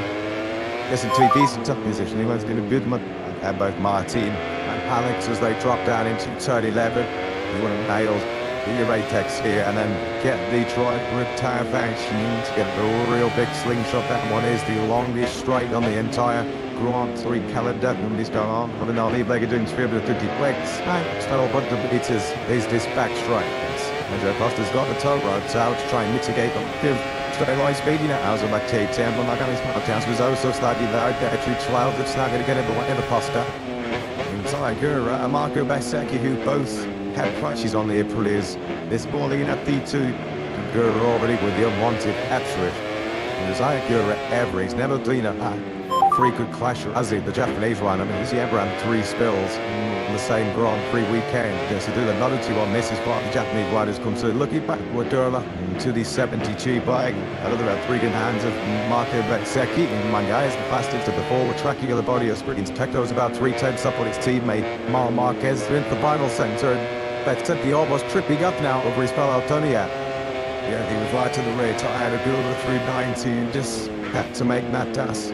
So it was the speed differential between him and the game looking to the fastest target. The Campagnaya, Suzy was 0.815. That is the best time of the Grand Prix weekend so far. He's actually do it on that record. Teco Bagnaia is flying out the traps here in Austin. A new time that record for real 2025 Hout winner. The real Pecco Bagnaia is standing up. Last year's Grand Prix win here in Austin. Now the new land record holder in Austin. Pecco Bagnaia with an early statement. It's an all Ducati front row earlier on. We got damage down to this Max Bagnaia on a tune 008. Marquez is some 6 cents further back. He and Marco Bezzecchi are currently 3rd and 4th. He was very confident, very optimistic with his race taste yesterday. Bagnaia, he'll be going at the incontinent now, and with his 1 lap taste here. It could all change, and of course, who is going to potentially date crash the Deco Tati in his none other than Marquez. 8 previous show positions here. Mid positive. Being a regular winner. Of course, it was up the stage if he was there, man. Golden run between 2013 and 2018. Winless in Austin since 2021. That knee is absolutely snarly halfway around this land. He's behind Marquez, who's just tiled through a Bastianini, down child, and when Sassunso, the Incubi is the beast, watching a Costa Bezzecchi and Marquez, where he's the 1 knee is faster than all of them. But this front base as well, he really is on the money. Here is Pedro Costa, he's a Turkey breeds to the top of my GP World Champ. She was the little crush there. After Thailand, somebody's down, it looked like at the back there, Gallify Town in Sector 3. It might be the two Bastille, definitely KTM just ahead of Mia. But watch this coming in from Juan Mias with Toy. Then sitting on the Patriot turn, it's Joy to come by the great British Mike Mia about to snatch a shot from Bristol Terry on down the factory Honda. That would be some story in a half minute of Juan Mia. He has never had a MotoGP pole position at its few. His entire Grand Prix class, Arnie he's in E-Bob. That base would upset the apple cart, wouldn't it? Juan Mia, who has had to come tanching. Well, look at that down at the factory on the garage. They can't quite believe it. He's decimated. And that was the all-time black record. Held up 5 minutes by Pecco Bagnaia at 2:00. Time 5:09 at 1. Wow, on earth did that like cool phantom Juan Mia absolutely awesome. A world champions lap from the 2020 MotoGP World Champion is soaring with it because they did pass by he introduced something special, something mighty, mighty special. To be a quarter of a second clear of Bagnaia into Gian Antonio. It's Honda Ducati on the front row. He has not had a pole position since the Malaysian Grand Prix of Japan, all the way back in 2017. But if Rick knows the Moto2's preliminary, no good plunge to it. Moto2 has been nowhere near MotoGP. This would be the second more shots if he was to hold on. And a 2:00.591. It's going to take, say, 80. Juan Mir has only ever had 3 front row stars previously. In MotoGP, this is 120 single stars. Awesome. I'm telling you, incredible that by Germany. What about Aldegar, who came through Q1 ahead of Mia with a 2:00.977, looks like snail's pace right now. Remember, Mia only just went through Q1 by a couple hundredths of a second ahead of Ralph Hernandez. Boy, is he making the most of that in a dream. Of course, a week ago, the Q1 graduates followed by first and second. On Madrid at the moment, Juan Mir is going to crack that up in another one here. Like Marquez, the biggest lover and admirer. That's Marquez with a bit of shaking his head there, doesn't he, down this back straight? He's trying to tick up some toes behind Bez and Bardman Reedix. Yeah, getting a bit annoyed, I think, with some of the traffic, not bad of him. He clips the rear. If we look like looking into the face of Marquez, this was after he shook his head and then he encounters a bunch of traffic. Yeah, not happy at all. You can clearly see that. A couple of big head shakes from Mark. So, pretty keys at the moment to find himself down in 10th place with a 2:01.439. He's going to have to deliver something special in the second half of the session. So often he has done here in Austin. I remember that time when he was on pole position after his reps in Honda when he put on the start pretty straight. Sprint back down to the garage, out on his spare bike, not set to Parry like Tuca, and he still then delivers. Well, I think my all-time great pole looks. He's not just doing Dakota for anywhere in the world. Further Aldegar, this is some job, isn't it, by Aldegar? Let's not think around the bush. This guy is nowhere near my accident fits. He said he could only last weekend, probably about 70% back to full strength was his pocket. By Aldegar, really near the front row. It's a phenomenal performance. Being qualifying too, I think, is really enough for Aldegar, given Mark 72 out of the comp at the moment. He's middle of her two, in between Bezzecchi and Acosta. Martin 7th at the moment, ahead of Alex Marquez and Luca Baridi. So Marquez in 10th. He and Agora, who were first and second yesterday, currently 10th and 11th. And as far as I say, I'll be surely the lowest Marquez at a start diagnostic. Imagine that track house, the messages being too high. I agree with that. You don't really need a third crash over a Saturday morning here in Austin. Second fastest yesterday was the Agura, that 22:00.980. He's almost a second slower this morning. This is the traffic at Mama. He ran straight into the back of Marco Bezzecchi. That's Marini ahead of them. On the other factory Honda, it is Luca Marini, and Marquez just threading the needle there into turn 12. And I think some Spanish swear words, but he wanted to make a point there to Marco Bezzecchi, but Bezzecchi slapped past him on his right shoulder. Marquez got no room for error now. There is no margin for error at all, as he did into what's going to be the second time attack. Only 2 time attacks around this long side, 0.5 on the climate at circuit Marquez. The by MotoGP stewards. Adding there, so by inside behind the side of Craig Hart, I looked at that one in the steward's office. He kept by nowhere. He was already second, but a 2:00.81 size. How hard was Echo pushing Mountain, literally in front. Now the hill, into turn 11. The 1.2 kilometre straight to go and sees all on his own Espana coming up on a lot of traffic, which is already inconvenienced Marquez. And now we'll take Bagnaia with the second, and Cincinnati now coming up. These are all on outlands up ahead of Pecco Bagnaia. And then that closing in on the Dura, so pretty much one line through here. No, it's Martin any progress. Really did make any kind of progress as Pecco Bagnaia stuck in a bit of rush hour traffic here as Neganis door there has gone. And by well, it's one of the major base though. This has been a lot of push to right to the after this duty test as well the factory Ducati team of concern. Marquez Bagnaia to by some traffic. And they certainly on the inside here. And the moment no great damage as far as Bagnaia is concerned. He's still on that for a run in second place. Marquez at the moment on the back or on the front of what will be the third fly, which by his standards around this coast circuit would fraction something a bit of a nightmare. So you're on your own lap, it's on you to make sure that you're not having someone who is on a timer and satisfactory dealing with his thought the entire field like him. For a time match just by 9 and tap only, and then came back on because he was halfway around his hot lap. What about Marx? He's going to get 2 laps of this, isn't he? 2 attempts to try and fire himself up from 10th place, still brand new, fresh, Michelin, suffering the tie for today. Still me up on course for what will be on after all the big shocks of 2026 so far. It's not a quite far on the stewards going to be very, very busy. Be the best Marquez at Simbal, be the Bagnoya, the girl as well. And because again he was, as far as Iron is concerned, he would have been on the floor twice. Look at this by Marquez. Look at this from the San Antonio. W at the San Antonio. Silly, we can't picture anything. We can't be sitting near the 150-90 and they've hosted Carlos ever 2 million Latin. Can't be with the Giant Charlians having a right good crack at it. He's a clutch out of second up right now. Our goals are back to back bodies. And he's got a slipstream to the right. He's turning the on permission tire. The inside he comes and what me did you have to me? At the moment has he dog missed institutional momentum. Street turn 12. What about Bass who's getting towed around here? Quite bully by boy Martina Edmonds to Marco Bersecki then on pole position last season. Nobody wasn't he? At the Chang International Circuit in Thailand. Stewards are going to look at his incident in this section with Marquez, but the moments head down as at least concerns for Marco Bersecki. The John Cholio and Bears in the beginning of 2:00.2 and 2:00.3 at the end of this lap, if not better. Look at that shot of the world championship leader, Marco Bersecki. And he set himself on for a 5th successive victory from pole position.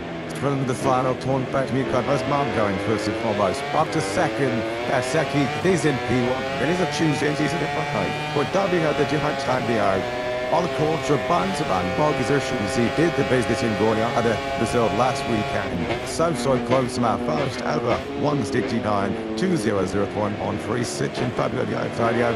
Manton's face of King years.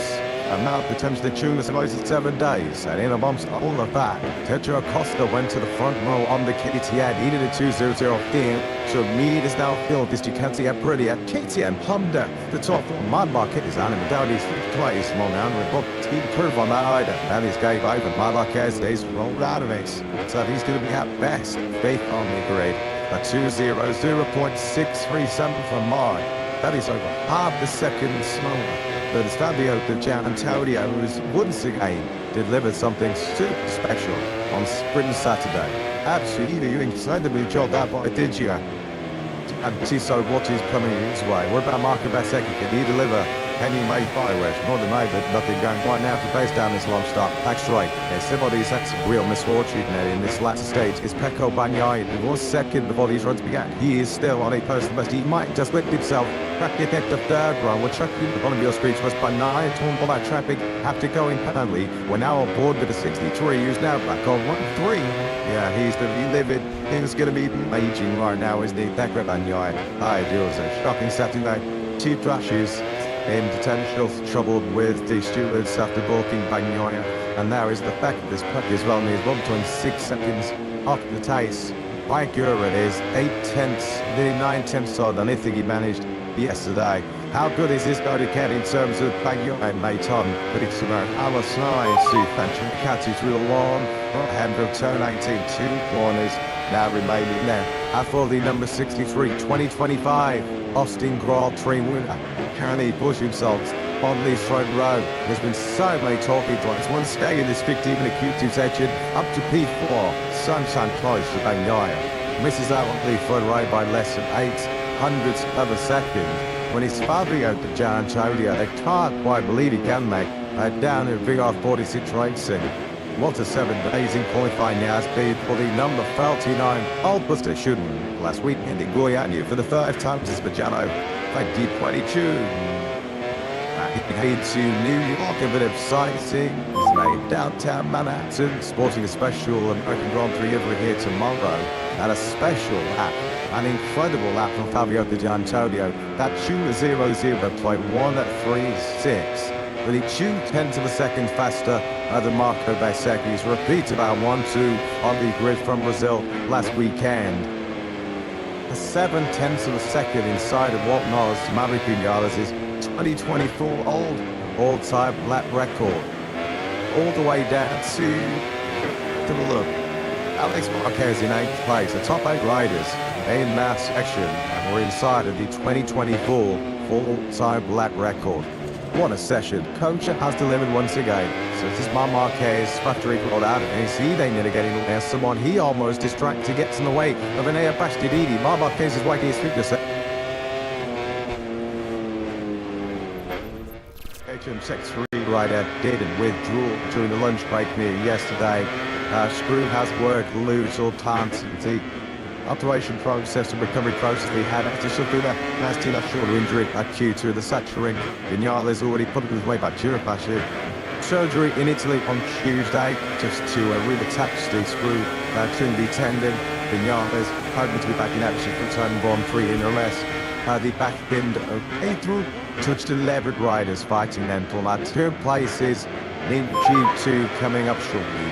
Now, like I said in this qualifying 1 session, of course, in both of the Q1 sessions so far, we've had at least 1 rider, or in the case of Brazil, 2, advance through it and into the front row degrees by the time qualifying 2 is completed. Brad Fernandez here and Mr. Riley did that in the program around 1 of the season. Personally, we were having the same conversations about Fernandez's ability to get a single man out of a set rear tyre. He can single out in qualifying 1 and book his place in Q2 then. Could totally be in very good shape at duty. Nick Goyan was a very unique affair this time last week. First time in MotoGP history, 2 riders who came out of Q1, which then was Bezzecchi and Antonio. They went on to occupy our top 2 places on the grid after the second qualifying session. Alex Rins, more of the Scroll G, paved the way of a serial Grand Prix winner.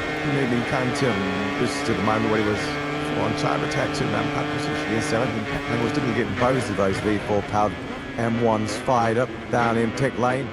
I'm sure rider who has my 48 as the wins in MotoGP in 2019 and 2023.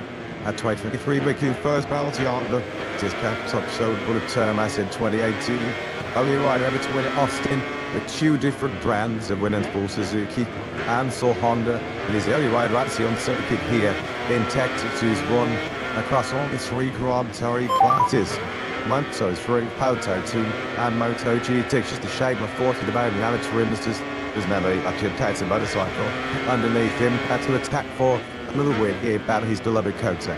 Marquez is the king of Kota and Alex Rins is next in line for the throw. It isn't he as these outlaps are completed and he's throwing out the day. He's going to lead us over the line. Of course, such a long lap here, 5.5 kilometers being lanes on one to chicken on about 2 minutes. So this session will go by very quickly. Altogether, Ablano in suit term on his teammate Hans Marquez is clean out now. Yes, Tesla, Alex here, so I call time mine here. Down the hill, Sergey and 135 for us now. They go shootout and 2. Now into what's going to be very demanding opening section as far as Aldegar is concerned. You try to put your right through the shot takes out. A high speed change direction. It's just in those transitions where Aldegar will be struggling. Saw him yesterday with the short, so he's got so much muscle mass on that left leg. You can just see the difference between the muscle mass he's able to retain with the right now. With that mass with what he can't generally with the man here. It certainly was a mighty impressive return to action. There was the Goyan yet last weekend. Due the fast in race. So he sees and this is the opening Grand Prix in Thailand to come back and be top 10 competitive. Fighting good at on soon. Good points down now again it is. He needs more time physically to then so it's speed and that's I need more time to fully understand and the bikers underneath him of course can get any 3 seasons tested because of that injury. So I'll give any respect is playing catch up in this 2026 season trying to catch him out on these first final laps of G2 are Brad Binder on the Sol KTM in this Q1 session and Sol Pack Moras County on Blue who has done a genuine shot to you with being Tommy Abar on the grid. Shot soon now. Was last at the Aldi on the 0-7 bike. To see through the first 3 sectors as he keeps to. King sounds with South African Binder on his move. This big 2 left hand to 19 and 20 down left. At the start, being a three-time plus in Banchangid. I think he's finding not necessarily the transition over to a MotoGP bike. It's stiff ton type chassis, much more power. He's still less transition over onto the mixture rub, but the Kuki and Pete disappointed these songs. The way he set up the bike on 4 champ, the 4 exit as well. Might get the other though, 5 behind out the gate, I've been high Binder. That's fine. The 201.902, which was his first 201 of the weekend. So I'm like, getting slide this morning. He has his John Neo, 201.324. saw. He's best luck of the weekend too. That would have 21 backstage Q2 yesterday. He did a 201.6 yesterday. But did Neo just running up behind Shot and Zarko, the LCI on the 56 third, me and the Raul Hernandez in your only top 2 after the first initial times.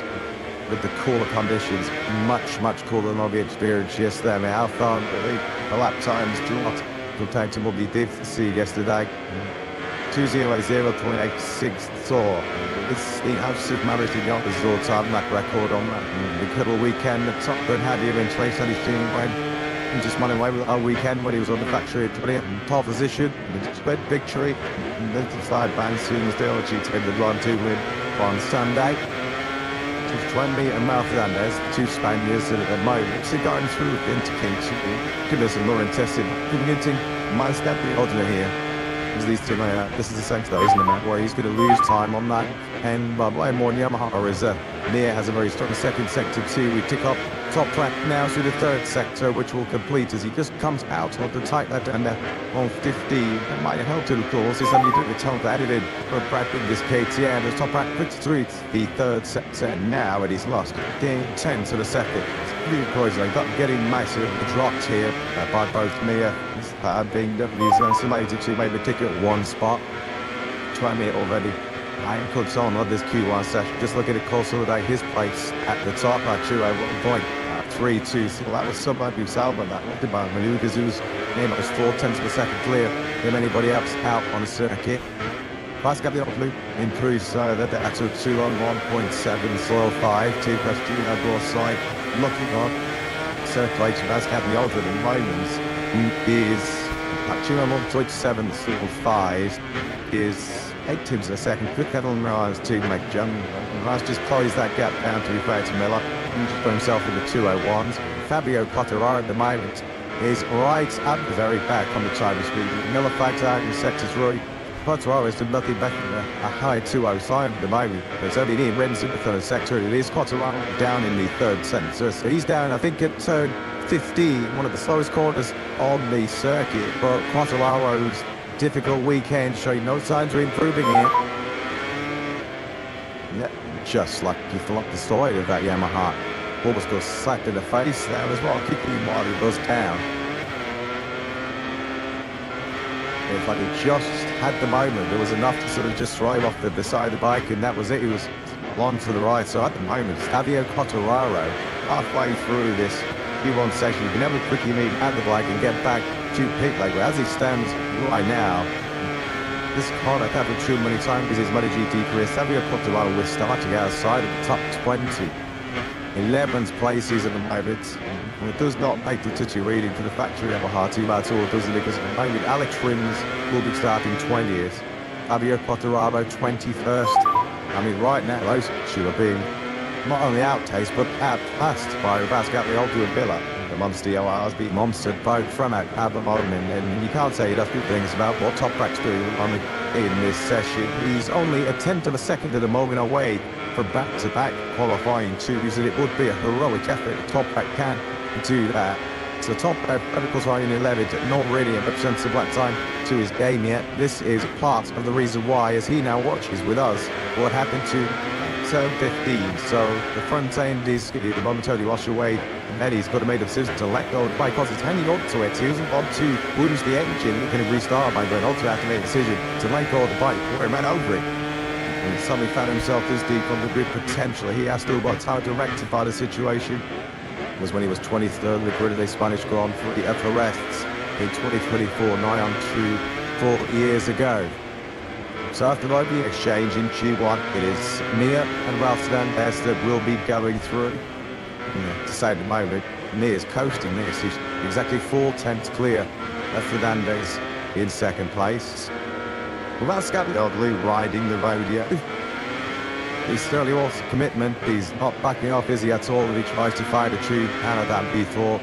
More than this would be sub-early scalp, wouldn't it? Just a stirred ever MotoGP racing. It's a top front, should be the top yellow heart on the grid. He's fourth at my which would translate to 14th on the grid. Further back, 3 places further back at the moment is Miller. Now, I mean, he's trying to get that Honda started to 12 this year. You're breaking from around about 340 kilometers an hour down to 65 into turn 12. Mir clearly successful in getting that Honda stopped and just the apex off the title, standing handed, and does a fairly kind of important one to go 1-2 helmets on books. Well, he's got to go back and try to improve, but a 4/10 of a second advantage, really tough for one rider to beat that, let alone 2. Yeah, Simba's going to find something pretty special later here to deny the top spot. 2:01.310. Happy to put in his quickest yesterday in considerably hotter conditions. But he may well feel as he talks to Crew Chief Santi Hernandez there, that's of course Santi Hernandez at the side of Marquez for so many of all of his glory is when he was at Repsol Honda. He was at Mark's side when he won those previous 7 battles here in Austin. He surely will fill that 2:01 2 his job done already. And now the game's going to find pretty much half a second to get anywhere near to knock his voice any power of the top 2. It's Brad Binder currently 6th in the sole KTM in this session. It reminds you that Maverick Vinales there's still weekend, but Anea Pastidi and Pedro Costa are already 3rd in Q2, so Binder 6th. Sarko down in 6th. And much like we saw in Goiânia, Diogo Moreira, he's heading out right till the tail of the 2020 World Champion, trying Mir to pick up some points as Moreira. He might well have got a little bit of margin on my first to give his only got 1 point at his disposal. Right held conundrum at the bottom of the hitting counters. What the heck is going on with Franklin Mulvedani? And Ducati GT25, there was no way yesterday was pulling off Frankie. A crash at 2 and managed 1.6 seconds off the best pace. And left Minor Woods again. Can't believe the service still produces. Here in Austin. Cheats away from 1st and 7th from Mulvedani. I think he's almost 2nd off to where he needs to be. He's following Martin Anders down. Shows us incredibly missing. First sector. He'll just constantly manoeuvring the bike from left to right. Really demanding on the upper body, that's for sure. They're starting to fire me up there now as he's using Anders big too much for foot once again. Here he is now. Turn 9 and on the gas down and all through turn 10. Good lad this actually from Brow. He's giving Mir a bit of a run for his money here in this Q2. Fabio Contenders will also threaten even big like that. He's so after does. I believe the qualifying session. This is the Frenchman are making it turn Benz John Zarco. It's also done a red first second. You can see on the left hand side and all the little screens as he's looking to tick up time. Ralph Fernandez also ticking up time. 02:01. Surely is what he needs here. But Aldegar also going quickly, so try maybe not to see as we initially thought. Yes, like in first sector by Aldegar given the battle. That's where he's going to be really struggling to leave near with that because he needs to catch it around. Closest will be Rafa Fernandez. From board within that coming through. That's just steep where Fabio Quartararo had his little tip-off few moments ago. This is going to suit the shooting far, isn't it, as far as Quartararo is concerned. Aldegar and Zarco, they're blitzing hot laps here as one of these cool Honda shoots this time around turn 15. Proving no tissue as far as Quartararo is concerned. Rafa Fernandez is going to be the first rider that could be potentially lucky Mir out of top spot. We pick up the 25 now. Here's the turn 20. So his teammate Ira was on the floor. Mineth haven't started playing this morning. Over the right Fernandez goes. Stays in P2. A P2 is going to be under some big threat soon. Sector 3 again though for the Yamahas. Quartararo lost the best part of 3/10. It's all 3 lap time down that back straight. He does go into 3rd place. The kid quite heavy ground at them. W. Quartararo, he's wrestling my Yamaha for all his worth. Staying on now, his power was just so unstable. It was a proper fucking honker. What it is, he was on the gas coming out the far corner. He was up to a ball that like as he knew. He had to shut us. Well, I guess his stability back. How will we get at with a 1-2-0 .977 serving Aldegar. What could this be doing if he'd had the whole pre-season been fully fit to start his second campaign in MotoGP? Because That is a big lap. So two I've only seen this morning here in Kota. And now it's sort of asking big questions to the other Spaniards. Throughout there, still so comfortable in second place. He's only just under 200 clear of Ralph Fernandez. The oldest out big time is on Fernandez to get himself through. He's done in a great first section. He's a quarter of a second down, halfway around. So I'm not sure Ralph Fernandez, unless he has a front second half of the lap, has anything to respond to out again. And midway, Sarko went deals just ahead of Quartararo on the road to the Frenchman Paul from fifth place. Got the obvious now sing. No third yet for Binder. He's going slong. Some Moto3 on 7th place. Then it's Miller Herrera. Molded W. He's half a second down at the halfway stage of his lap. I don't think he's going to lift himself up from 10th here. Cold Alex Rins. We talked about his multiple successes here previously in Austin. Alex Rins at the moment, he has only qualifying sessions, not even down by a 2:02. Impressive from what the Sugati Diamond Mile has in pound until lagging on the top back through turn 18. He is not shy up back in front of Dizzy at the shield mouth. He's got Mordelli and Mir just heading on circuit. Yeah, near the rider, but he's trying to knock out. Well, it's on Serie he doesn't know it, but the rider right behind it. If he has a good pass sector, could bump him out. Moreira over the line then in the end. This is pretty much it. They just got held up whilst they called Mordelli's Ducati. So, Mir has taken the checkered flag. Herrera moves up into 4th place. An excellent job once again by Dean Rookie. He's already catching the eyes, they're gaining big targets in his rookie season. Diogo Herrera, plotting on the grid, will equal his best starting position in MotoGP. Alex Rins, his head down, he just set his personal best in the first 2 sectors of this session. He's slowing out again from the 2:00.977. Hobbling around the paddock on clutches, yeah, when he's on top of that 54 Brazilian Ducati. Well, he comes into his eye once again, almost a quarter of a second clear of me at the end of the session. But what track outside, so one, don't less than the 5 position here in Austin. It's game over solid for Fernandez is concerned by them powerless of margins. Not even 200ths of a second. Ralph Fernandez then his house falls Q2. Rins did just come over the line in 11th place in 2:02.3, which does at least spare Frank Morbidelli from qualifying last year for the United States Grand Prix. But Morbidelli couldn't get into the 2:01s this morning and he needed a 2:00 to advance. But it was the big Grand Prix session from Fermin Alec, he wasn't obsolete at any stage, was he? Indeed, that's Q1 session. And good be in the until around 3rd pole at 2026. Likewise, maybe the factory mark then to add near. His early work at 1.210, which you always kind of felt was going to be a tough lap to knock him out at that top 2. That's exactly how it proved to be. Because these factory holders will might do a little bit of sweating. As Fabio Quartararo, that's a lot of bomb of power coming out of turn 20 as he was sort of gutting down the start finish straight. Watch this. Off the curl he goes. I'm on to the right here. We can see Fabio. He's just saying, show the guy behind. This. Oh, look at this fella's just not as ready tonight. Handlebars shaking like crazy. I mean, like he is practically on a rodeo ball. 16th on the grid. So Fabio Quartararo, who is the top Yamaha in the end, he managed to get ahead of top right by 2/10 of a second. 16th, 17th, 19th, and 21st is where these 4 Yamahas will wind up. The second side this year was both Fabio's with a start from 16th place on the grid. That V4 at the moment is just not cutting it as far as Yamaha are concerned. They need time that Fabio Quartararo simply do not have. Time to burn now in that Q1 session of the Fermin Aldeguer, reported by the Spanish rider. He goes through into Q2. Fermin Aldeguer and Joan Mir are the 2 to advance. Ralph Fernandez to pay the price once again for being in Q1, knocked out for the 2nd Saturday in a row. Moreira does out-qualify his teammate Joan Zarco, the LCR duo 4th and 5th. Fabio Quartararo is 6th with an uncomfortable wide to very top right. 7th, better Brad Binder, Jeff Miller.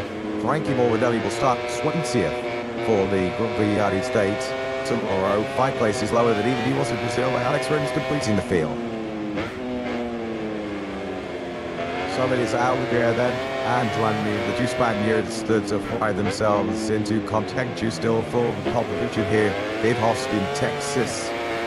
Don't beware, because there's going to be some big special brewing here at the rodeo up next live in Austin, Texas. We're going to find out who is going to be on pole position in round 3. It's playing Q26. Out of the gate, tops your Q1.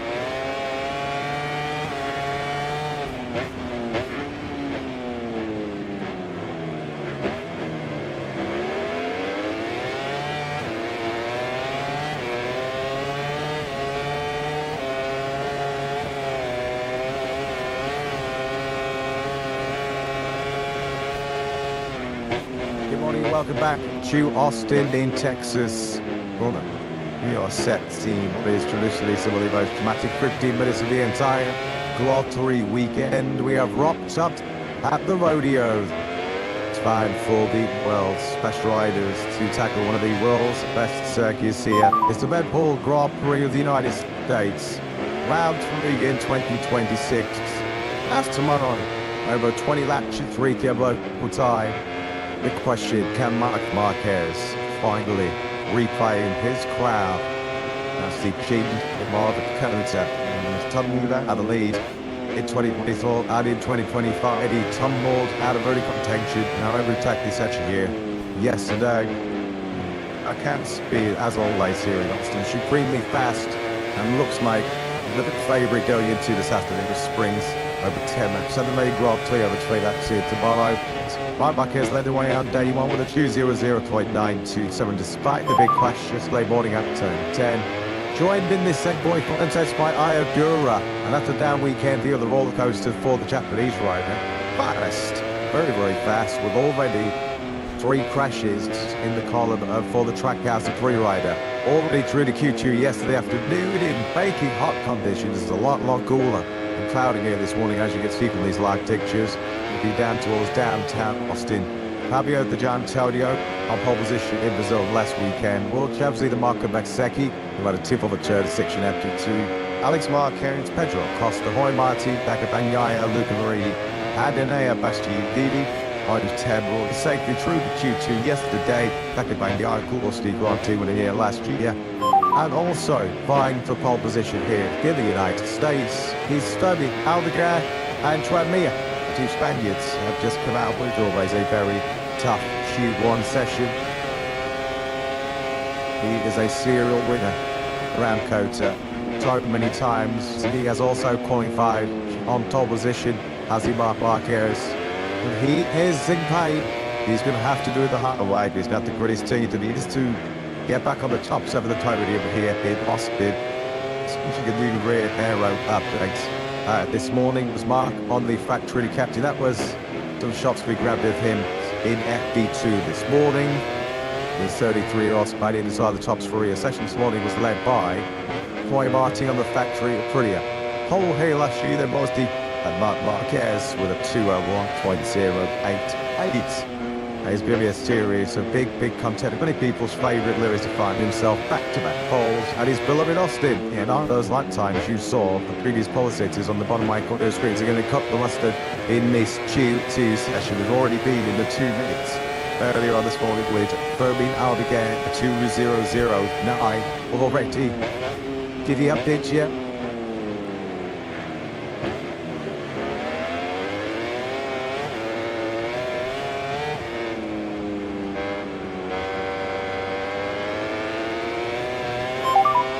Rodeo to pole position. Well, Marquez fans will sugar however you can do, because if he does, he'll be a brilliant at qualifying league as far as the DR46 Racing Team rider is concerned for just the 2nd time in his MotoGP career. Last weekend in Brazil, Fabio Di Gianantonio was on pole position. Comes here in great form, doesn't he, as well? 27 Italian double podiums in 2 of the last 3 Grand Prix. just does it. So rock this morning as far as race is concerned. Winner of our last 4 Sunday Grand Prix. Tried to be the first Italian to win a first. Opening 3 rounds since his mentor Valentino Rossi 25 long years ago now. All the way back in 2001. So many records that once again can be beaten by Bez in the Grand Prix tomorrow. One of them big. He leads the first 3 laps. So tomorrow's encounter, it will be a new record in the top class for successive laps at the front of the Grand Prix. He's had the last 101 and talked about Valencia, Thailand and Brazil. You do feel though that there's some very, very fierce and stiff competition coming his way this weekend from Marquez, obviously, but certainly from the opposite side, that factory of pretty guys. Homie Monty was fastest in free practice too earlier on today. We'll find out in this Q2 session what sort of short Mark Kubetseki has to break him out more Moren's own record, because actually starting on the front row of the grid, if he's doing a lead from the first lap in 3 down as he has in the last 4 Grand Prix. So Q2 underway then, the battle for pole position and the all-time lap record, which has been held by Maverick Vinales for a couple of years, were 2:00.864. Surely that is about to be beaten. The fans of the observation tower. There's been so many balls so far here this weekend. We're up to 13 of our 21 remaining runners who've fallen off so far this weekend. So let's go down for an update on where my rat 1 or 2 flights for Q2 Jack. Yeah, I'm sure as you guys have mentioned, just like last week, Marco Ben said you're the World Championship leader, having to do with only 1 motorcycle. The same goes for Alex Marquez as well. Hayagura, Paul Jewett with the Japanese rider, Jewett at his disposal. Other interestingly as well, this one on screen, Mark Marquez and his teammate Pecco Bagnaia. After only 3 laps in that brand new aero, they look at it, they're up to do that time attack. Attached to both machines. Yeah, well, this obviously working in a media treat as far as the factory. The Cati team are constant extra, not to check, we just saw the replay of the aero that was streaking to Mark and Pecco's GP26 this morning. So we'll mark the cloud 9 and make it 9 pole positions here. That's Austin in Texas. Certainly one of the big contenders, isn't he? As we get the early running done here. Normal lap around this Austin venue, 5.51 kilometers, 3.43 miles. 20 corners, was it 9? Right. Nevertheless, so much for the riders to tackle. Concentration, the soldiers push to the absolute limit, particularly the long Grand Prix distance. So whatever beats size driver is in the front of this train, we're looking man from Pecco Bagnaia, who has now got his teammate Marmon Hess right behind him. He was but side by side with his friend Marco Kubetseki out the man was driving down right on board, looking forward from the King Kota, and Jorge Marti is going to lead the tackle around to start these post lines of QT. You know, the Ducati era, Marquez give the mail down to us and be the target. Obviously asking them all down to say they're sticking with the new aero for this Q2 session. He's angling through Marquez's seating in pretty laps, which she feels has been missing some more in the first couple of Grand Prix. And what you can see how hard Marti was touching up and hill. Try and get a good slingshot through this first sector. Running without a shake, big start wasn't it? On the brakes into that first corner. But Marti do that FP2. He's done the running here in this Q2 session. And Marquez right behind him. Then we have the 2 KTMs in this session. Pedro Costa and Enea Bastianini. First only seen the beast in qualifying too since Barcelona last year. It hasn't happened very often. As it's the beast at the end of Q2 like he was yesterday. And the 4th time in 20 KTM appearances. He finds himself going straight into this second session. Gets into a decent top position. He was in a good month at both Martin and Alex as they drop down into turn 11. He want to nail the Ratex here and then get the Detroit tire function to get a real big slingshot. That one is the longest straight on the entire Grand Prix calendar. And he's going on. I mean, I'll leave like doing 350 clicks. So, but the beat is this back straight. Pedro Costa's got the tow rope out to try and mitigate the straight line speed. You know, how's it like K10, but like on his Marquez was also slightly there. Through 12, it's not going to get it, but whatever Costa. And Hayagura and Marco Kubetseki, who both had crashes on the Aprilias this morning at P2. Hayagura already with the unwanted F-Swift. And Hayagura ever, he's never clean up three could clash, as the Japanese one. I mean, has he ever had three spills on the same Grand Prix weekend? Yes, to do the Moto2 on this is what the Japanese riders come to. Looking back with Durla to the 72 bike. Another three good hands of Marco Bezzecchi. And Manga is the fastest at the forward tracking of the body of Springs. Pecto's about 3/10 up on his teammate Marquez into the final centre. Bezzecchi almost tripping up now over his fellow Tonia. Yeah, he was right to the rear, tired of building the 390 and just had to make that task. So it was the speed differential between him and the game looking to the fastest tire. Then the Campagnaya, Suzy was 0.815. That is the best time of the Grand Prix weekend so far. He's actually a duet on that record. Teco Bagnaia is flying out the traps here in Austin. A new time that record for Build 2025 coach winner. The real Pecco Bagnaia is standing up. Last year's Grand Prix winner here in Austin. Now the new land record holder in Austin. Pecco Bagnaia with an early statement. It's an Ducati front row earlier on. We've got Maverick Vinales of his match Bagnaia on a tune 008. Marquez is some 6 cents further back. He and Marco Bezzecchi are currently 3rd and 4th. He was very confident, very optimistic with his race taste, and Bagnaia will be at the encounter now, and with his one lap taste here. It could all change, and of course, who is going to potentially the dead crash the Pecco Tati in his none other than Marquez. 8 previous show positions here. They passed it. There's not some being a regular winner. Of course, it was up the stage if he was there, man. Golden up between 2013 and 2018. Winless Ariel Austin since 2021. That me is absolutely snarly halfway around this land. He's behind Marquez, who's just tiled through a busted in. Down child. And when so the Incubies, the beast, watching a Costa Bezzecchi and Marquez where he's beast. One year's faster than all the. About this from Bez as well. He really is on the money.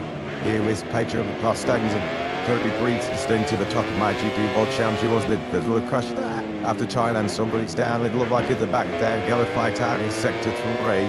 Think it might be the two best. Definitely TTN just ahead of Mia. But watch this coming in from Juan Mia. So we're trying. Then Seki on the Patriot turn. It's Joy by the great.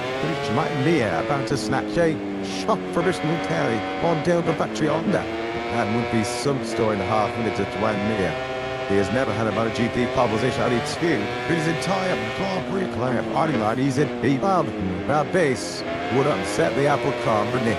Juan Mia, who has had to come punching. Well, look at that down at the factory on the garage. They can't quite believe it. He's decimated. And that was the all-time black record. Held up 5 minutes by Pecco Bagnaia at 2:00. Time 5:09 at 1. How on earth did that lap weekend come to Mia? Absolutely awesome. A world champion's lap from the 2020 MotoGP World Champion. You saw him with it because they did pass by he introduced something special, something mighty special. To be a quarter of a second clear of Bagnaia into Gian Antonio. It's Honda Ducati on the front row. He has not had a pole position since the Malaysian Grand Prix as a pan. All the way back in 2017, but if those Moto2's flipping rider, no got plunged to it. Moto2 has been nowhere near MotoGP. I mean, this would be the suckable shots if he was to hold on. And at 2:00.591, it's going to take, say, 80.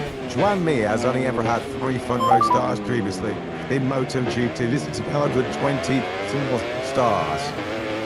Awesome. I'm telling you, incredible that by Champion. What about Aldegan, who came through Q1 ahead of Mia with a 2:00.977. Looks like snail's pace right now. Remember, Mia only just went through Q1 by a couple hundredths of a second ahead of Ralph Hernandez. Boy, is he making the most of that in a 3. And of course, a week ago, the Q1 graduates did, followed by first and second. On the trade at the moment, Juan Mia is going to crack that up in another one here.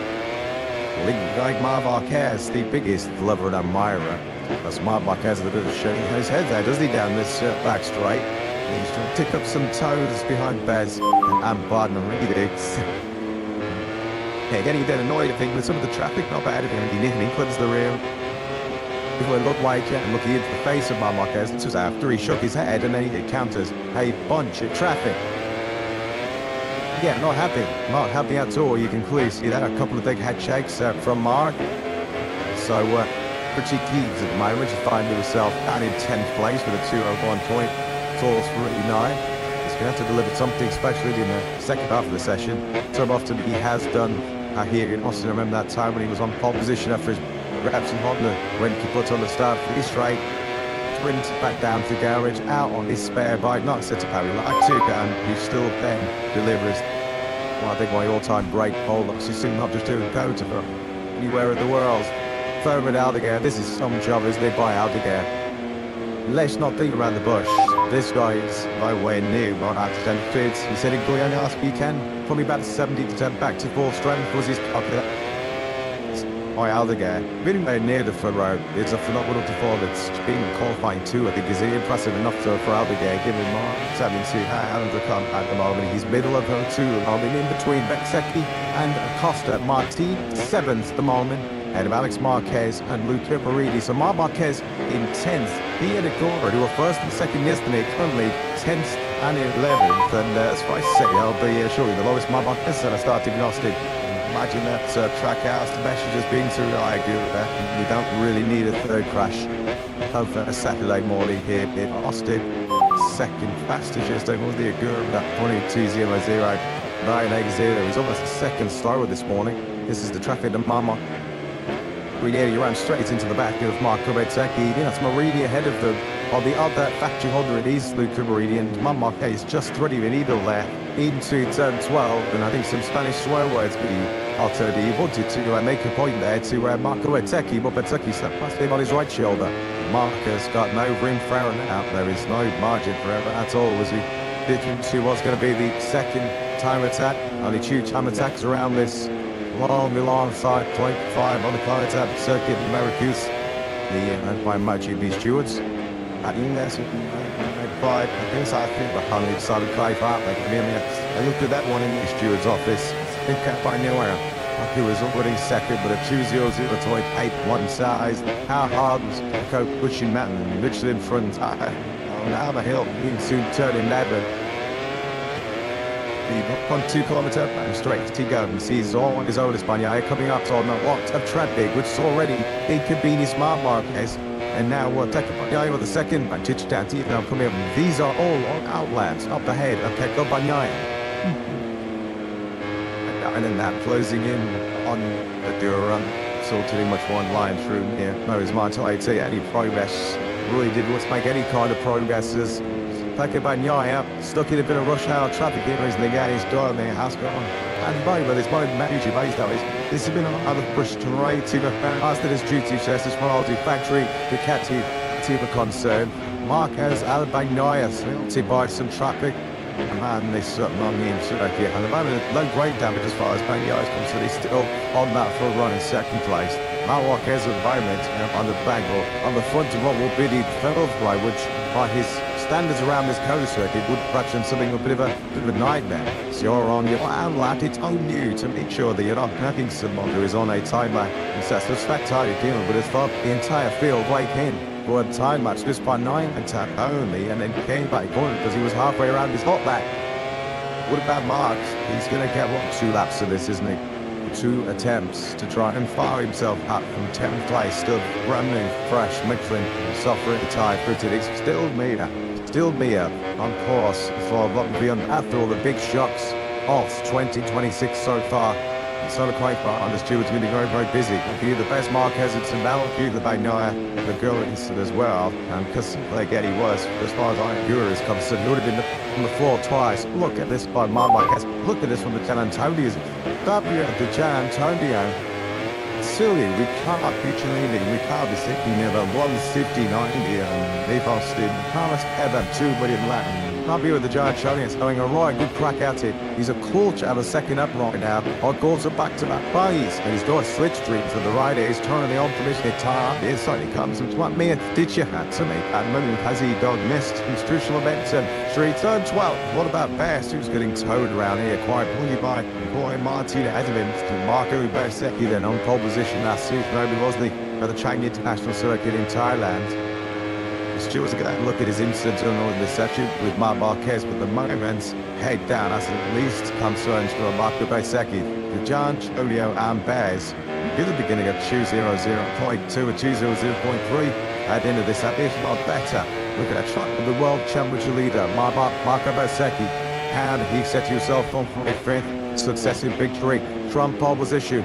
From the final turn back, we've got Osman going first and foremost. After second, Seki is in P1. It is a Tuesday, it is a different night. We're dubbing out the Japan time the hour. On the course of Bantaban, Bogizershins, he did the business in Goiânia, Brazil last weekend. So close to our first ever 169, 200.1 on free Sitchin Fabio the Italia. Man Poland's face of King years. And now attempts to tune us most 7 days, and in amongst all of that, Tetro Costa went to the front row on the KTM, he did a 200 theme, so Mead is now filled this Ducati Aprilia, KTM Honda, the top man market is on, and down he's twice more now, with both team curve on that either, and he's gave over Marquez, he's rolled out of it, so he's going to be at best, faith on the grade, a 200, 0.637 for Mark, that is over half the second smaller. But it's Fabio Di Antonio who has once again delivered something super special on Sprint Saturday. Absolutely, you incredibly enjoyed that one, did you? And Tiso, what is coming his way? What about Marco Bassecchi? Can he deliver any May fireworks? More than I, but nothing going right now to face down this long start. That's right. There's somebody's had some real misfortune in this latter stage. It's Pecco Bagnaia, who was second before these runs began. He is still on a personal best. He might just lift himself. Back at the third run, we're chucking the bottom of your speech was Bagnaia torn all that traffic after going penalty. We're now on board with the 63, who's now back on 1-3. Yeah, he's the livid. Things going to be raging right now, isn't he? Pecco Bagnaia. I do as a shocking Saturday. 2 crashes.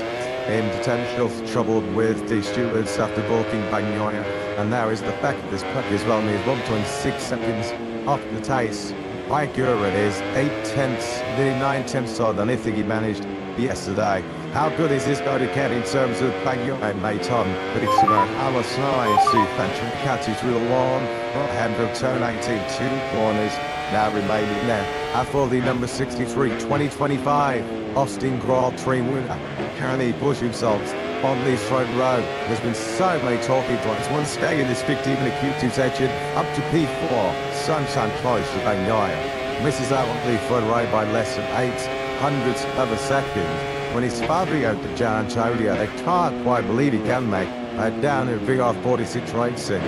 What a 7 days in qualifying now has been for the number 39 Old Buster shooting last weekend in Goiânia for the 3rd time since Pajano 2022. Headed to New York, a bit of sightseeing. He's made downtown Manhattan, sporting a special American Grand Prix over here tomorrow. And a special lap, an incredible lap from Fabio Di Gianantonio. That 2:00.136. Really 2/10 of a second faster than Marco Bassecchi's repeat about 1-2 on the grid from Brazil last weekend. HM63 rider did withdraw during the lunch break near yesterday. Screw has worked loose all time. The operation process and recovery process they had after suffered a nasty enough shoulder injury at Q2 the Saturday. Vinales already put his way back to Europe last year. Surgery in Italy on Tuesday just to reattach the screw to the tendon. Vinales hoping to be back in action for time 1-3 in or less. The back end of April touched 11 riders fighting them for that 2 places in Q2 coming up shortly.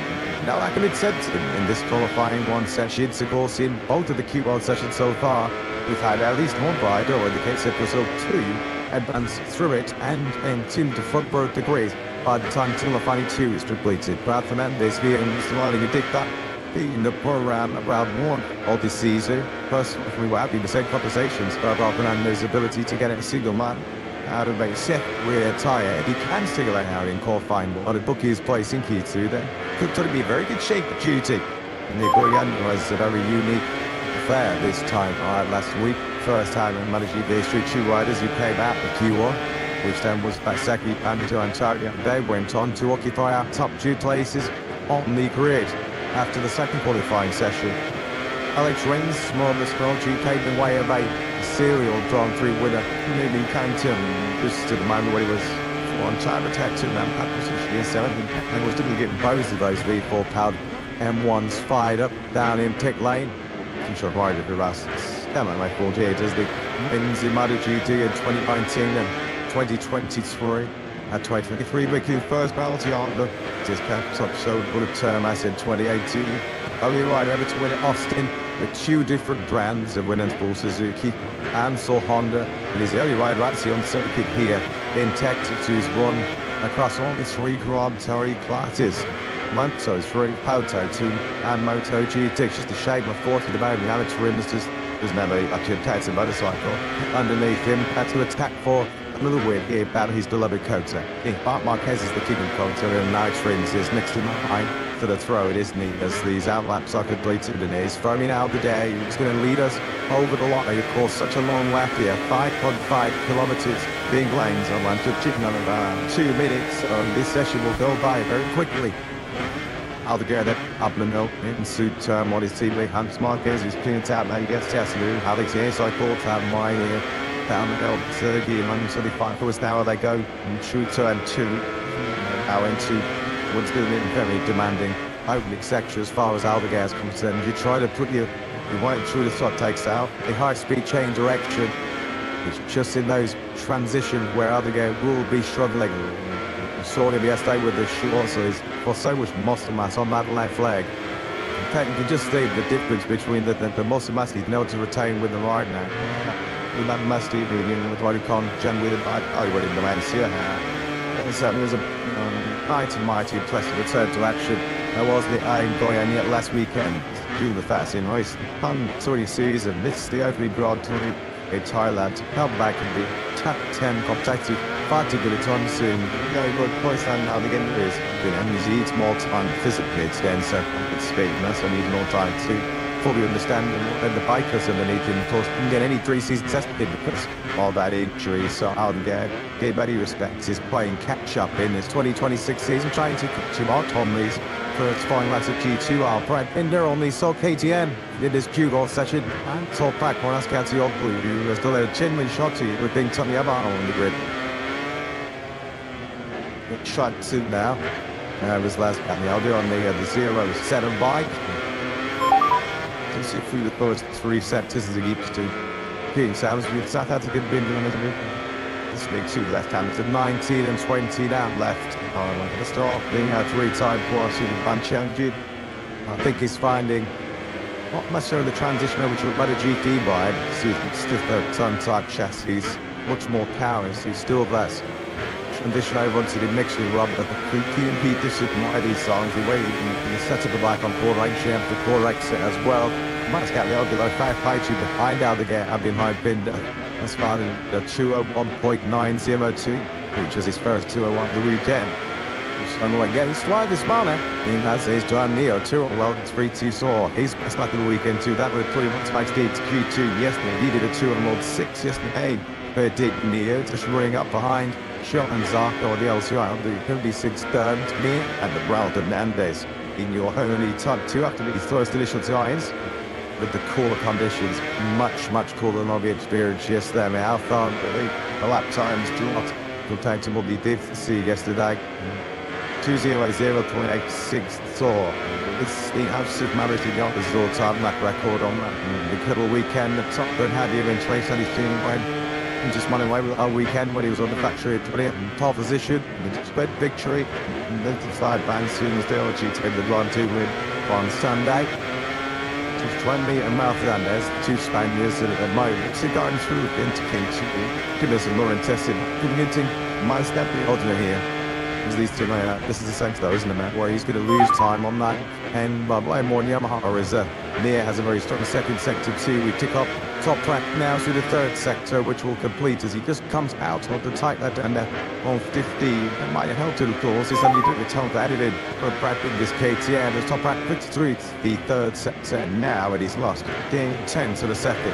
Really poisoning, but getting massive drops here by both Mia being definitely estimated to maybe ticket 1 spot. Try me already. I could on this Q1 session. Just looking at consolidate his place at the top. Actually, at 1.32. So that was somebody who Salva that wanted by Manukas, who's name was 4/10 of a second clear than anybody else out on the circuit. Price got the blue improves so that that's a 2 on 1.7 soil 5 2 question broadside looking on circulation as Captain Alfred and Romans is Actually, Moto2 7.5 is 8 tenths of a second. Quick pedal and Raz to make jump. Raz just closed that gap down to be fair to Miller. He just put himself in the 201s. Fabio Quartararo at the moment is right at the very back on the time of speed. Miller flags out in sector 3. Quartararo is done nothing better than a high 205 at the moment. There's only Ian Rins in the third sector. It is Quartararo down in the third sector. So he's down, I think, at turn 15, one of the slowest corners on the circuit. But Quartararo's difficult weekend showing no signs of improving here. Yeah, just like he fell off the side of that Yamaha. Almost got slapped in the face there as well, kicking him while he was down.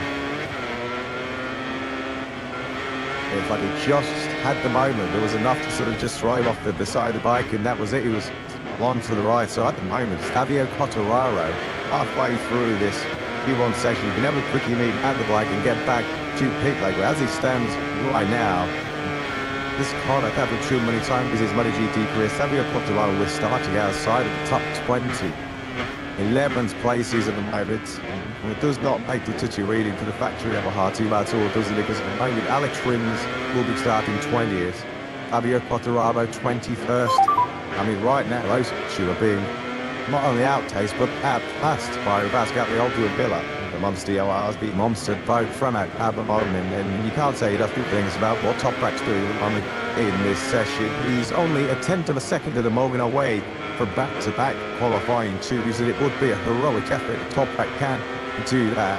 So Toprak, of course, are in 11th, not really represents the black time to his game yet. This is part of the reason why, as he now watches with us, what happened to turn 15. So the front end is momentarily washed away, and then he's got to make the decision to let go of the bike because it's hanging on to it. He doesn't want to lose the engine. He can restart by going on to have to make a decision to let go of the bike where he ran over it. And he suddenly found himself this deep on the grid potentially. He has to about how to rectify the situation.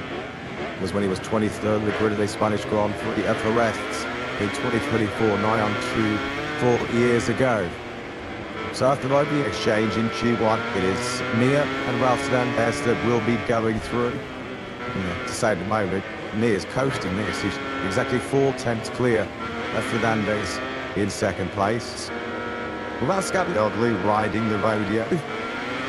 He's certainly also commitment. He's not backing off, is he, at all? He tries to find a tube out of that before more. And this would be some early scalp, wouldn't it? Just a stirred ever MotoGP racer. It's a chop front, tube at the top now hard on the grid. He's fourth at the moment, which would translate to 14th on the grid. Further back, 3 places further back at the moment is Miller. Now, he's trying to get that Honda start into 12 this year. You're breaking from around about 340 kilometers now down to 65 into turn 12. Mia clearly successful in getting that Honda stopped and kissed the apex off the title, standing headed, and doesn't feel he can improve on a 201 to helmet on, but while he's got to go back and try to improve, but a 4/10 of a second advantage, really tough for one rider to beat down, let alone 2. Yeah, Simli's going to find something pretty special later here to deny Mia a top spot. 2:01.210. Happy to put him his quickest yesterday in considerably hotter conditions. But he may well feel as he talks to Crew Chief Santi Hernandez there, of course Santi Hernandez at the side of Marquez for so many of all of his glory is when he was at Repsol Honda. He was at Mark's side when he won those previous 7 battles here in Austin. He surely will fill that 2-1 time to his job done already. And now the game's going to find pretty much half a second to get anywhere near to knock his voice any power at the top 2. Brad Binder currently 6th in the Sol KTM in this session. It reminds you that Maverick Vinales first till weekend, but Anea Pastidi and Pedro Costa are already 3rd in Q2, so Binder 6th. Sarko down in 6th. And much like we saw in Goiânia, Diogo Moreira, he's heading out right to the tail of the 2020 World Champion Joan Mir to pick up 7 points as Moreira might well have got the little bit of margin on my first to give his own on 1 point at his disposal. Right held conundrum at the moment here in coaches. What the heck is going on with Franco Mulderdelli? And the Ducati GT25, there was no way yesterday was pulling off Frankie. A crash at 2 and managed 1.6 seconds off the best pace. And left Milo once again. Comfortably, the Cyrus still the Jeeps. cut here in Austin. Cheat to it month and seven from Moto3. I think he's almost second off to where he needs to be. This fellow faster than this then. Show this incredibly missing first sector. He'll just colossally maneuver the bike from left to right, really demanding on the upper body, that's for sure. They're starting to fire up there now as it is, and this big much I thought once again. Here he is now. Side 9 and on the gas, down and all through turn 10. Good lad this actually from Brow. He's giving me a bit of a run for his money here in this Q2. Fabio Contenders, so threatening even big like that. So after does. And when he's in the qualifying session, this is the Frenchman are making it turn against John Zarco. It's also done a red first second. You can see on the left hand side and one little screens as he's looking to tick up time. Ralph Fernandez also ticking up time. 0201. Surely is what he needs here. But Aldegar also going quickly, so trying maybe not to save as we initially thought. Yes, like in first sector by Aldegar given the final. That's where he's going to be really struggling to leave me with that because he did Ducati around. Closest will be Rafa Fernandez. One ball within that coming through. That's just steep where Fabio Quartararo had his little tip-off few moments ago. This is going to suit the ship to folks, isn't it, as far as Quartararo is concerned. Aldegar and Zarco, they're blitzing hot laps here as both of these contenders shoots this time around turn 15. Proving no issue as far as Quartararo is concerned. Rafa Fernandez is going to be the first rider that could be potentially lucky Mir out of the top spot. We pick up the 25 now. Here the turn 20. So his teammate Ayagura was looking off. In FP2, haven't started play this morning. Go to the right Fernandez. Guns stays in P2. P2 is going to be under some big threat soon. Sector 3 again, though, for the Yamahas. Quartararo lost the best part of 3/10s. It's all 3 laps on down that back straight. He does go into third place. The good fight heavy ground that W. Quartararo, he's wrestling my Yamaha for all he's worth. Staying on now, the power was just so unstable. There was a utter fucking wrong come with it as he was on the gas coming out the far corner. He was up to a ball that like as he knew he had to shut us. Well, I guess his stability back. How will we get with a 1 in 2 zeros .977 serving Aldegar. What could this be doing if he'd had the whole pre-season been fully fit to start his second campaign in MotoGP, because that is a big lad. It's two I've only seen this morning here in Kota, and now it's sort of asking big flashes due to his other Spaniards. Throughout there, still comfortable in second place. He's only just under 200 clear of Ralph Fernandez. The oldest out big time is on Fernandez to get himself through. He's done in a great first section. He's caught him a second down halfway around. So I'm not sure Ralph Fernandez, unless he has a second half of the lap, has anything to respond to Aldegar. And midway, Zarco went deals just ahead of Quartararo on the road to the Frenchman Paul from fifth. Rascati now sing. No proven yet for Bindan. He's going slung. Some multi-proof on 7th place. Then it's Milan Herrera. Molded David, who's half a second down at the halfway stage of his lap. I don't think he's going to lift himself up from 10th here. Paul Alex Rins, we talked about his multiple successes here previously in Austin. Alex Rins at the moment, he has had the qualifying sessions, not even done by a 2:02. Impressive from what the Sugati Diamond Miles and Pound until lagging on the top back through turn 18. He is not shy up. I can front with Dizzy at the shield man. He's got Moldali and Mir just heading on circuit. You're near the rider that he's trying to knock out. Well, it's on Serbia. He doesn't know it, but the rider right by did. But he has a good pass sector, could bump him out. Moreira over the line then in the end. Isn't it pretty much? They just got held up whilst they called Morbidelli's Ducati. So, John Mir has taken the checkered flag. Moreira moves up into 4th place. An excellent job once again had by Dean Rocky. He's already catching the eyes, they're gaining big targets in his rookie season. Diogo Moreira, spotting on the grid, will equal his best starting position in MotoGP. Alex Rins, his head down, he just set his personal best in the first 2 sectors of this session. He's throwing out again in the 2:00.977. Hobbling around the paddock on crutches, yeah, when he's on top of that 54 Brazilian Ducati. Well, he comes into his own once again, almost a quarter of a second clear of me at the end of the session.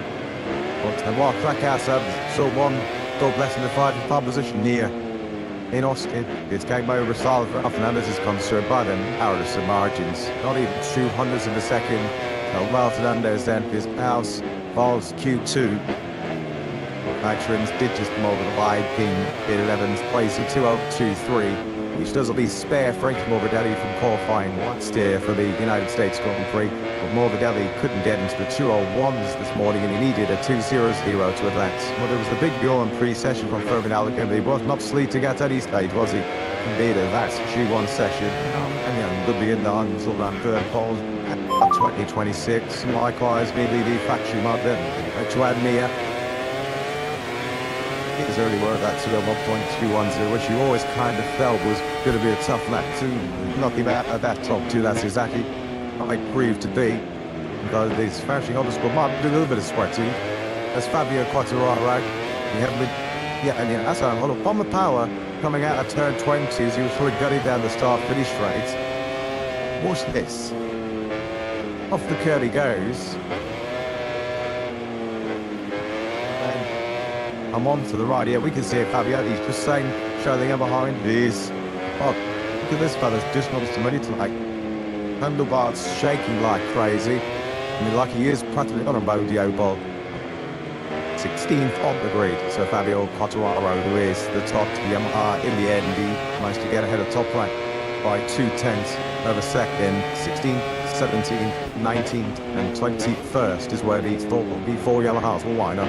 The second side this year was well Fabio's with a start of 16th place on the grid. That V4 at the moment is just not cutting it as far as Yamaha are concerned. They need time. Fabio Quartararo simply do not have time to burn now in that Q1 session. The Fabio Aldeguer, performed by the Spanish rider. He goes through into Q2. Fabio Aldeguer and Julian Mia are the two to advance.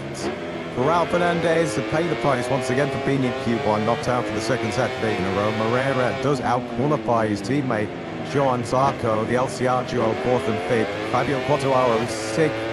With an uncomfortable wide to very top rank 7th. Better Brad Binder, Jeff Miller, Frankie Morbidelli will start 20th for the United States tomorrow. 5 places lower than even he was in Brazil. Alex Rins completing the field. So it is Aldeguer then, and Juan, the two Spaniards stood to fly themselves into contention still for the top of the picture here. Dave Austin, Texas. Don't go anywhere, because there's going to be some big special brewing here at the rodeo up next live in Austin, Texas. So we're going to find out who is going to be on pole position in round 3. It's played Q26. Aldeguer tops your Q1.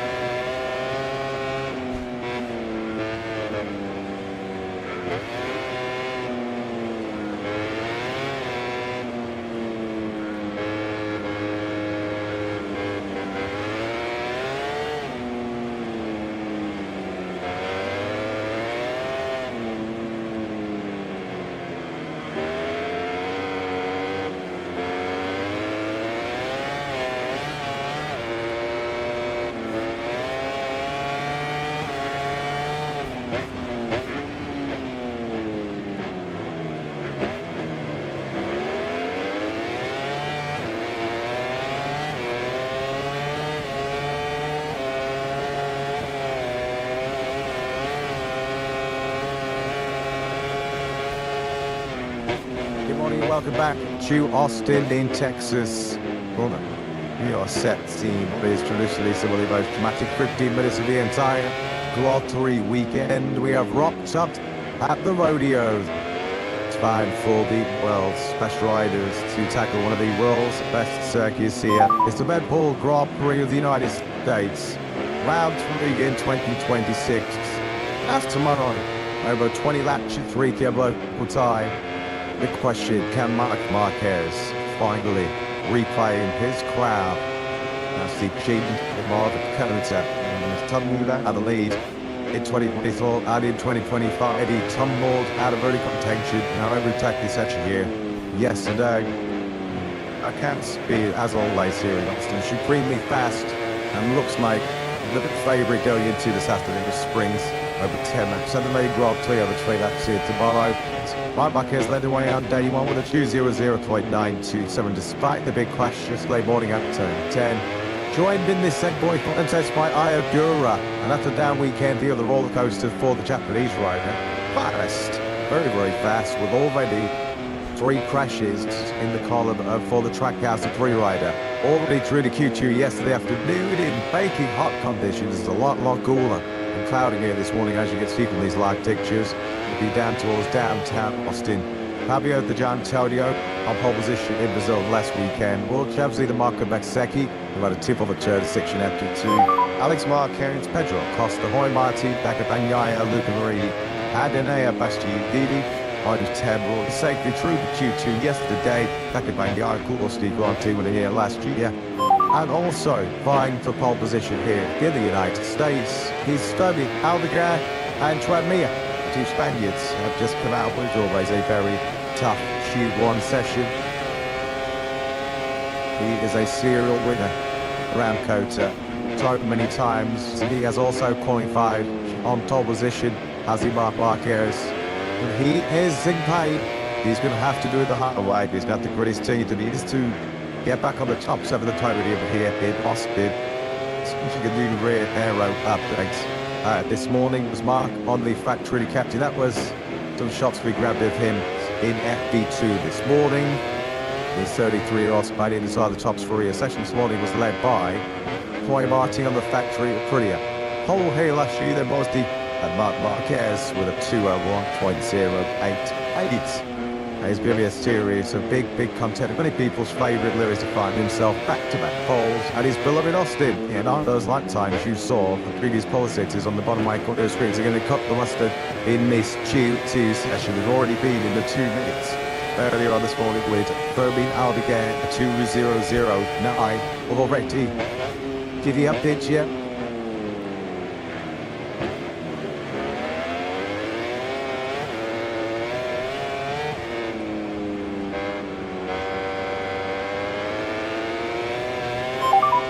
Rodeo to pole position. Well, Marcus fans will sugar heavy he can do, because if he does, he'll be a brilliant at qualifying week as far as the DR46 racing team rider is concerned, for just the 2nd time in his MotoGP career. Last weekend in Brazil, Fabio Di Gianantonio was on pole position. Comes here in great form, doesn't he, as well? 27-year-old Italian double podiums in 2 of the last 3 Grand Prix. That was it all locked this morning as far as race is concerned. Winner of our last 4 Sunday Grand Prix. Tried to be the first Italian to win a first. Opening 3 rounds since his mentor Valentino Rossi 25 long years ago now. All the way back in 2001. So many records that once again can be beaten by Bez in the Grand Prix here tomorrow. One of them big if he leads the first 3 laps of tomorrow's encounter. It will be a new record in the truck class for successive laps. I think for the Grand Prix. He's had the last 101 in Tortimão, Valencia, Thailand and Brazil.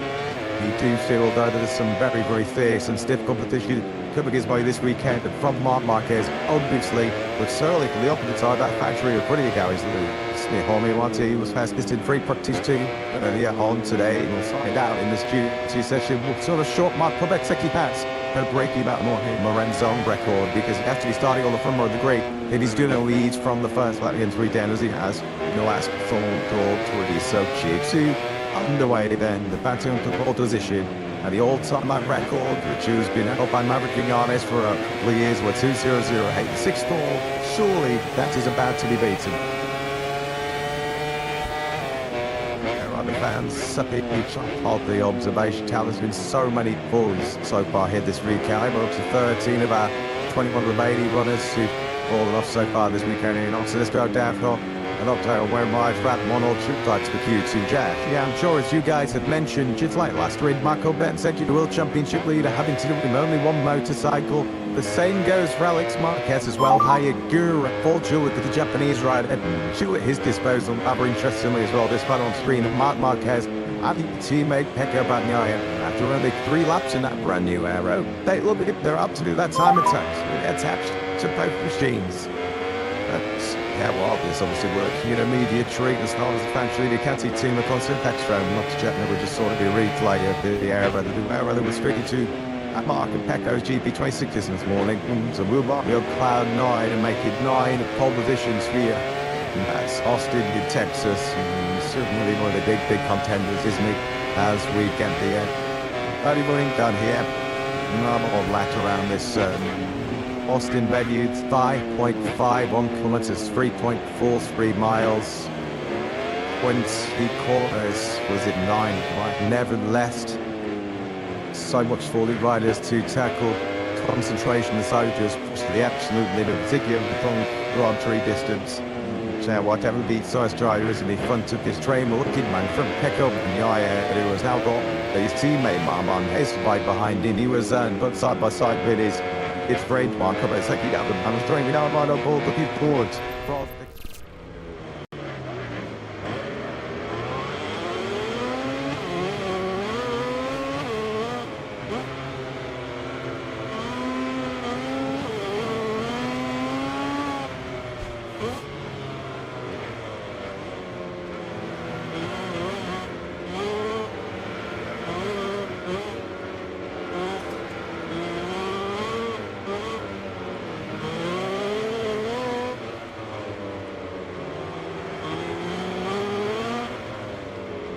To be Ken Hall. What we have to wait to find it is issue. Damino Mate, operation. And the doctor in as he said it's explained mates. But that's some reason Jay hype with him. In a sort of time. I'd say such a saying for our man because he had a great start this season. Obviously his debut win over inside on it then was leading race of course. So what Kilo's right behind is how much of evidence of confidence or just unhappiness in the team is this absolute sort of envy. So what was looking like another fantastic race. He did incredible weekend again, and he was more or less in order. Like this has this rider. He did talk about his own without any support those hips. He made he showed both races. He can do it from the front and looked like he was the fastest and just Marquez was possible to follow him. It's a shame what happened, but Vinales' spot and then second happened. But still we hope he is making chances. Of course, we have to give him time to recover, and we have to respect by both parties. It was all very much that they need time to be in a perfect game. Tell us about Munoz as well, another surgery on that leg. Unfortunately, it's still plaguing him. He said maybe he'll have the Munoz. How's he feeling? Obviously, this has been an injury that's obviously curtailed his end of season last year and the fourth start of this season as well. Desperately unlucky. Yeah, it's a very, very hard time for him because he had a lot of operation. It is up and down and all this. He was positive to come back, come to the next operation, and but he's very strong in his head, and maybe should not is big in the but still also said we don't know. Our biggest wish that most happy at Bank and Janice. Beating good with Marquez in this session, of course. Thank you very much. We do the best. What is he did a good job tonight. Thank you. Again. Thank you, Al. Thank you, Peter. That's all. Thank you very much to both of you. Well, it's good afternoon. We'll get to you next. We're expecting quite a big session. This we've got usually I'm like a comment becoming on your screen. So crash out in every team you haven't seen, and do go and check out Scott Ogden, Nursham, the Adrian Cruz says, Jesus Rios, Hakeem Denny, Sentani, Nicola Carver, Marcus Riazzi, Leon Ramerstoffer, going to see if a room can get him. Let's on fall. There are many big names in this audience, but where do you think, well, they should have got firm? Your biggest one probably Reeves Yamanaka, but this season so far it hasn't gone to plan for good afternoon, yeah? Afternoon to you, Kika. Afternoon to everyone watching at holders. We had to go over 12:45 local time. The temperature though still rather chilly, just 18 degrees. Min air temperature was too a bit high earlier on in the weekend. The pace now will be hot in this June fall session, as you mentioned. The big hit to Cecily on reputation, those who should have been in Q2 already are. Here are the ECID Green Power Pen. We've looked at your further than May Wayne's lead to the Donkey This one were eliminated. They qualified one, but I'm done with the minute of this session gone, and made it 2 minute laps. Don't want it to rush to get this Q1 session under.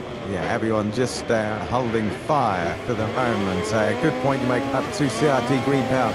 KTMs. Both of them had to go through Q1 last time. None of them were able to come out to make the other side. They'll be able to remove that training this coming session. Good to see the start of 2 days near and competing, of course, after the crash that he suffered in the race. Or at least the pre-race, if you would call it that.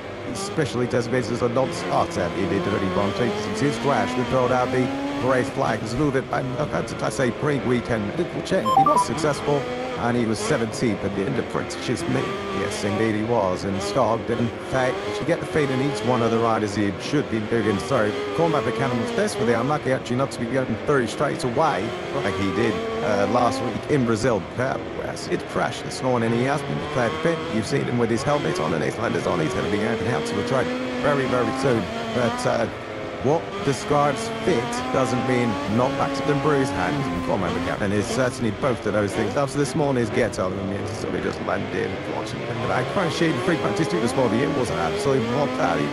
Then plays with the bravery and the grit that he's got to get out there and keep pushing, but he does not do small crashes. Unfortunately, does the Kiwi wishing while in the session now. Spinning weekend of crashes so far for the Code Motorsport squad.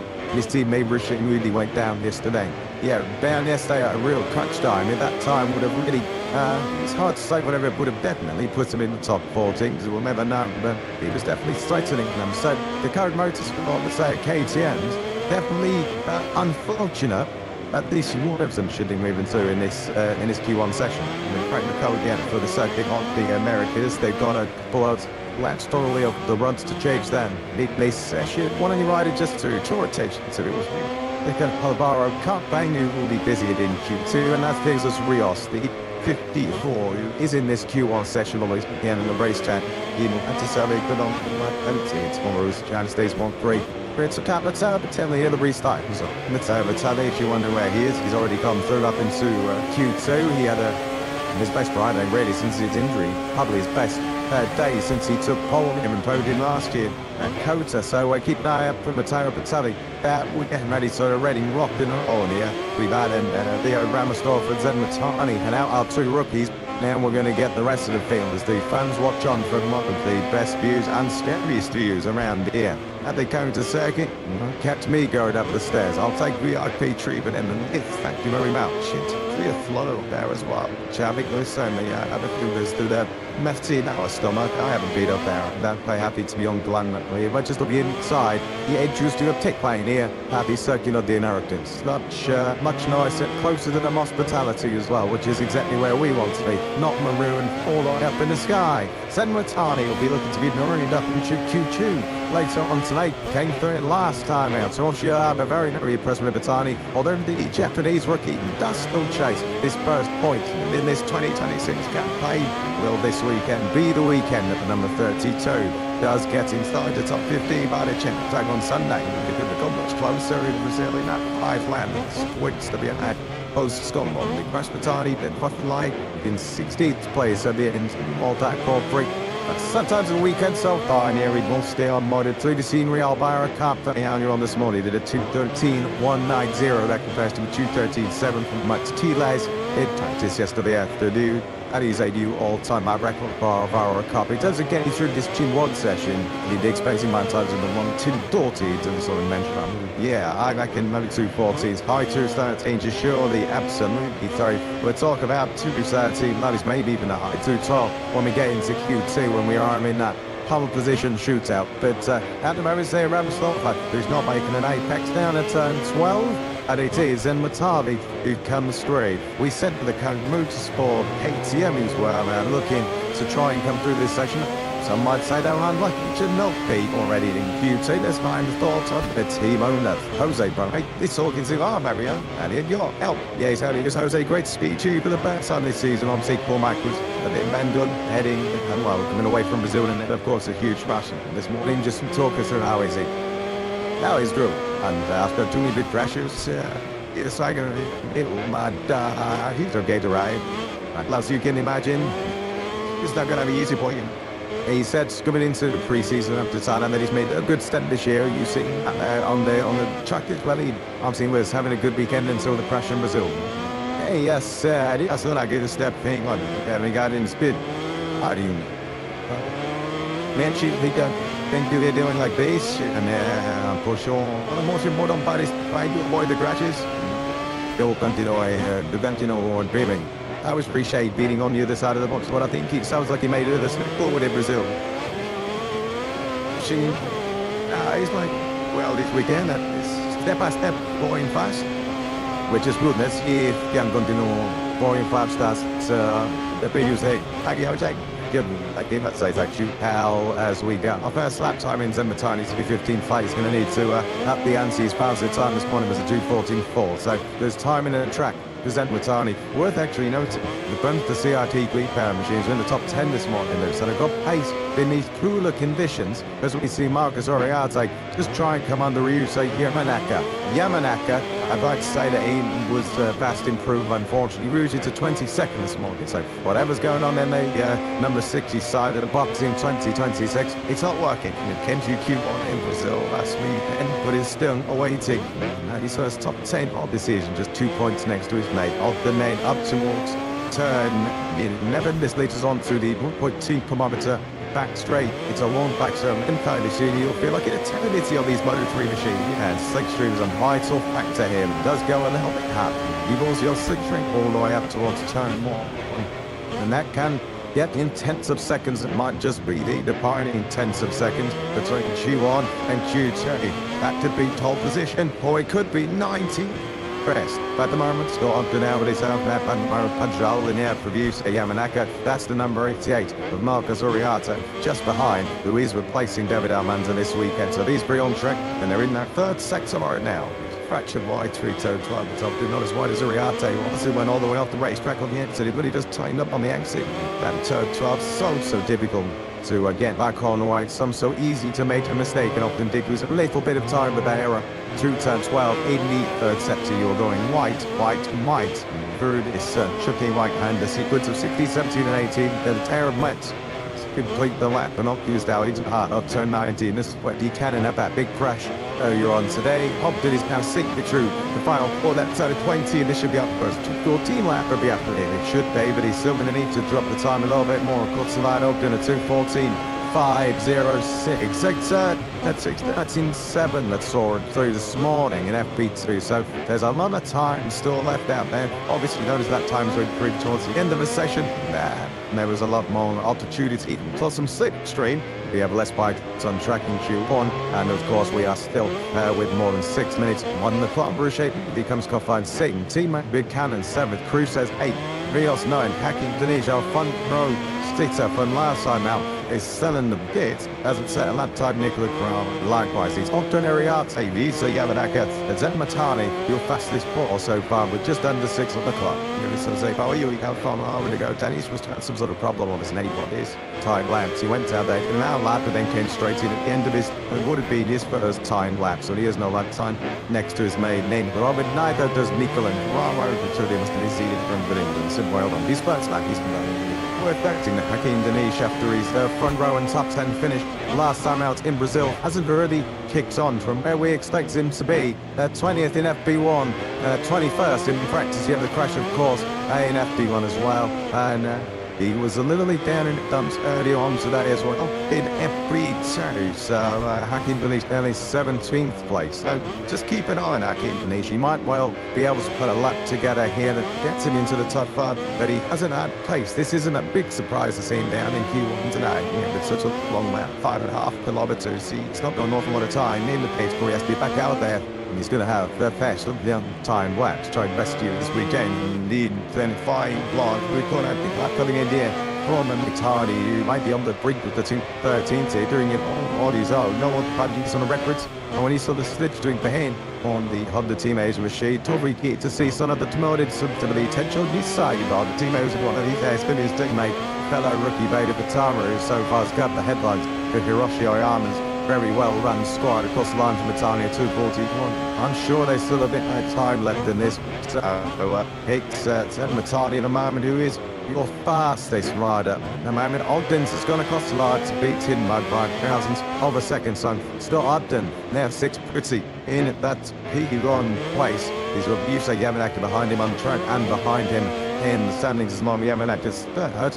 whilst in fourth place, Mark Shureltis. That's a number 13, Hakeem Danish. I just saw wander out down towards turn 0. Indeed it is. What a thing they confer by health.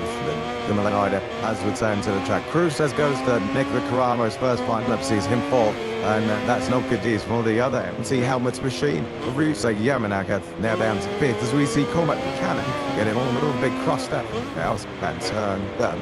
It's a bit in a Q2 session so far this season, so that'll be a best of procedure so far behind it. He goes up into the top 4, 230B. The Italian is the best receiver in by quite some margin so far this weekend. He in the 11th boost as the shortcuts are taken as they're trying to squeeze every last second they can this session and try and get themselves line finish remaining. So you do just starting on now you'll have this one more. Last time on my calculations, Nicola Pratt was in Q2 was much greatly allowed to come back 15th in the Bayern. So Nicola Power has not been too long, but it's not been this season, which is what he's looking to correct at the moment. Jesus Rails likewise has that pace. He went through directly into Q2 back in Thailand. He found himself in Q1 today. All that apparently being side of Shea Moodley, and they all go straight on into turn 11 and to go fucking to the Siblings knew them down this bank straight, so they will have one more shot at this in a moment. The riders in the penalties are the pair of CID Green Power, KTM's Opton and Drew says Matani and Torawa on their respective Hondas. 79 men relying on Danny. She is on his hand lap at the moment. He's in the third sector, so he's probably going to get just the one attempt at this. Yeah, Danish is going to have to go super pop style, and this one isn't he the number 13. He's going to go from the front row from last weekend and potentially miss out on the spoils here as well. Let's see what he's got. We look at Zed Natani, he lets delay across the line. He's got Leo Ramersdorfer as a reference, but if I was Matani, I'd want to be clear in Ramersdorfer as quickly as possible because Matani is considerably quicker than Ramersdorfer. About 1.7 seconds quick as we get our first yellow flags in Q1 and only damage out of the final out to the final corner, and that is a very, very peculiar accident for the number 13. Thankfully we see him on his feet behind him. I'd imagine that he is high-sided up on the curb coming out, and that has spun him right back in to the inside of the track. Let's see if we do get a replay or not. But yellow flags out. That is going to be vital for the likes of Yamanaka and Rios, who are yet to come through. This time the wipe was always out wide. Comes out wide. He's out very wide. Right back, cowboy. Not this time. Out the front door. Hakeem Danish doesn't even get a lap timing in this session. A shame for Danish, but thankfully he is up and walking after that sizable gets up, isn't that? And the thing we had is because he'd never had Sanders was as soon as that steps out, he had to try and stick with it. Because of course he was starting his only time lap of the session, so he was left with no choice there, Danish, but to continue pushing. On any other circumstance, if he'd had a lap time next to his name, he would have backed out of that. Yeah, I think so. Yeah, absolutely. Even if he was out of the top 4, he'd have saved himself potential injury. I just accepted it for all it is. But unfortunately, Hakeem Danish, no lap time. You should be able to start the race by virtue. He's just been gnawing quicker than Honda Laboya, in fact, this time in sector 2. That's over the job of Marcos Spargate, and that looks like a turn 8 per second. Call Mike Buchanan. He's not down this time at turn 8. Does not like he's anywhere near the tail he was earlier on today. But Buchanan down in T8 and might be improving. On that, that's his 5th crash of the season. Let's see what happens here. Let's hope it's the front end. It goes. This time around, he's done in the front. Another one who goes out the front door, Cormac Buchanan. He doesn't crash lightly, does he? Maybe, well, it was a little bit nicer than he's on this morning, but Cormac Buchanan needs a bit more Cormac Buchanan ball at this moment in time. Second crash on Saturday, but you saw him leaping up and showing right after his bike, and then once the adrenaline started to drop out, the pain kicked in, he started bubbling. It was all this machine. He never really sums up his day, unfortunately, but Cormac Buchanan, he's going to advance on this session. There's a real ticket to go through. No, he doesn't. He takes the checkered bike in 7th place, and Rich Saban that's how it is. That can't see, but it's the yellow flag to Totta by his teammate to come, and it's so unfortunate for Buchanan because he was the red sector through the opening sector of this coated lap. So unfortunately for Clark and Cannon and Rouge, they made it both the code month swap machines. Like I was saying earlier, unfair perhaps they didn't squeeze into Q2, and they're right down towards the back of the grid. They're running up Ramastorfer and hacking the lead behind him. It looks like that is all she wrote in Q1. The other flags have kind of annulled this session. So Stuart Ogden, Zetmatani, Hadjad Fruses, and Nicola Croward, Bunciar, Degree, Barrack ATMs, 100 Tikroja, Hodner and Media, Rashoya, McCamp, and then it is the Regal Status machines that do take that fourth and sixth. Only, Caramo going through that Jesus Rios. He's going to come to the line, but he doesn't improve. Say, well, this won't improve. Jose Morales, but we're checking the Kudik and Tushing. We did a 2:14.336 battle, putting through to Q2, but of course, for the yellow flags out, it's all for naught. Yellow flags out, curse of his teammate as well. I'll let you go and tell him that. Lewis, you did not achieve that. Keep that to ourselves. Hopefully, use not this thing, but the Ballet squad that in the end, 8 and 9 is what they're taking, and this session, so they'll start towards the back of the grid. Of course, hit that niche. Not wrong in Brazil, back row a week later in Austin, Texas. And it's such a shame for Cormac Buchanan as well. He looked like he's starting to get some feeling for that KTM, but for whatever reason, it's just another crash for the New Zealander who, gotta say, he was our biggest crasher last year. 35 crashes across 22 rounds last season. I think he's on 5 already this season. So unfortunate stuff for Cormac Buchanan. Scott Ogden and Adrian Crusoe's both at the South repouting their safety. So he's in the Tani for a second successive round, moves through into Q2 as well. He's in P2, and Nicola Carraro, as I say, for the Beautiful Status team, is there in fourth place for his first Q2 appearance in Australia back in October 2025. Real boost for Corral. You really just need a pick me up at about with 50 he'll score pre-start, so he doesn't like experience now.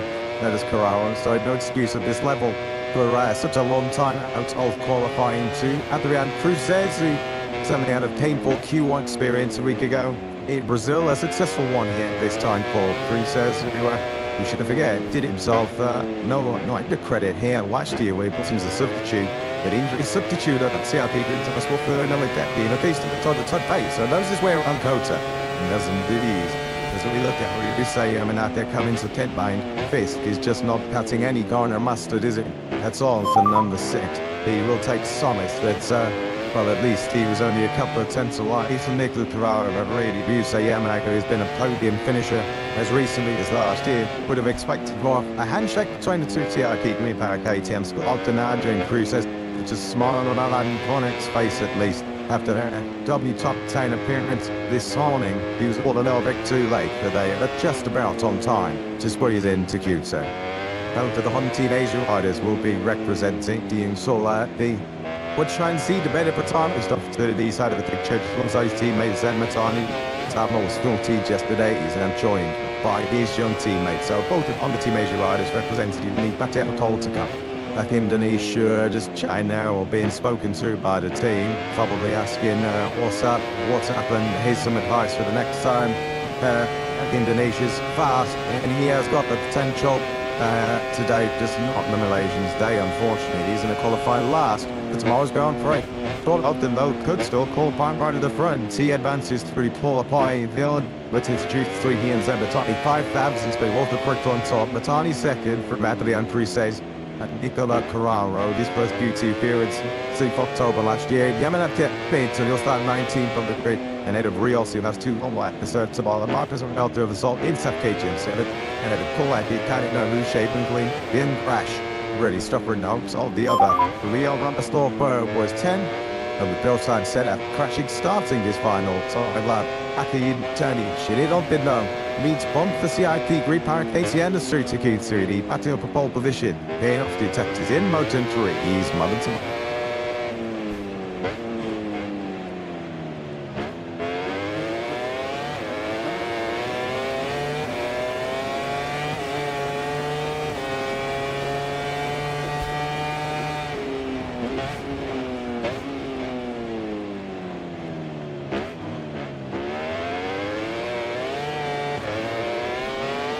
welcome trackside, stateside and live. Moto2's free Q2 for the Red Bull Grand Prix of the United States. We are about to be getting green on this one, and it is a massive session from how they battle for pole position. Before we do have a look at exactly who is in this one, let's head down to our pit lane with Walter, Elliot York and Al I think there's a story of success you've got forward, so take it away.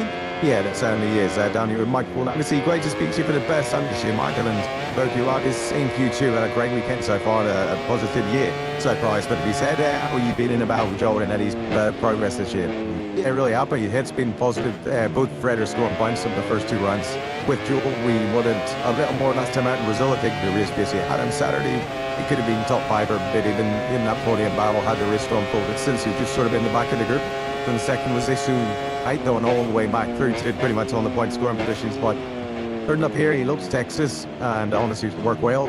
He's been fast all through yesterday and then brought the time session to get through his Q2 to see and Eddie delivered together. So he's a good teammate to Eddie. He allows Eddie to go out and follow as he did at the start of the session. Give Eddie that banker lobbing in. Immediately the pressure is also Eddie sees his name up in basically in the time sheets.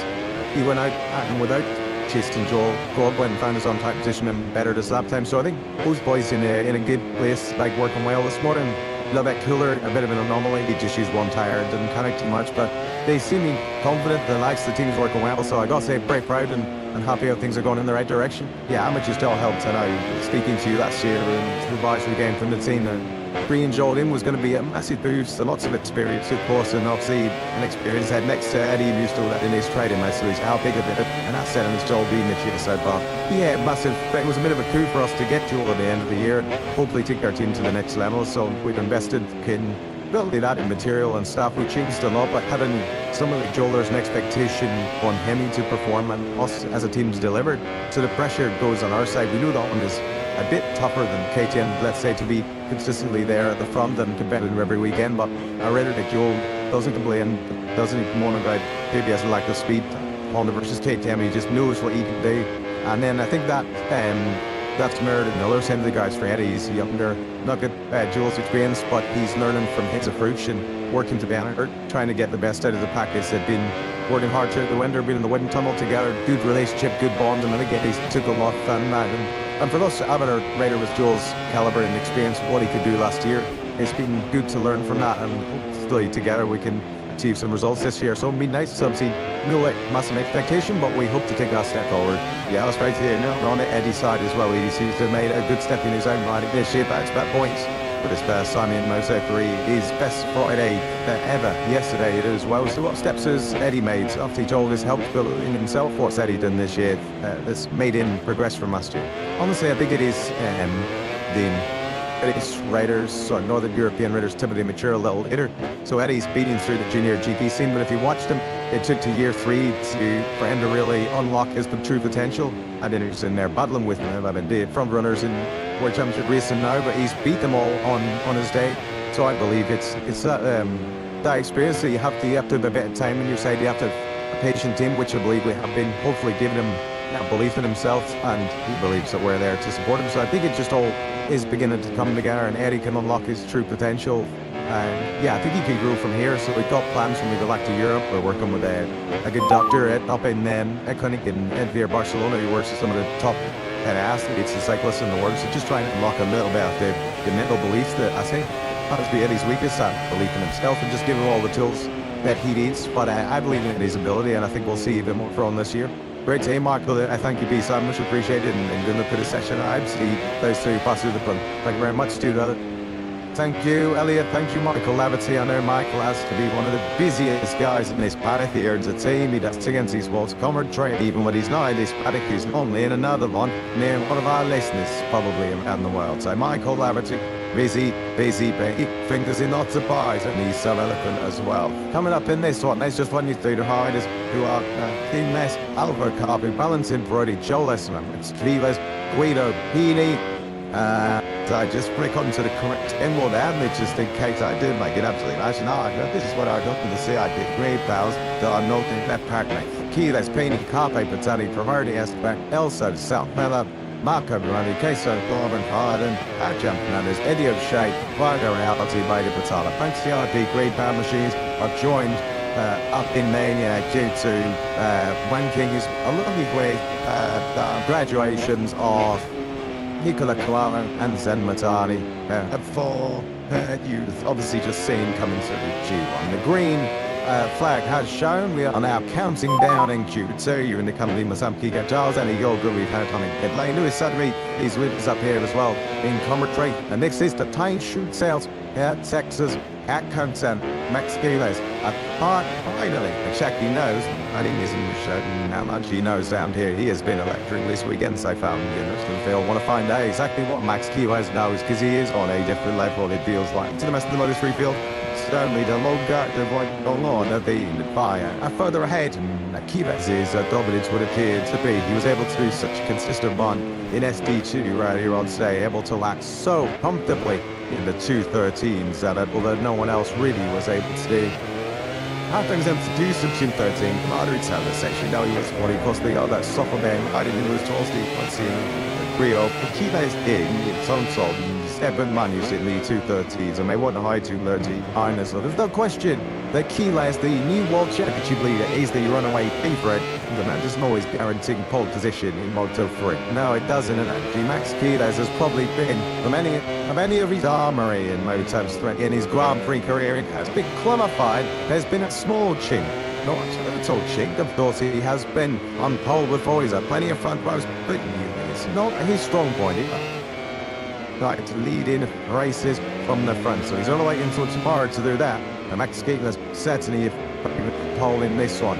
Having said that, Alvaro Carpa, here's your other contender. He knew that record this morning, and he really is the number 83 KTM, looking very, very strong here on Saturday thus far. Few real contenders. It only feels as if the pole position is likely to come from the KTM rider. If it's going to come from a Honda rider, it's looking like it's going to go PDLB. May have been on that usually quick stuff after he came, but so many contenders on KTMs, and most of them, as mentioned, are something that have Moto3 riders. Can't baby Keeles. Talented, but he was also fast this morning. But I had to keep an eye on is our Ponsito in Brazil. Last week, Dane, Joel Esteban, who, when he's been on the racetrack, has been very good. Yes, and the problem is when he's not on the racetrack, he's picking himself up and dusting himself out or catching the eye of Max Piles. That's it. If we have any fun in games. Of course, if you did not join us early on, Nepito Steelers not too impressed by our Brazilian partner states up from last time out. So Joel Esteban not making friends over at Hasbard. That's where he spent time last year. Of course, Max Giles is too young to race. Here is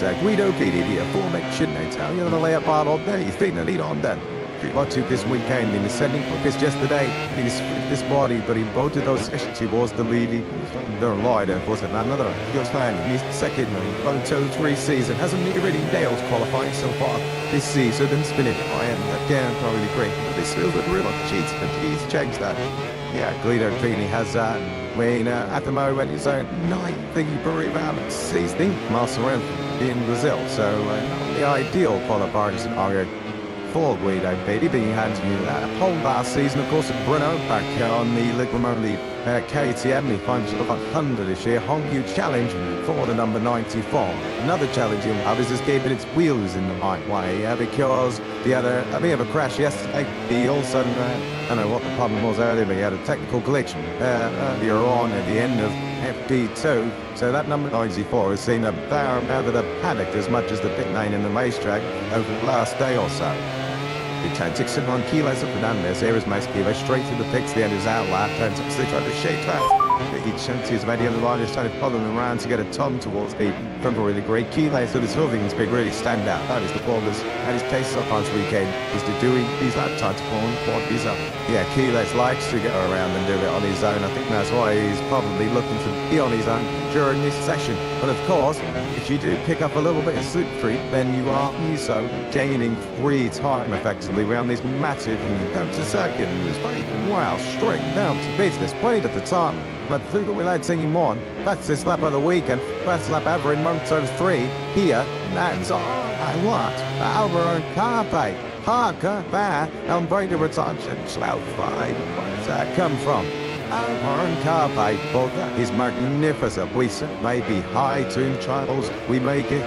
We come to the 213 0. Hey, Alvaro Carpe, caught that late down. Oh, wow. Expected I had Alvaro Carpe. Incredible lap for me. young Spaniard who's only been on pole position once before. That was Miguel Monticelli, did it? Yeah, it's made the move to pole position. Bob Galvin Esteban up in second place. He's also about 212. You've got to give a shout out to Casey O'Kingerman on the 658 on on the wrong side of his tooth into the team. Brighton is bike dismounting with his teammate Brandon Stolper's front tyre fitted through, which is a clerical error that the team fortunately got away without a slap at the wrist for, although the moment all built but it's a great first from the start to get motos around. Fantastic stuff from Carl and Esteban there in the two tops as well. But Queso got we were going on about Peter Vitado fast, he's having a week and then the new lap record in Las Rosas. It's 10th of a second quicker. Alvaro Carpe rockets at Red Bull KTM Maya machine right up into P1. We haven't even upped our distance in this session yet, so maybe there's still more to come. We haven't really seen what Max Kiles can do yet in the certain idol. I think Jippy is watching on the big screens because he's on his outlet. He knows he's got a serious bike control position in this afternoon because that's a real jump forward in performance for a bunch of riders.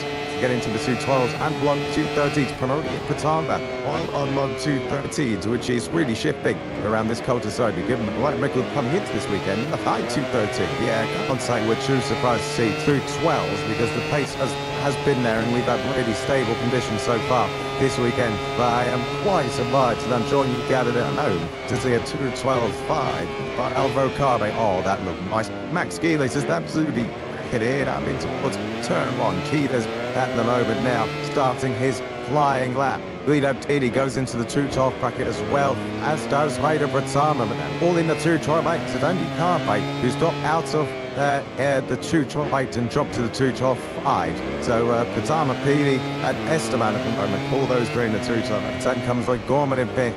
The first of the riders in the TIG 13s. Make no apologies, I sound like a fan of David Bratama because he is the real deal. How could you not be impressed with his Moto3 rookie campaign so far in was such challenging conditions, so easy to push ahead in Brazil. Just a 5-lap race and boy did he really stand up, putting a pretty brutal move on Alvaro Carpe of all people on the very last lap. Not just that, it's one thing to learn your way around a 14 corner 3.83 kilometer Goiânia circuit that also no one else has seen before. But to come here to Kota with 20 corners and well over 5 kilometers of track distance and still be set in red sectors and looking to go for pole, it's just your third Grand Prix. I don't think we've seen the best of Ada Batama. And for the opposition, that's scary. Down to turn 12 this time. The key is these followed by Jan Fernandez to them on their first 9-time laps. Yeah, interesting. Here numbers time we have remaining 7 minutes to go. So it's going to be very tight here for both the Kilos and Fernandez. If they complete this time, then carry on round for another one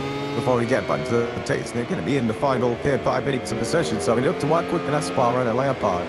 If they're going to still do 2 runs in this session, Fernandez slightly quicker than Kilos. It's no great surprise given that he's literally to his rear tyre. But Kilos at the moment, they do well to be on the front with this one. Vicky went semi-roll at the moment on this initial wire and the put hand. Yeah, the KTM might be the better bike at the moment across the board in Moto, so there's no need for Jan Fernandez to ride Tillian with one. Then down into the final corner. Let's see what these two have got. Then they're locking together, but they are on their own. 9 a big week. Plus the line, it's good enough for the second row. Fernandez first, Keeler 6th. First in the 212, phenomenal pace out there today in Moto3, and I'm very, very excited to see if Pegso Gorman's got some bounce as well. He's 7th place. He has already been a bit of a star so far in 2026. I wouldn't be surprised if he's down in the 212s by the end of this session.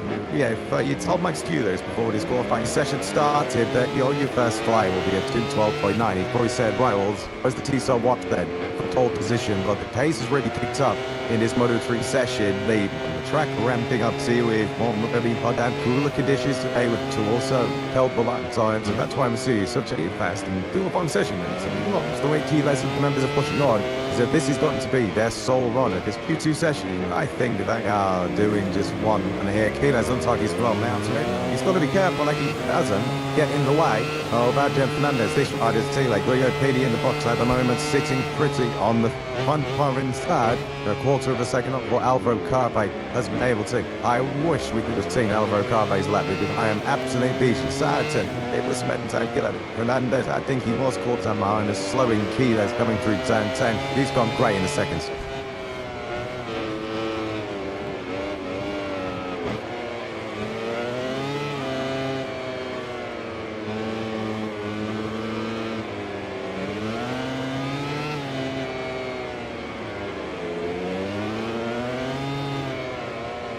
and then currently in sixth place was his first ever Grand Prix lap there. What you got?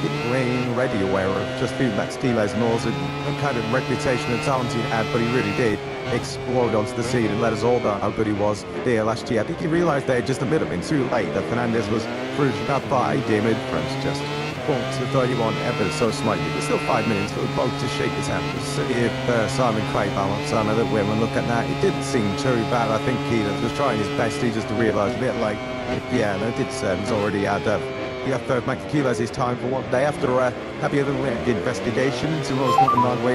Max early on the apprentice this morning decided to let them off with nothing more than stuff to the wrist than Torby too, and Giles is ready to carry on with the qualifying session. Of course, given the pace advantage is gone, we might see he wants to do this ball. Took the dogs to competition, might pick some sort of penalty. Yeah, he doesn't want another trip to the headmaster's room out in race control. That is for sure. The slide, as we said, in on right.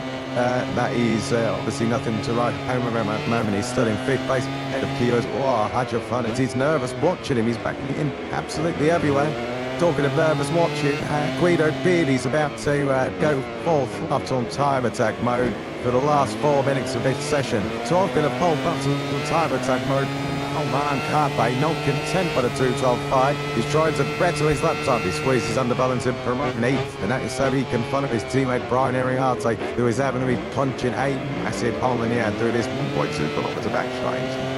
It's going great, Hagrid. I know the feeling. I found the Carpe not going red though in the first 2 sectors of his lap and not content with a mid-2-1. You might get about to make any sort of argument here. Who's going to be on pole position in Austin? Yeah, I know the feeling about having made, particularly after a day or two lap chat the side of the toll. As we pick up Queso Gorman, who's talking a friend. This is impressive as well from the Irishman. What about this in a trick he's never seen? The number 67 is working his way through this start sector. Alvin Carpe is your pace setter at the head of this KTM train as he gets tailing, get pulled down to turn 15. Mickey R. watch on to bring it teeth. Joel Westerman out of the line. Alvaro Carpe is charging on through here. This is doing his double, triple apex even right hander down to Hotstone Magic. Look at the tie. He's fourth. Heads up. Patrick Cruces is just about getting back on time onto the line. I don't know if he points. I think it was priority was behind it. The Alvaro Carpe. He's tearing up Fraser at the minute. He's tearing up record, but he's trying to. Nice and easy. Doesn't enter the grid. Why is this going to be? A time trial one, and that short is Paul Nutterkin guys out to Hubbard. Island on the platform as well in a toe trap 6 half a second. It's a Alvaro Carpe. He's in a different league out there at the moment. 2:12.107 is nearly 2 seconds inside that record, but this weekend. Two lackeys growing up from upgraded, as you mentioned earlier on. This is as challenging the circuit as any will keep it pace. On the Grand Prix count at 5.5 kilometers, some technical. There are so many different challenges to perform this that throw different obstacles in your way. Both Casey Gordon and Beta Fatama passing its test with flying columns to 12 runs on the car. That's been a long time. I think since we've seen a normal dry qualifying session, more than half a second between P1 and P2. Remarkable for the number 80, so you're Alvaro Carpe. Look at him calling a second. Look at the time and having the Beanie there. Fourth, Esteban Pulse to last line, bid Fernandez Sig. Right for Peters as we watch him through the opening sector. And yeah, this is just what's after the session. Diaco with these 3 techs down through the first sector. So this is a bit of a turn up for the box stage. So like Steelers, he's not going to start unless he can produce something lower in the second half of the land. So I'll get a start on that punching runs to the grid here. Massive slipstream incoming for Queso. Oh, that's going to charge. Finally on to this opening target. They certainly don't want to get picked up as one of the elite bikes companies. So I think that was Tony O'Leary wasn't. It was John Lester. Yeah, let's level up. Terry Machine. We've got a little bit tight. Queso Gomez still on. Personal best sectors leading through that mad He's in the 3rd sector now. We'll take him through. But this might just be enough to be Simon consolidate that point. Man, yeah, that might be some Matani's doing a lot of Judy Clip because he's really on an outlet. Judy's trying to get hands on the line in time to start a 5-off-5 lap. With 3 riders at the inside of it into turn 12. He's finding out really difficult. Yeah, welcome to Moto3 full time number 1. Chicken meat. Queso Gordon didn't know the way the speed he was going out. And then he's coming through. Adrian Cruz says he was also taking his first laps. And these guys are in a hurry because they want to get across the line as well. I think they're just about going to do it before the checkered flag comes out. Adrian Cruz says does turn into Bendon. advantage as 13th, and Doug Corbin does improve his laps. Don't make 2 all, gets across the timing being just in time. These are now good enough spots off each other over at Salon. Particularly does not get a lap. He says really Pirelli didn't make it either. 17th, and for the second place finish last time I'd look at all this all going for 1-8. It's strongest squirties they sort of off day. And then Joe Esteban and Andre Druce's fancy a piece of the action. But then Matani, who's just trying to stay out his well and arm, doesn't know where to look. Where is Esteban going there? The thing was on a hinge. So we take a look at Sands 3 and 4, and I think the action is elsewhere. Another 2 for already. I'll take a look. Only one none. There's been an incident under investigation. Now, wasn't that too much of a squeeze? Well, they think that he's just because there was a bit too much of a squeeze going on down at turn 12. Vader Patama, who's on a very fast opening sector. We pick him up on screen now. He's under Oliver and Carpe's lap time. Oh, this would be special. He's going to have a slipstream all the way up this as Martin. He's just about following up behind our jet crews just to be better picking. But, lap's gone because it's been their track limit. So, Vader Patama is going to be front of the second rank. That's a shame for the Indonesians. Yeah, Matt Steelers will be middle of the third round. Next, he's taking a check of Doggers and Race man. He's name chiefs and kept a line next week. Takes up his level up NTA, KTM, so you won't be improving on one of that. Was essentially going to move them up onto the front of our second row as it is. He's going to stay in at best. He's going to have to go to the IPF to get some of them translated, I think, by the end of this section. Joel Esteban is who was pole last summer. He's going to be able to second out if no one else behind him infringes. That's a massive cameo. Nico Salmella is on a good lap as well. Harper second off number 27. He's lapping his way through. He's estimated to be hard on the fringes of the top 10 at the moment. Mateo Battaglia had just moved on to that 4-5. That's already kind of must have for Italian. I think this might put Salmella somewhere near Keyless out of the race. Comes through this final corner and gets him on. He's got a nice market up ahead of him. I think that's entirely on the team agency. So another across the line. And in the end, he does go right next to Keyless. 8th and 9th does start in the feed. Once again, another fine ping upon display. He matches his best qualifying for Brazil. He does. And Zen Matani up in 13th. That is his best in Moto3 since he's come up. Only on the reality stand his lap time cancelled. I just saw him lead down and also grabbing Richard. It's all the sort of does lost the lap time. I'm not sure if it was his fastest lap time that's been done. Yeah, it was his 5th lap of 6th that he said his best lap of the section. So the last one that he just did was cancelled. But hey, that wasn't already, that already was it. From already did that 2:12.5 midway through the session. He did have to improve upon that, didn't he, in the end? Because all Corbin found a 2:12.5. Shout out to the other Irish midbanders. I proud the great with Valentin Brody with a second Korean pole and a first since Matteo last year. We expect in wider in their second Moto3 season state pole. It's on nice delays. It's car-based polling content. It's a fantastic pole for Alvaro Carpe. I've got to say, he's very impressive. It's his third, of course. He started from pole in Silverstone, but it's his second real pole position after having achieved it firstly back at Lugano, as you say, last year. Gorman second, that is a real turn up for the Honda rider. And Valentin Peroni in third. I'll tell you what, you'd about put money on that front row. You wanted money on that. And the first Irish rider stuck about 3 columns. He's, I think, the first Irish Moto3 rider never had in his blessing. What our Spencer Poppy is desperately trying to change with the record books to find the West by name. He's one of Irish rider in deep class. King of Pine, make one wrong, Popper 3. We think we're going to go back to the mid-mountain 60s. But yes, I think I have got of Pines on mine. And that was for a podium at the 1966 Nations GP at Monza, P2. Yes, Stephen is a kind of left away and see whether or not we do get that statistic updated tomorrow for Queso Gorman in the modern Moto3 era. And we can safely say that's an Irish rider and has never been on the front row.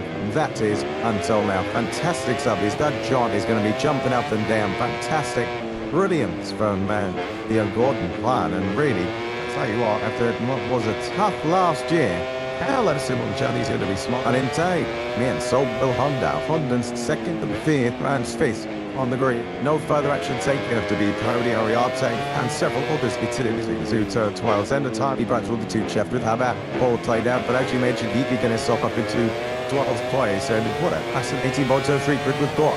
the overwhelming pre-race favourite has to cope with the third. I've got to say, I do recognise the correct decision. No, Matani was on an outlap at the end of the day. He needs to be moving out the way, and if he doesn't, then the other's going to barrel on through. I think that would have been to add some more thing the wagon and potential appointments for Joel Esteban had he actually batted into someone later on in that one. He might have found himself up near Simon Craigthar.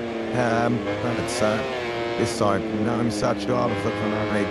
And I'd talking about Toriarte, that's all where his teammates, that's all where his teammate way back, Nicky Isle. What a pole out! Yeah, what a call, Nicky. How did he pull that one out? That came from not nowhere because it's been quick all weekend, but pulling that. Yeah, of course, it was a very good motor. Just in general, I'm quite frustrated with this Moto3 4 months. Let's say it's very disappointing that we tried to do everything possibly trying to find free track time that to find free track for both of our riders to help each other, and then everyone else is on the way all the time. So I really hope there's something to be done for these in the future. But anyway, we're happy with the performance. That's a good look this morning. Good luck with that one is all I'm going to say. This is not better than the Fabland. I agree with the sentiment, absolutely. You would like to see every rider doing everything, but as long as the slick streak is so powerful, which it is, in Moto3, then riders are going to try to find it. But in the end, Nicky Isle will stay as well, Batman as well. There he is, getting a hold to our car update. Is his young charger is anthem. Just he might be another Spanish rider on par, but at least Casey Gorman saves Ireland because it's been a difficult one for the Irish, particularly if you've been watching football, the north of Ireland, the Republic of Ireland, none of them making it to the World Cup. But KJ Borman putting the flag somewhere near the top on the World Stage on Saturday, Moto3. Yeah, Moto3, as we know, is the strange. It's a penalty, but that's conviction to run he's the grain line. This comes from they were his words earlier, not mine just now. Third place is just Max Lyrical if we can. About Valentin Peroni, another front row, cracking start for the 73 and 2026. Tibetan front row is formed Valentin Peroni. He's as a Moto3 rider, of course, really got the bill intended to stick with the red flag and the shortened restart turn back in Brazil, because he was already in a very strong second place when the rest of us steps into Savane. But Sebi, gotta say, I am mega impressed with a few other riders as well. Further down, Rico Salmella Knight, Scott been having to come through in Q1. He takes 10th place, but we're getting ready to hear from a new lap record holder by some margin. Alvaro Carpe, held by a country mile in Kota. Barry was Trubain and was feeling became that to BP, but he also did this weekend and it was on a man called one lap to Sonata. Yeah, it was really just an out.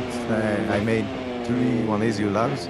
It's true that the massive we don't have the enough feeling to be on the frame. And now in this side is very good. And if it comes to one with the line, I like also the line, so it's easier for me. Then I don't know didn't hurt anyone respect. The Moto3 is always on our miss. But we will try to be on the front part of the group the most part of the race. And to enjoy it for sure. Great job to look more. Thank you.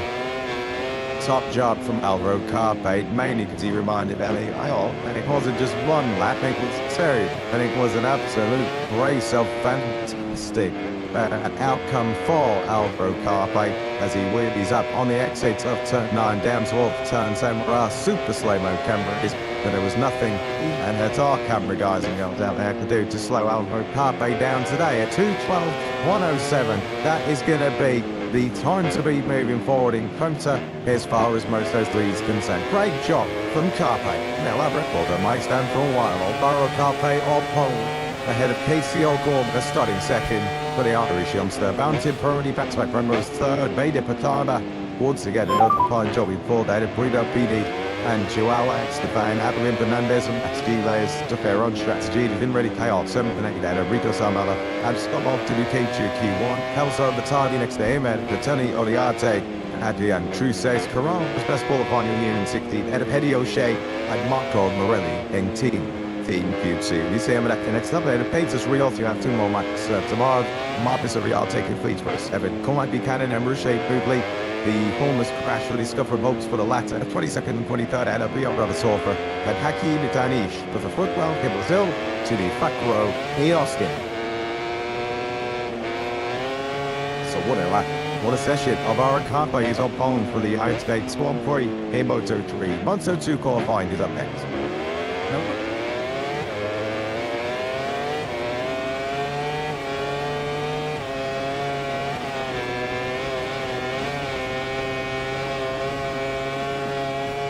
Welcome back live and trackside. We are stateside in the music capital of the world. But the next soundtrack that you're about to listen to is the hell of Moto2 and Triumph engines. Who will be triumphant in Moto2 this afternoon? Q1 coming up from the Red Bull Grand Prix of the United States here in Austin, Texas. You joined myself, Kiko Charles, Moto2 Saturday, next to me up here in commentary. And is York down there in pit lane.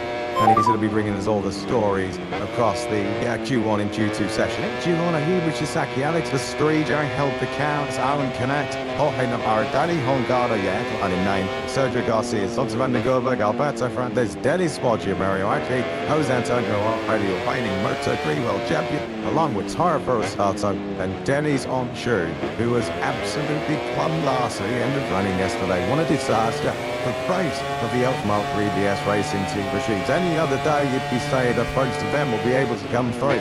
I've got to say, they are all a bit insane as they continue to try to duck to life without Jake Dixon, who of course won Grand Prix for them last year as well. Let's try and get their heads around what seems to be a Buster scorer package that is not the easiest to get along with. You join us here as we come up over the hill at turn 1 and down, looking towards pit lane.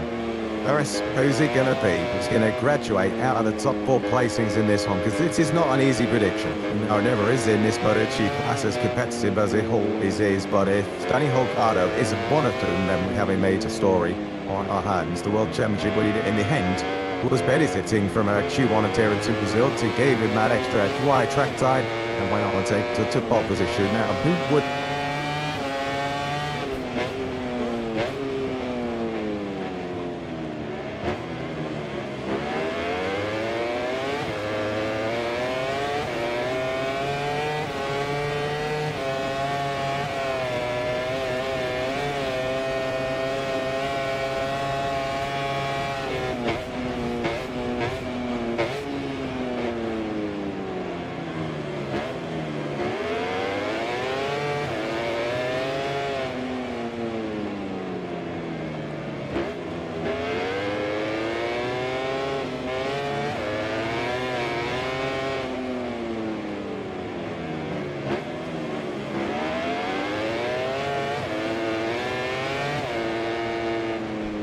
got in his way at one stage or another on his master rocker. Sometimes just good to get angry, just to release some of that tension, some of that pressure, but he's trying to load his teammate here this weekend.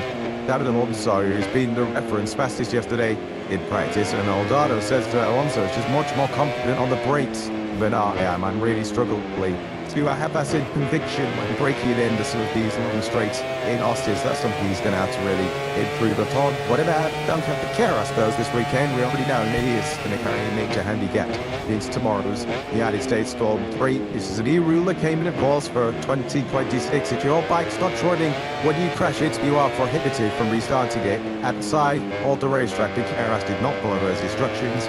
So 2 of the 16 laps with the KRS in tomorrow's Moto2 Grand Prix of the United States will be spent on the one lap route. Yeah, he's wanting to be first, but he didn't want to get the first penalty for cutting the or breaking the new rules in Moto2. We're not far away from getting green on this one, just over a minute or so. Here's Ayumu Saki, who has had a mixed start of the season, not quite really picked up from where he left off in 2025. But as far as 2026 is concerned, his first points on the board, but again finds himself in Q1. It's really a fascinating, competitive Q1 session coming up here with the Buster scorers, as mentioned, of the third Buster scorers in total, being this Q1 session. Aaron Kinnett, who has had a bit of a reputation as a bit of a circuit specialist here in Austin, particularly in his Moto3 days. He was often the rider to beat around here. In Moto2, he hasn't had a pole position, but not a podium yet. Doesn't feel as if he's going to add to either of those if before this weekend there's anything to go by. Another rider I want to talk about, and we did mention it during when the graphic came up. What a disaster for Dennis Onshu. I mean, if Aaron Kinnett is struggling to get his head around, the loss of scorer, I mean, tennis on shoot is not a body you're expected to be last. That's all in any session, in any condition. But that's where we found him yesterday. A travesty almost at the bottom. He was already angry at the end of Brazil, given that he finished in 20th place, having reached Q2 automatically. And we've already seen one or two movements, body language of a point suggests that he's really struggling to keep his temper under control about that. So, of course, the gold point winner in this class on a couple of occasions. West season, but it is City's finding way away than I'd expect in the early stages of this Moto2 season. All over the World Championship leader, Danny Holtauer, what chance of enjoying his teammate out also hit the battle of the pole. His T-Boss, Nico Terol is downstairs now. Yes, and he is Nico great sleep too, although not in the circumstances that Danny's in Q1 and just told us through what he's struggled with this weekend is back to man. Q1 is how's he feeling coming into Ping a fight? It's down she's descended part that now just in course the best theme that is not added in consider being your subject on that pattern thankful to know something is when you say on what you do, but these I don't see it's around on choose maybe if it to be AC on dog. We need to always not stress and in the sea. Give me anyway to be training the digital and back situation for Danny. He said yesterday that he was struggling under braking compared to WBC is also really strong and but strong weekend is was he made a step in that direction. This morning was telling yeah they man is was coming that for Danny and absolutely this that not different than personal. Very sad. Thank you for break and like in it. I'm not sure about more right and just have a very good confidence in this flag when we see that. In general, super maybe because it's about both riders super strong. This is Schubert's in on season. We will see today, man. We have some a bit obviously coming up in Q2. I'll show you see once this weekend on the pace. And I've done that yesterday, especially in the by far away the fastest rider is that true coming in support fine. Yes, now you have to had a very good dead base. Street man. Anyway, to get out of this, that beat in recent when set on proud. The back end in front. You'd expect that Danny Holtauer is going to get though he's been on the front row in both of the Grand Prix we've had so far. It's I don't know if he didn't play in his jungle of Q1, which is sort of less of a jungle in Moto2 in comparison to Moto3, but again it's unlimited stress for the 96 because there are so many competitive riders in this class. It's by no means an easy cakewalk. It's got a crash there. Alright, he's a Saki at his bike's out going back up from the racetrack. Careful, right, also had a good advance here with that. By Vance, the risk with this car, the snaky S-Brands, that is his second crash of the weekend. Seeing Sasaki, yeah, Yuma Sasaki's lucky himself as well. Good to see him up on his feet, but just short of the straight mark in low that's picked up when we were riding on board just a moment ago. And we're going to see it again. This is one it's far shot inline, loses it very early a turn break. I managed his teammates on Stanley Gosberg, who is behind him as well. As it looked like time for a Sato is a deal was, and then comes Danny Holtauer, and then everybody does have to pick up Mario Aji nearly comes to Guapa too. Yes, everyone's those laps really stopped as a result of that because Sasaki must have on the red flag pass. Yeah, the bike really does need retrieving from the side already. Struck in and out, only one big racing out there as a marshal in the middle of turns 5, 6 and 7, which are taken around about 120 kilometers an hour on a Moto2 bike. And of course, Sasaki still clutching away from the scene, so we have a temporary toss to this Moto2 qualifying section, and that'll be in his interest as well. Or Mr. Sasaki now will be able to get back to pit lane. One thing about this here that comes at because he is so safe, and what I mean by that is there's so much runoff, that actually does mean that the marshal posts are quite far away at some points, and when you're losing it there at turn 3 and ended up over at turn 5 with the bike in the middle of the road, not really a surprise that perhaps the marshals need a little bit more time than the 2 minutes or so that they are gifted, which is a lap time round here. They need a little bit more time just to get that bike out of harm's way, just in case anyone else follows and does the same. He's Saki, of course, did start the Disney Grand Prix out to the top of this before the white seed of mud now. Team Doyanya didn't start at one and he's barely started this Q1 session. Vinales did before going down. Of course, whether they could get that bike back again in the tired remains to be seen, but it's something that came at the moment. He's on course to start. And back to on to grid. Shouldn't be a particularly long around. Once that bike is retrieved, it should be good to go again. No, exactly. It should be pretty quick. Now have a quick look at the track just in case anything spilled out whilst that bike was on its side. But Ayumu Sasaki's not any concern. He was up on his feet and straight away. Walking away from the scene of the crash. Of course, we have got MotoGP sprint coming up in an hour and a quarter. Where I don't know, right-hand side of the street. Shot by Gallo Gubi. In to see if he can improve on his qualifying position at now in a quarter, we're now we'll have a couple of minutes delay here. Third, just 5. We'll get back to the correct marshal post and they retrieve the stricken number 71 machine, but maybe we're just going to be 18.5 build up to the MotoGP sprint. It does, I guess, reduce essentially the competition for Danny Holder, although the championship leader in this session, Ayumu Sasaki, was the first right outside the top 13. We're being differences yesterday, so he was potentially one of those that could have friend a place in the top 4. In terms of the other competition, Pondado, it's discussing before Ayumu Sasaki crashed. The Keras, the shoulder arrow screen would have been monitored. Of course, we do have a former Moto2 winner around the circuit, the Americans in this session before Sergio Garcia, so plenty of competition for Daniel Holgado, and clearly they do just have a good look at the racetrack and double check that they're just squid marks for a bike and lots of fluids from that bike that the RW and Calais Sergio Sasaki has got. He mentioned Sergio Garcia getting ready for his 50th start in the class this weekend, but his first win, as you said, Carita back in 2024. It seems a long time ago since we saw Sergio Garcia showing any kind of race-winning form. And unfortunately, the change, the second season on that ball, perhaps the score on wasn't a successful one. For his championship campaign, made a career of the rails, making it quite to 24. Now on the Calix, of course, Sergio Garcia. So he's hoping that with the Cassini Sport he could revitalise his Moto2 career.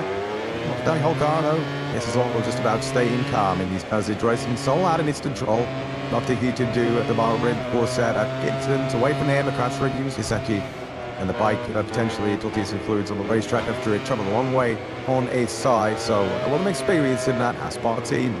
That's the race in this Rebel KTM Miles Sport because they aren't taking away that. So the team by ensuring that the riders just keep that head, keep that calm, because of course with 3.5 minutes already gone in this Q2 session, it might be in the realms of only one and now being available to this field when the session does restart. It'll be more than 2 minutes for the outlet as well, so we're going to be around 9.5 minutes and very, very quickest there. If not more, I'm slapping it in, you're looking at 7 minutes on exactly. This is it, it's on the first time lapse. I mean, you're looking towards 7 minutes, so not a lot of time, so therefore, yeah, you've got to think that he's going to be a 3-lap, 4-lap perhaps run right at the end as we have a look at Dennis Hodge, UPT's better down there with the HDR Speed RS team.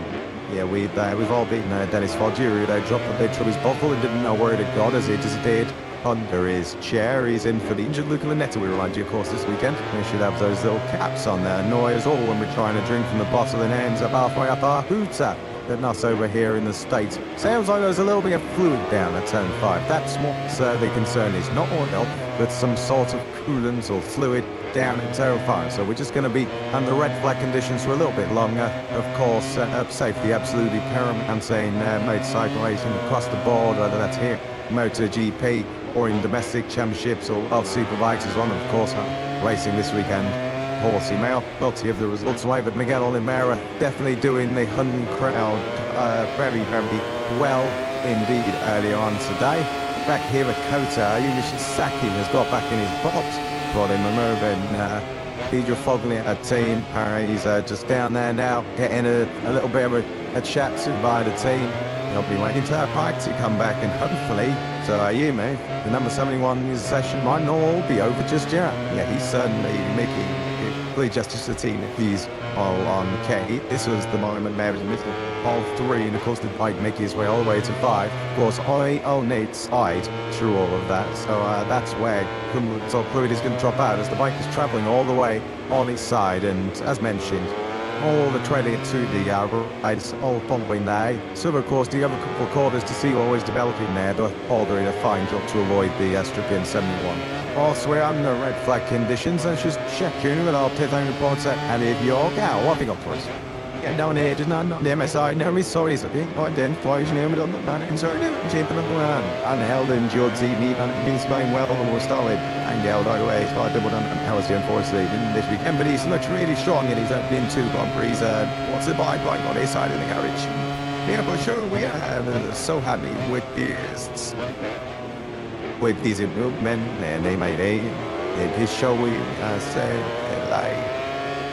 like Smith. He was an amateur rider, you know, more than we expect. He's fast for sure. He's showing Moto3. Now we need to finish the races. They start to score points. At the moment we are quite happy with the outer side. And about Ivan, he finished very well last season with good results. He was more or less from mid-season. Goes and always more or less inside the top 10, keeping it with the body in Valencia. He started very well the season. We started a bit in the last race, but it's the beginning of the championship. I think what you mean, boy ahead. Was impressing most angle so far this season. That thing, third Moto, of course he was with you guys in Moto3 last year, so you know him very well. Was impressed most in stepping up into the class in Moto. Like I told you before, no, he's showing us like he has more experience than the expectation. You know, and his rookie, but it's like he's showing he's like maturing, no? With even man's things inside the box, and surprising, not for us, but it's not minor rookie rider. But anyway, we need to finish the races, and this whole process is not only about the races. Even coming up in Q2, of course, obviously you switched from Boss Spirit to Mechanics, but each season, how well is he adapted? It looks like it's been quite a smooth process so far for you and for the rider and the team side. Yeah, Ivan was struggling in some points last year with was put away. Anyway, it was fast. He understood very well the class. With that bike, being like here, he improved these weak points that he had last year. Then I think this is also one of the main points for improve. Was the weak points that he had last year in terms of on the bus store, he's been able to improve on mechanics. We were struggling, especially turning the right, but the rest it was normally okay. He's still with the colleagues, it's more easy, but then both bikes are good. I mean, for that it's like more easy, but you reach one point when you have to win a race or fight on a championship that at the end the rider is the most important, more than the bike in that case. And so I do play the song, and good luck for the session and the rest of tomorrow, of course, as well. Big night to me. Thank you. And Sanya, thank you very much to Elliot as well as we have a look. It's with Sasaki, the leaf blackers are still out there, so they're just making sure that the powder has gone down, sunks up whatever was already down there. And he tried to get a load more down as well, so we're still out a few more minutes until we can go green the Moto2 Q1 restart. God, I love to make dusty. Probably need a mask on and goggles, perhaps, just to make sure that it doesn't down in your eyes on it. There's a PPE required down there at fire, and that's to the tricky corner to get right once we get up to money, of course. That's right in the middle of those consecutive changes of direction from toe 2 all the way up to toe 9. You're constantly changing from one side of the bike to the other, so until they took it, the riders like to give their due care attention to in the initial lap, so to get back up and running.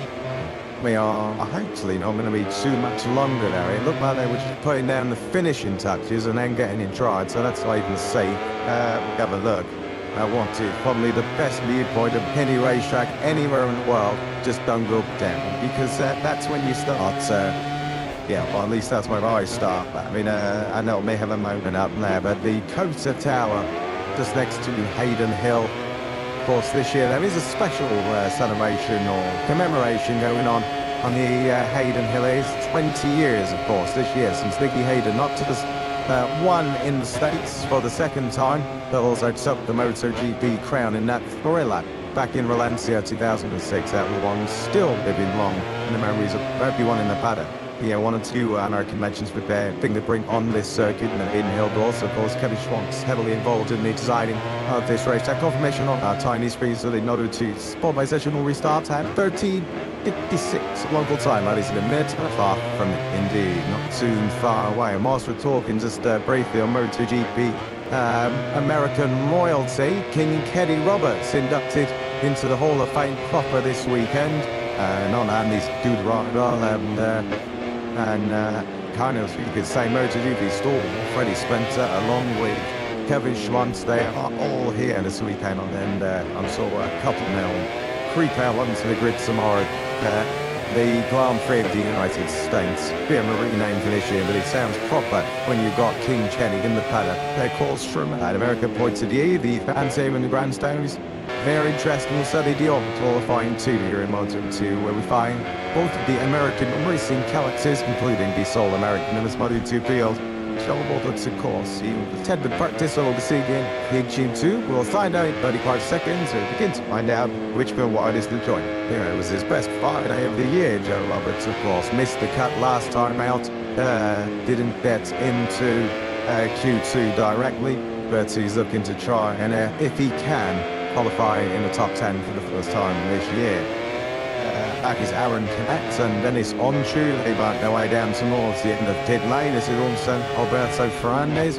They are just 10 seconds away, I'll say, before we do get the restart of Moto2 Q1. This is obviously going to have a small knock-on effect. But MotoGP sprint, and of course when we have that information, we'll give it to you. Hopefully the start time is the same, but we might be on for a bit of a truncated build-up to what is going to be a big faster sprint here as well. Yeah, give it a couple of As mentioned, there is no more time to play with here, and such an unlikely surprise for the entire field in this Moto2 Q1 session of piled straight out of the racetrack, and they'll be keen to find out right now on this outlet as they approach turn 5 of just what kind of free grip levels they find from the last time they went through that corner. Yeah, he was Sasaki. He's looking to try and get ready to get moving, but I think they'll have to wait until that bike is back in the box, and perhaps 10 minutes or so, it's just going to be all in all too much. But we'll have to wait and see. Alex Estrigi leads them all around. This is out for turn 9, and then over down towards the hill of turn 10, and a heavy, bumpy braking area at turn 11, and already riders trying to fight for position, trying to fight for a better play around those Antonio riders, but plenty of it. He's at the very back of this break, but who's in the middle. Slingshot will be key and vital. But as you can see, it is already forward race. Yeah, that's sort of race, guys. Let's come out tomorrow. Everybody keen to try and get some clear air at the front, and it's Bunny Olgado who does have said clear air. And it's such a switch at the inside there of Denny's Onchu with about Olgado and Ferrando's getting busy, and the inside of Onchu too, getting shuffled back. And this June, yeah, Daniel Olgado definitely more than just wants to play anti-time. It'll be something that's good to play at that beat. Needs to be third about it. Just use a bit of a reference about adding with Daniel Olgado. Certainly not one of those. They're going to have to take it easy, of course, on the opening couple of laps. You don't want to be attacking a bit of a dusty racing line straight out the clay without having a lap or so to go on. The thing is here, though, is they haven't got the time on their side and neither the distance on this or up on their side like going on. You can't really wrong yourself out gently. You've got to attack to the max straight away. This has been just on fuel it up to the end of the session. One set of tyres got there, and Danny Holdado, the 96, is going to need them up. Behind him is a Street on the 11th, the Steenwood bike behind Edley, Buster Storer, the 54, Mo Ferrandez, a good wake. Onchu was next to almost only one of the out being missed. Dites was there. Is Onchu on the 63, so as we make our way through this first sector, we wind our way through this series of second and third quarters. And we're now going to tackle the area where there was a little bit of dust or a little bit of a tailway. There it was, just in the middle of the line. And that's safely through. Everyone's safety, sir, and slowing Danny Holgado and the man to take Alex Estrigi. They were a lot worse than 5. Danny Holgado, you could argue that Holgado really shouldn't be in this session at all, but it was Estrigi who was quicker than him yesterday, and looked a bit quicker than him out there when he's open lap. 2 of our 3 most starters last weekend. It was